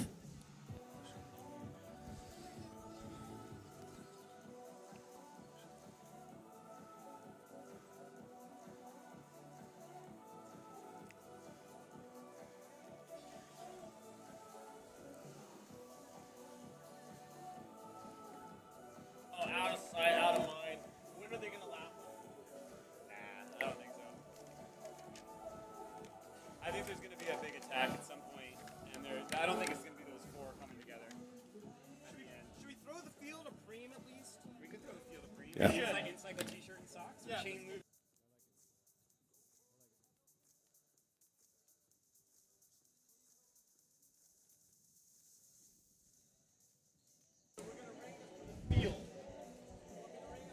Toth, Williams, Hildreth, Carry Water, Chop Wood, Lockwood.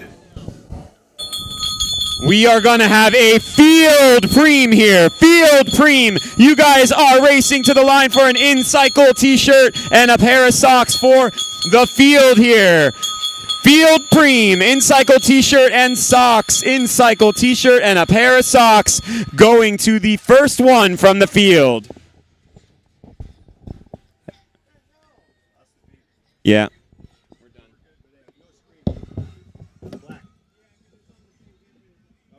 My generator's not on. I'm not using it. I'm using that one. No, you know what? Half this button keeps getting pushed. Again, that is a field preem that we are on a field preem lap here, not for the four that are out in front, but for the remainder of the race, trying to light this up in that peloton, get them to bridge a bit of that time back and make it a bigger group out front, or bring it all back together so we can see some hot attacks come out of that field once more. The front four looking very comfortable, almost too comfortable. Here they come, led by Corey Lockwood almost every time, leading them out. Behind that is Ronnie Toth taking another point out of this $100 most aggressive rider. And behind that, we have Hildreth. And then we have Corey Williams sitting on the back. Doesn't look like Corey's pulling through at the moment. The last couple laps, he's kind of just been there, saving himself. We'll see. And here comes the sprint for the preem. We have someone lighting it up, and it is going to be number 41. 41, Will Patton from Big Orange, taking that preem out, winning that in-cycle t-shirt and that pair of socks. Congratulations, Will.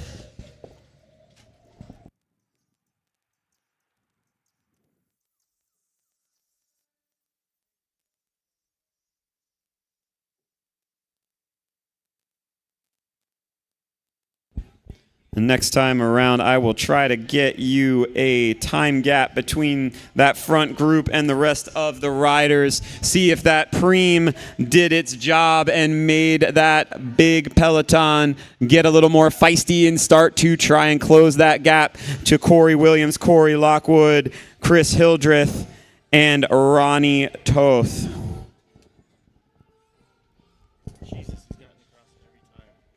Yeah, we have got a nice tailwind kicking up here on the finishing straight. It's swirling a little bit, but it is mostly coming from the back of the riders. It will be a very fast finish in this race. Again, Ronnie coming across one more time, taking another lap out of that most aggressive rider. I mean, he's pretty much put his stamp on that. We are still early. There's still plenty of time. Oh my God. Not touch anything? No. We need to relocate that fucking power strip. Okay, that sounded like a David. That's the wind. Well, I don't want to be accused of this. It was Let me trade it out. catching wind. I have another one. I got it. I see him. I have one of those too. That's going to require a lot of. Yeah. I got him at about 25. Why don't we just tape it? Can you just relocate it? Or no? Yeah, we got that at about 25-second gap right now. 25 second. It's been holding around that 25-second mark for several laps now. So that group of 4 out front is feeling quite comfortable. They're looking quite comfortable, and they are certainly working together for the cause. Everybody is trying to do their part to keep out in front and make sure that they can keep this a 4-man race rather than letting some of those big heavy hitters come back from the main field and make it a more spicy race than they want to deal with.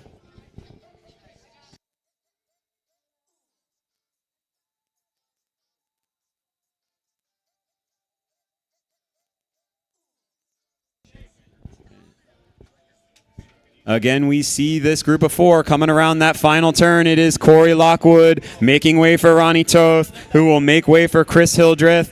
And we have Corey Williams sitting on the back. I don't know if Corey's doing a big turn on the back. I haven't been watching the screen, but I'm going to watch the screen here and see if Corey's maybe taking his turn going up the hill on the backside into the wind. But it looks like he might be just tail gunning this group of 4 and saving himself for that classic Corey Williams snap at the finish line.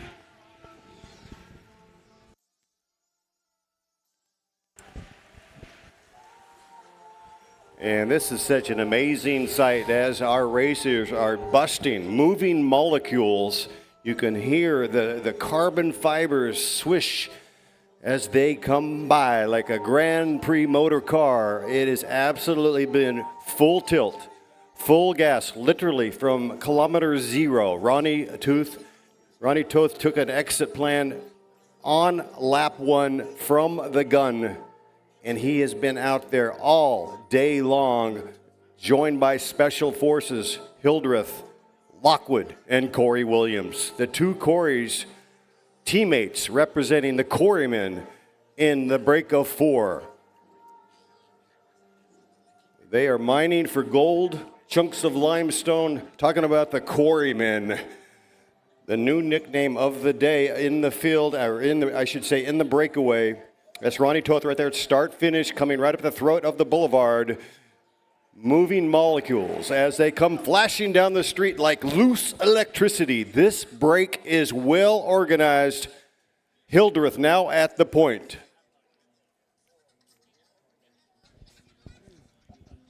Yeah, and it is as I had suspected. It looks like Ronnie Toth is just filing in with his group out there in 3rd position. Corey Williams being very savvy, sitting on the back of that group of 4. He made the effort to get out there. He's got a teammate. He doesn't have to work. He can just sit and keep his legs, stay in that slipstream with those guys, and make sure that he saves as much as he can for later in this race if they get caught, or for the finish if they stay away.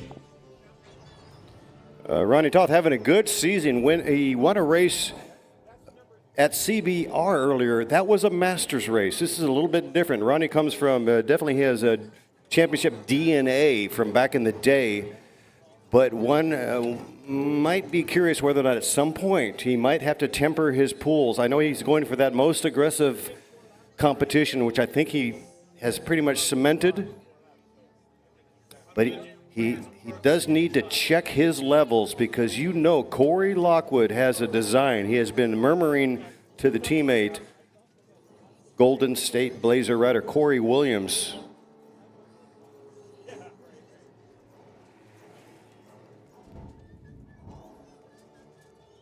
Ladies and gentlemen, this is now the time for the awards podium here at the Chuck Pontius Memorial Criterium for our women's Pro 1, 2, and 3. In 5th place, riding for Evoque Racing, Charity Chia. In 4th place, racing for Major Motion, Jade Stevens. In 3rd place, riding for Legion of Los Angeles, Laurel Rathbun. In 2nd place, also riding for Legion of Los Angeles, let's welcome Holly Breck.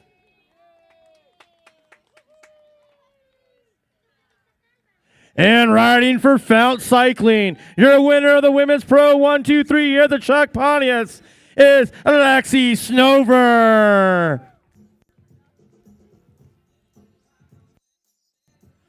There you have it, ladies and gentlemen, your top 5 Pontius Memorial Criterium in the Women's Pro 1-2-3. Jade Stevens, Charity Chia, Laura.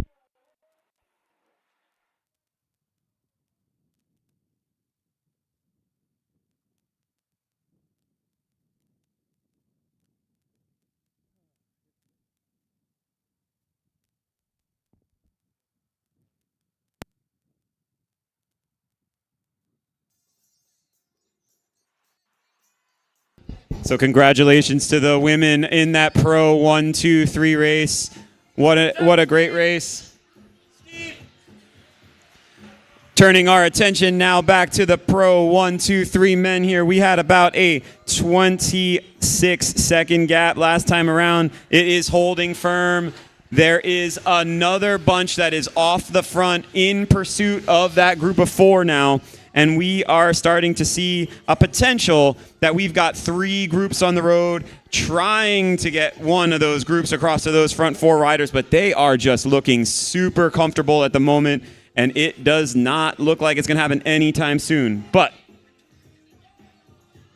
they are putting in that dig. 20 seconds of the first group.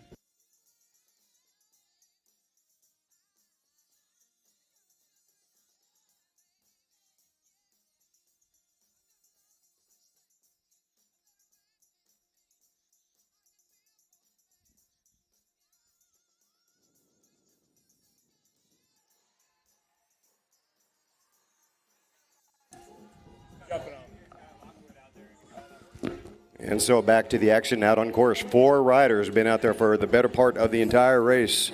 Lockwood being the 4th to join late. And Ronnie Toth coming through in the sunflower kit, festooned in the yellow flower kits. It's a pretty kit, but guess what? They have targets on the back. It looks like this chase is pretty frothy, pretty hungry as they're closing it down. It looks like SoCal Cycling coming to the front.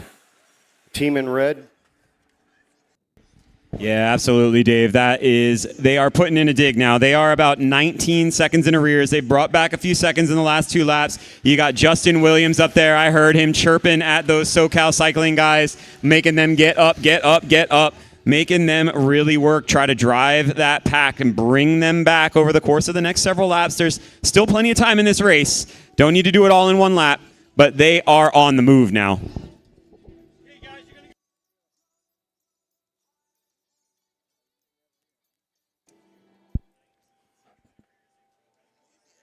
So 4 riders still holding off the pack. An absolute gorgeous day in Santa Clarita, California. It has been nothing short of electric as the energy has been building Richter magnitudes. Ronnie Toth, Hildreth, Corey Lockwood, and Corey Williams in the 4. We've seen that time advantage yo-yo just a fraction.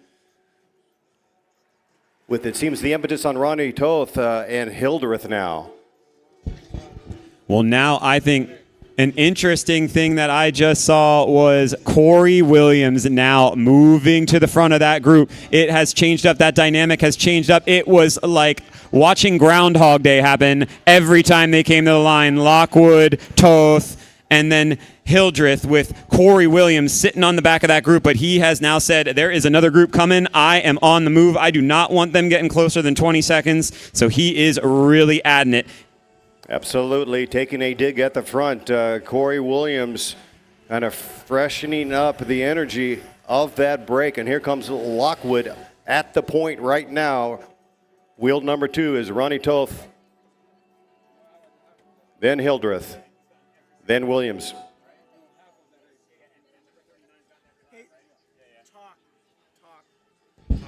Yeah, so we are at that halfway point in our Pro 1-2-3 men's race here at the Chuck Pontius Memorial Criterium, powered by Go Fast Andiamo, and we have seen Ronnie Toth just sweep the most aggressive rider lap points here. He has really put his mark. He is going to be at his $100 prize. Here they come again. Let's see if he really kind of locks it in. Again, we see it.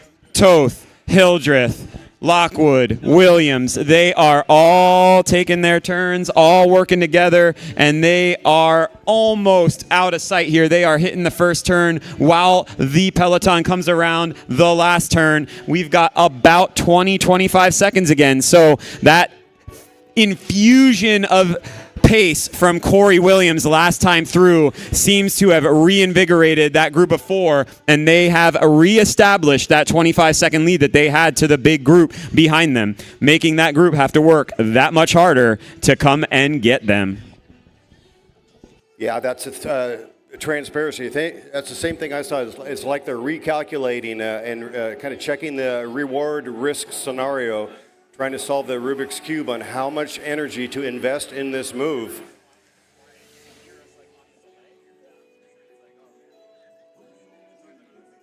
I mean, that peloton is still hungry. They did not come here to pick strawberries.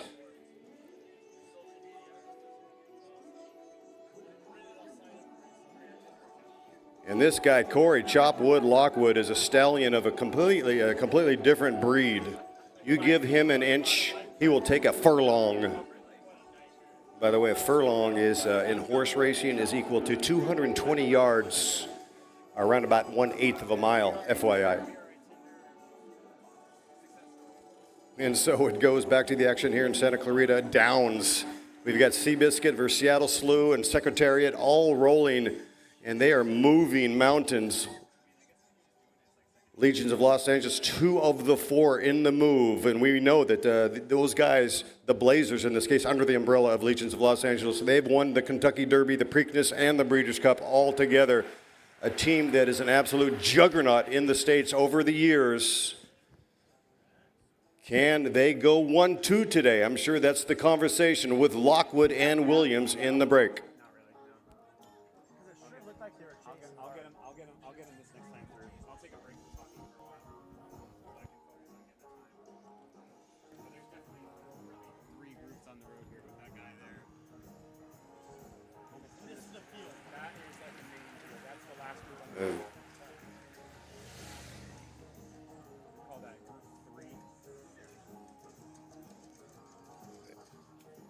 These 4 riders are pugnacious. They are willing to fight to hold back the chase. We lost George Foreman the other day, rest in peace. He's joining Ali in the great ring upstairs. I highly recommend you guys watch the documentary When We Were Kings. Give it a rewatch. Captures all the raw intensity of the rumble in the jungle, 1974 Zaire. Maybe I'll watch that as I drive home today.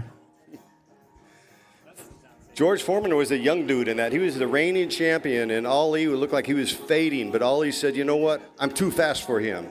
Ali said, I can turn out the lights before I go to bed and get into the bed before the room turns dark. I am that fast. And Dave, here, the rumble in Santa Clarita looks as though the gap has gotten smaller. It's down to just about 17 seconds. Interesting, right? It is yo-yoing. We were up to what? Around about 25, and then it's etched down to 16, 17, a bit of indecision. I do feel like Lockwood and Williams are in control of the RPMs and the velocity in that break. Yeah, it certainly looked like when we were seeing on the screen Corey Williams kind of sitting there in P4 in that group, you know, having his teammate Corey Lockwood doing a lot of that work in with Ronnie Toth and number 37 Chris Hildreth from Empire. You know, he then took a couple turns on one lap, and they went from 17 seconds out to 25 seconds. So I agree with you there, Dave. I think they are in full control of that breakaway and in full control of this bike race, really, the 2 of those guys. And the mentor of mentors, none other than Rashan Bahati, is actually giving splits on the back stretch in the canopy of trees over there around about turn number 3. And do remember, there's only 3 corners here in what is shaped as a arrowhead. It is a triangular course, a 0.7 punchy course, very intriguing as they burn through these laps around about a minute and a half. Ronnie Toth at the front once again with that aerodynamic rear wheel. seems to be making a difference, but you can see just a fraction of the impetus. My goodness gracious, Ronnie Toth has been out the entire day. 12 seconds is the gap. That chase group is chasing them down. They're working hard together to try to bring back those 4 riders off. So that the breakaway time advantage has now shrunk down to 12 seconds, ladies and gentlemen. The time gap, it is tumbling like Jenga blocks. Yeah, and you can see that Corey Williams went and pulled through on that lap after they came through the line. Corey went through. Ronnie Toth said, I'm not sliding into P3 here. I'm going all the way to the back. Corey came through, and I would expect that they're going to do a couple laps, dig a little bit, try to put this back out of reach of that chasing group, who is pulling about 5 seconds out of them per lap at this point. You might go dead first. And looky here, Justin Williams now, he's making a big move off the front.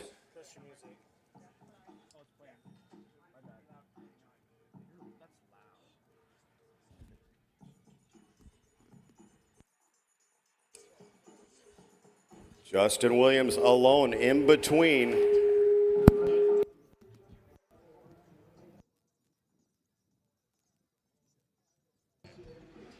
Justin Williams has ignited out of this second group, and he is just 6 seconds behind his brother and the other 3 guys on the front of this race, Chris Hildreth and Corey Lockwood and Ronnie Toth. It appears that Justin Williams has made his decision. It is time to move. It is time to get out of that middle group, and it is time to join the front runners and try to ignite this bike race and take it to the rest of the field.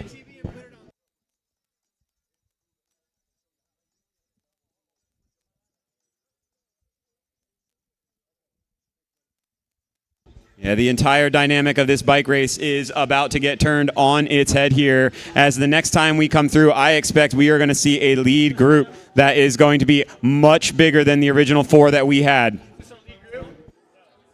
off. Our picture's now back live. Ray Mars is on it, man. That guy has got octopus arms covering everything. Live action here, broadcasting from Santa Clarita, California. To reset, 4 riders alone, pretty much from kilometer 0. Preem lap, preem lap, preem lap to the winner of the next lap. Preem lap. Chain lube and a water bottle to the winner of the next lap. This is a preem lap. Chain lube and a water bottle to the winner of the next lap. Preem lap, preem lap. Every time I talk.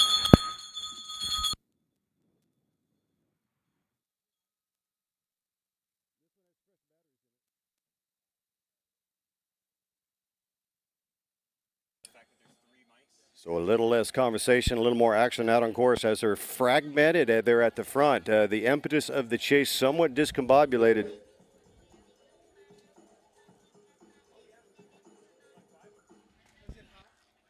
I don't know. I'm just going off. I'm getting away.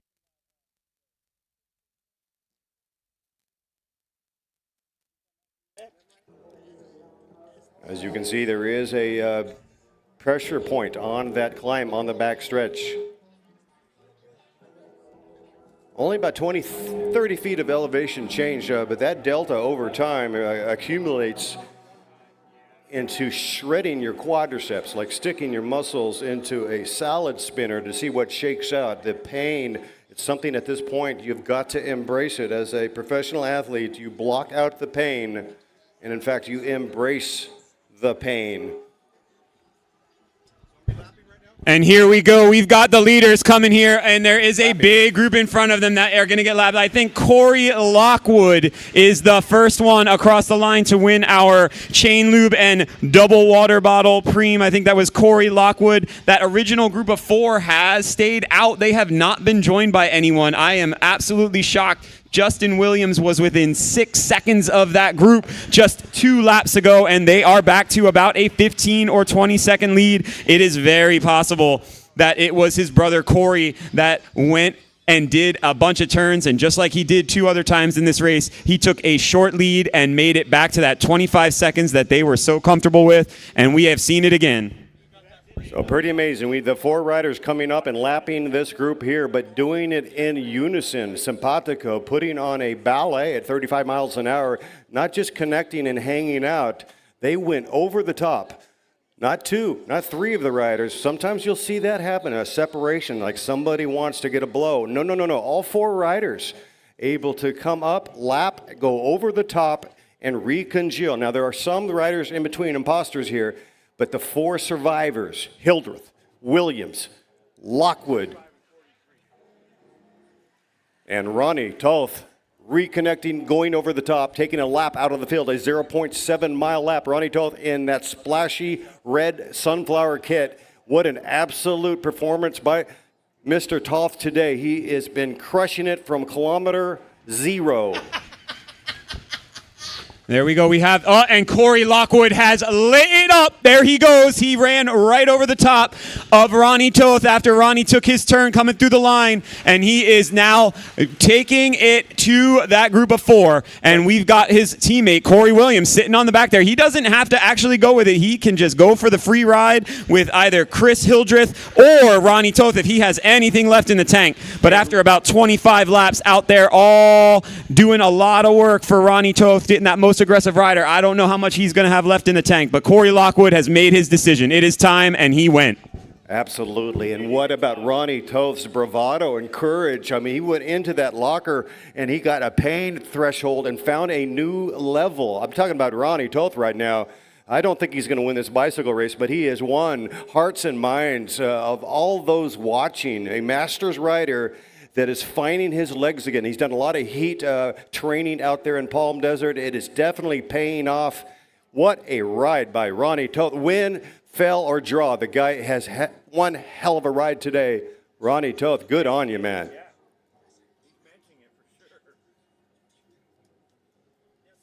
I mean, Corey Lockwood was trying to dispel Ronnie Toth. Let's just be honest. It was vicious. It was an annulment. And Ronnie was able to latch on to that move. There they are coming through start-finish right now. Ronnie on the left side of the screen having a conversation, 4 abroad. Lockwood looking at his teammate with Blazers. Corey Williams, a little bit of shake and bake there. No problem there, crossing wheels. There goes Corey Williams. Corey Williams on a big attack. They're trying to separate, and this is going to be infighting. Cannibalism in the top 4 right now. This is pandemonium in our men pro 1, 2, 3. We are about 2/3 of the way through this bike race, and we are seeing it unfold here. Corey Williams, after his teammate last lap, Corey Lockwood, goes over the top of Ronnie Toth. Corey Williams hits out in this lap, and they, after those 2 laps, have put it back out to that 25-second lead over the main group behind them. 25-second to the next group on the road. So they are, when they are working all 4 together, they are 25 seconds to the better, to the field. It is going to be very challenging for that field to bring them back if they don't want them to come back to them. But there is very little cohesion in the break right now. It's, like I said, cannibalistic, if you will, with the 2 Blazers riders starting to counter, and that is putting a completely different complexion on our breakaway. I mean, they were clear for takeoff, working together, building, yo-yoing a bit, and then building on that time advantage after lapping the field. The 4 riders still able to congeal, and now it's getting very, very dicey, a bit chippy in the break. Corey Williams now set off on his own. Ladies and gentlemen, fasten your seatbelts. All personal items in the overhead bin. All trays and seats in the upright position. We might be experiencing some turbulence as this is rock and roll in the final 15-20 minutes of this race in Santa Clarita, California. It has been amazing. And we have Williams now with a strong time gap. The Corey men getting together with a bulletin to attack. And this attack has been executed, and now Lockwood is busting out. They're going to try to reconvene. Ronnie Toth digging. Lockwood now separating from Ronnie Toth. Second wheel on the road is Lockwood. Corey Williams up the road. No love lost in our top 4 anymore. If you got your brackets, it's too late. You can't fill out your bracket. This is March Madness. If you forgot to fill in your brackets, that is a me problem. Lockwood about to join and latch on with Corey Williams. Brothers in arms, both on the Golden West Blazer squad under the umbrella of Legion. Meanwhile, back in the field, Justin Williams now shaking and baking. Yeah, it is a powerful display by these two riders. They have ridden Ronnie Toth and Chris Hildreth off their wheels. They are now going. Hildreth is putting in a dig here. He is going to try to get across to those two teammates, but it is going to be a big ask. Ronnie Toth, after an amazing effort for 50 minutes, taking all those most aggressive rider points, looks like he might be detonated at this point. But what an effort it was for him to animate this race and get us going. But it looks like Corey Williams and Lockwood have put about 30 seconds to the next riders on the road. And it could be a good night with those two time trialing for 20 minutes to the finish of this bike race.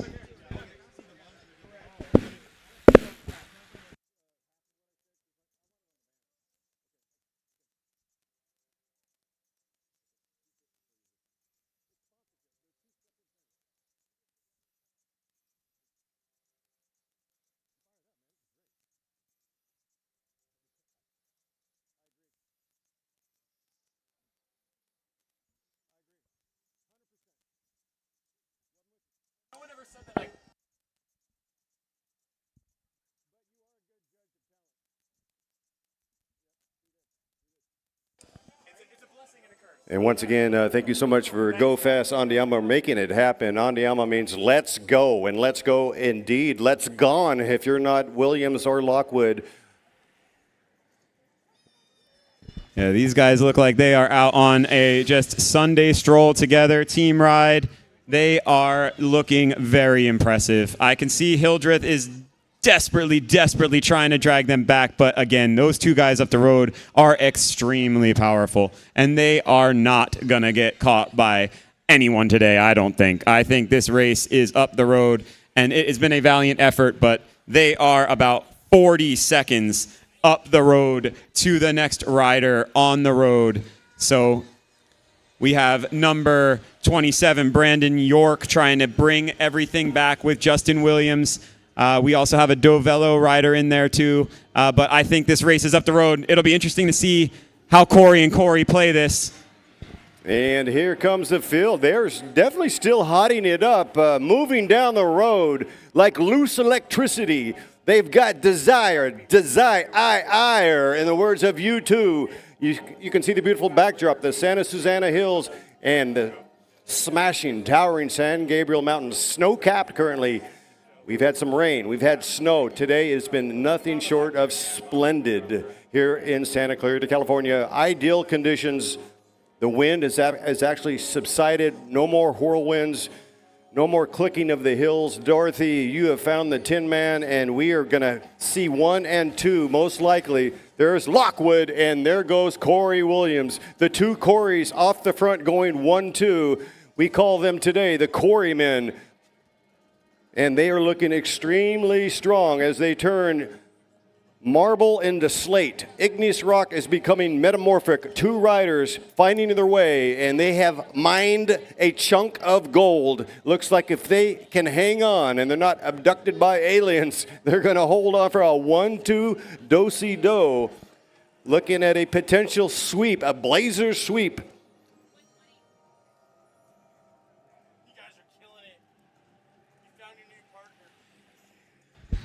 Yeah, so we've got about 43 seconds to this group of four that are chasing. But again, that's the Corey show off the front you're seeing from the LA Crits drone. They are out time trialing as a team of two. We do still have a preem left in the purse here. We've got some cash. I'm going to leave it up to Mr. Hecker here how and when he wants to make that preem happen. But we do have one big cash preem left. We already have Mr. Ronnie Toth has put his mark on that $100 prize after the race for the most aggressive rider. And we have a amazing Team 1-2 up the road, giving us a show today, showing us what it means to be a Golden State Blazer. We got some amazing riders here. Corey Lockwood, Corey Williams, really taking it to this field. We're going to give those guys They have been absolutely crushing the tarmac, ripping through these three corners,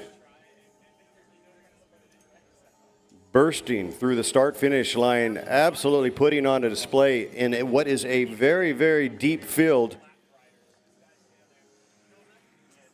So there's Chris Hildreth. He is looking to hold on for third place here, standing on the step with the likes of Corey Lockwood and Corey Williams, former national champions, respectively. That is not a bad set of company to be keeping. So he still has quite a bit to race for out there. And we have number 4 on the road, number 39, Ronnie Toth there in a group of 2 other lap riders, and we've got that group of 4 I was talking about. We've got Brandon York, we've got a Dovello rider, and we have a SoCal rider in there with former national champion of the United States and now national champion of Belize, I believe, Justin Williams. So there is still a lot to play for on the road here in these last 15 minutes of racing that we have, getting us to 75 minutes in this Men's Pro 1-2-3 at Chuck Pontius Memorial Criterium in Santa Clarita, California, brought to you by Go Fast on Diamo.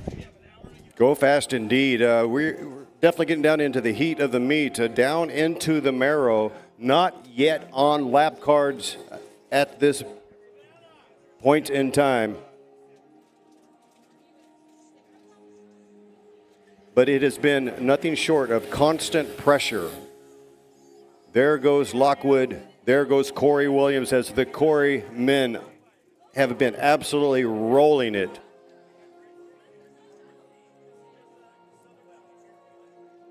Chopwood and Kerry Water, Lockwood and Williams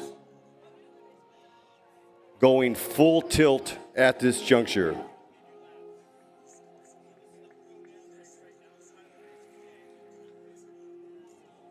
They say that necessity is the root of invention. To them, it was about teamwork. It wasn't about duct tape. A nonverbal conversation between the Blazer riders, Corey Williams and Corey Lockwood.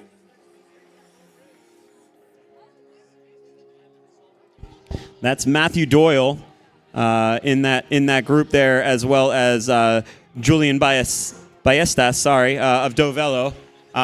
We did have our youngest rider in the field, Levi Ritter, trying to go across with that group of 4 that's gone up the road with Justin Williams. He doesn't look like he quite made it, but it's really awesome to see one of our junior riders out of Velosport at age 18 coming out here racing a second race and coming and mixing it up with the Pro 1-2 guys.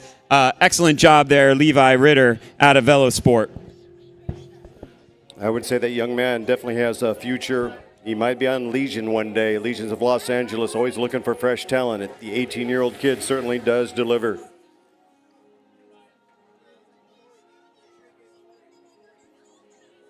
Ronnie Toth, it looks like he is in position to get top 10. He has had one heck of a ride. Some of these riders might be lapped, but not Justin Williams. Justin Williams currently on Ronnie Toth's wheel. As you can see, it definitely is getting murky down there as the velocity is somewhat been under strain. The viscosity now is running at an odd level. Starting to see perhaps hallucinations if you're Ronnie Toth. He literally has been off from the gun. Everybody bridged up to him. He was adios amigos. The pride of the Palm Desert has put on one heck of a show. And again, winning hearts and minds. Tip of the hat to Ronnie Toth.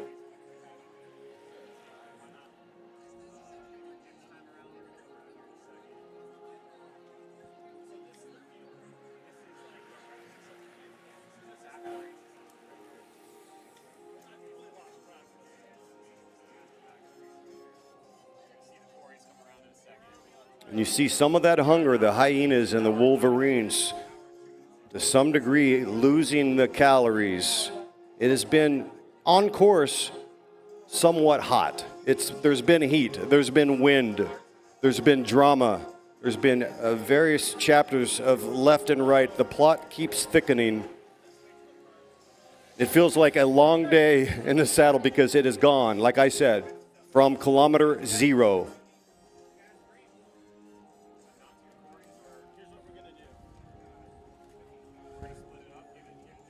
Corey Williams able to stay calm, showing the poise under the noise.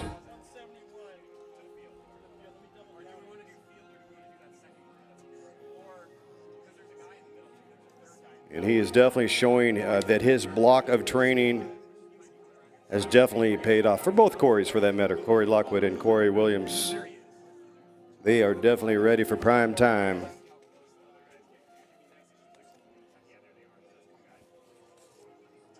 And we hope to see both of them at the Tour of Murrieta, April 5 and April 6. Hildreth still hanging on. Third place on the road.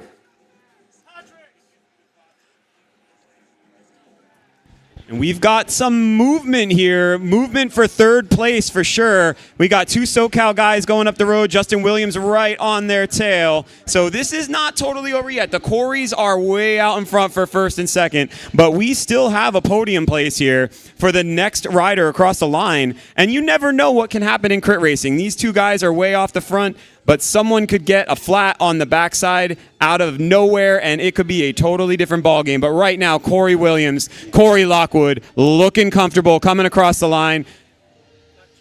Corey Williams looks like he is barely breathing hard. Mouth isn't even open. He looks comfortable as you like.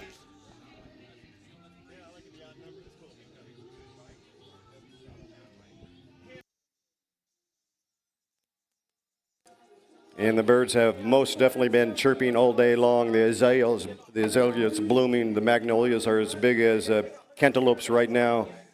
Spring has come in March. March Madness has delivered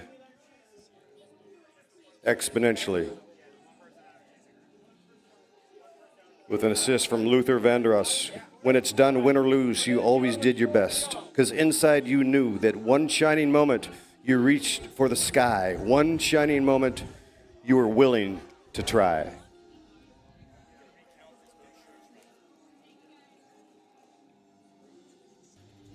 So sitting here with the officials, they are starting to get ready to show some cards here. We are coming down to the nitty-gritty. We have a nice group here of about 9, 10, 11 riders. There goes Levi Ritter getting in there.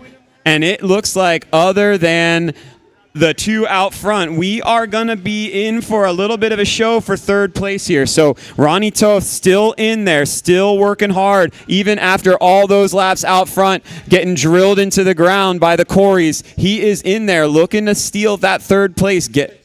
We are now at 6 to go. We are on the cards, gentlemen. Corey Williams, Corey Lockwood. We have 6 laps to go in this pro men 1, 2, 3 race. All right, I'm going to take over the mic for this stream. We're going to ring it with 5 to go, David.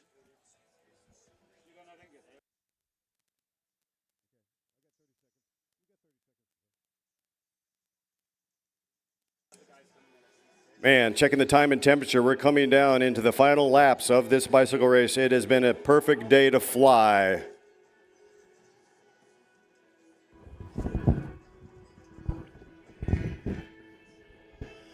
All right, congratulations to our crowd. You generated $271 in cash for the crowd preem. Good job. Even to those of you who didn't chip in, thank you very much. Next time you go to a bike race, bring some cash. The way we're going to do this is we're going to give $100 to the two Corys off the front, and then $171 to the chase group. This is not them. No. That's 6. That's them at 6. This is the chase group. Yeah, that's them at 6. This is the chase group. 6 laps to go, racers. 6 to go. 6 laps to go, racers. 6 to go. Here come the Corys. Okay, ring the bell for the Corys. Goes to 5, 6. No, they have 5 laps to go. Preem lap. $100 cash to the leaders. $100 cash preem to the leaders. Crowd preem. 5 laps to go.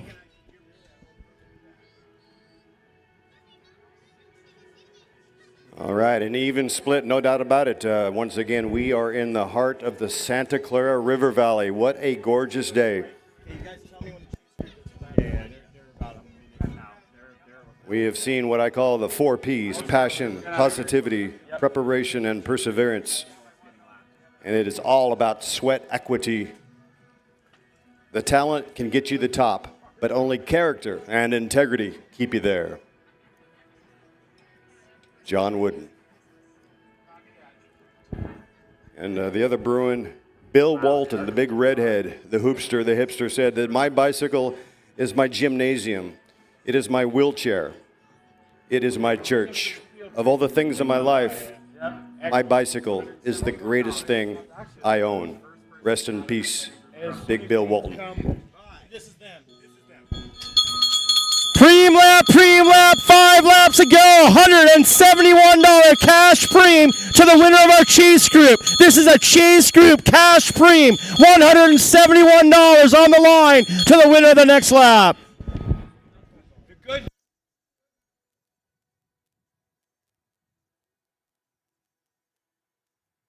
Four to go. Lockwood ticket. Yep. Corey Lockwood gets the $100. I don't know what number. Yes, number 15. Number 15. Yeah, Lockwood's 15. Williams is 26. Keeping it in-house on that full biscuit there. Obviously, Lockwood's going to pick up the 100, and Corey Williams more than likely will get the win today. Around the corner is our preem winner. Probably. In part due to the fact that Corey Lockwood has won more recently than Corey Williams. So who from the Chase Group, Dave Worthington, is going to take the $171? I think Big Dog in there. I think the CEO's looking pretty good. He's had some hard efforts, but talking about Justin Williams. I agree. Not really. I am a gambling man, and that's where my money would be.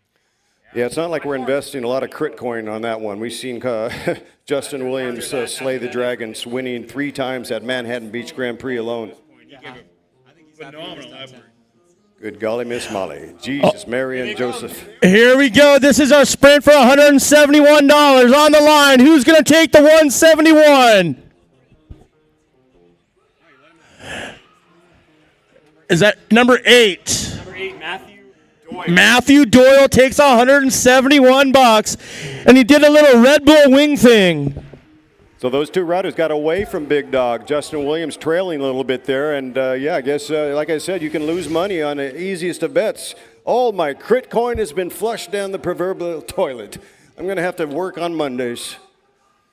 Yes, I would not have won that bet. I had my money on Justin Williams, and I don't know if Justin's just saving it for the sprint in the end, making sure he gets on that podium, or he was doing Mr. Doyle there a favor, throwing him a $171 bone because Justin's just a nice guy. But I'll tell you what, right now we have got 3 laps to go, and we have watched the Coreys put on a clinic today at this Chuck Pontius Memorial Criterium, powered by or presented by Go Fast Andiamo here in Santa Clarita, California.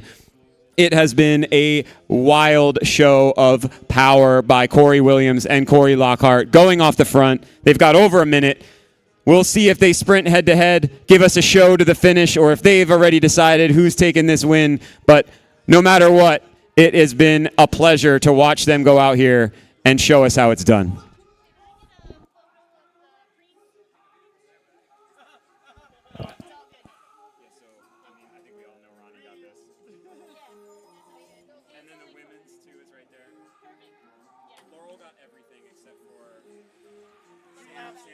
And Doyle with 3 to go.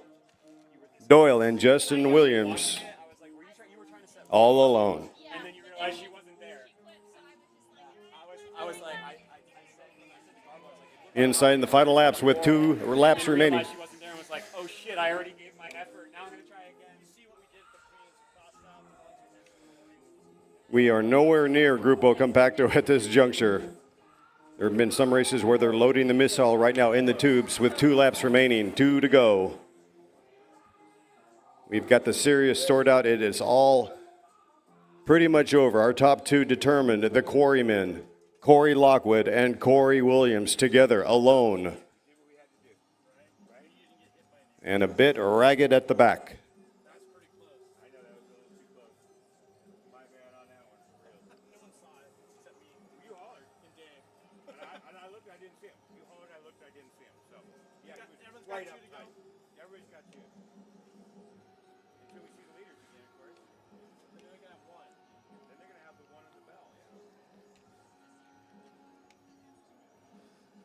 Well, we've seen Corey Lockwood win here last year. He is a rocket sled on rails, joined by his teammate today.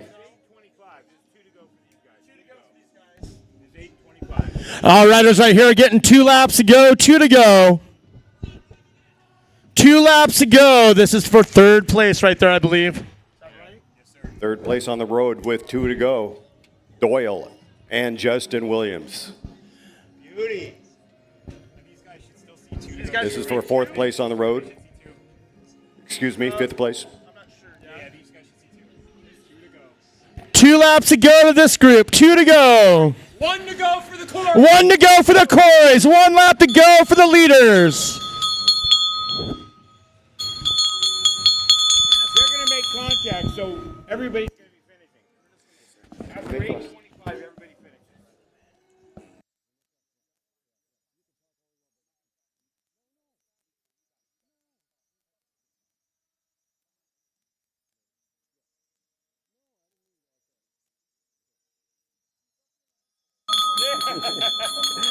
My goodness gracious. It has been a hell of a day. March Madness has come and it is delivered in spades. No doubt about it. It looks like they're going to be holding hands as they post up together. Corey Lockwood and his teammate, Corey Williams. And it is a fait accompli at this point, unless they're abducted by aliens. It is job done. Here comes the tractor beam. Neither done nor dusted. They still have to finish. You have to cross that line which is dotted to make it official. Got to put the John Hancock as they enter the final corner. Right here, right now. This is the Corey men. This is Justin Williams and Doyle with 1 to go. 1 to go, 1 to go, 1 to go. These riders out here, bell lap, 1 to go. Are they going to wait for the photo op? Perhaps they've relinquished, let this group go through for the charisma. 1 lap to go, this group here, with 1 lap remaining. Bell lap, 1 to go. Ladies and gentlemen, I give you the Quarrymen, Corey Lockwood and Corey Williams in one more shining moment. It's all on the line in one shining moment, frozen in time. Congratulations to the Quarrymen, Corey Chopwood Lockwood and Mr. Corey Williams. Boom, Blazers 1-2. Oh, that was a great race to watch. Let's bring Steve Core in here really quick. Steve, this is your first ever announcing gig, and I want to say you did a great job. Another Quarryman. Thank you very much. I appreciate it. I had 2 extremely amazing guys to learn from and to listen to, and thank you guys for letting me crash the party and have some fun with you. You're welcome. What a great day of racing here, Dave Worthington. Yeah, Steve Core, the third of the Quarrymen. I definitely want your digits at the end of this race. What an amazing day indeed. In the words of Willy Wonka, the suspense has been terrible. I wish it would last forever. Cameron Bond showing up, finishing up strong. Good job off the front of that chase group. This is our sprint for 3rd place. Who's it going to be? Taking up the whole road. The CEO, Justin Williams, bringing it home. That's going to be a serendipity with having 2 Williams brothers on the podium, taking 3rd today. Ronnie Toth, certainly your most ambitious rider, without a doubt. Going from kilometer 0, gobbling up all the points for competition on laps. Ronnie Toth, congratulations, winning both the hearts and minds here in Santa Clarita, California.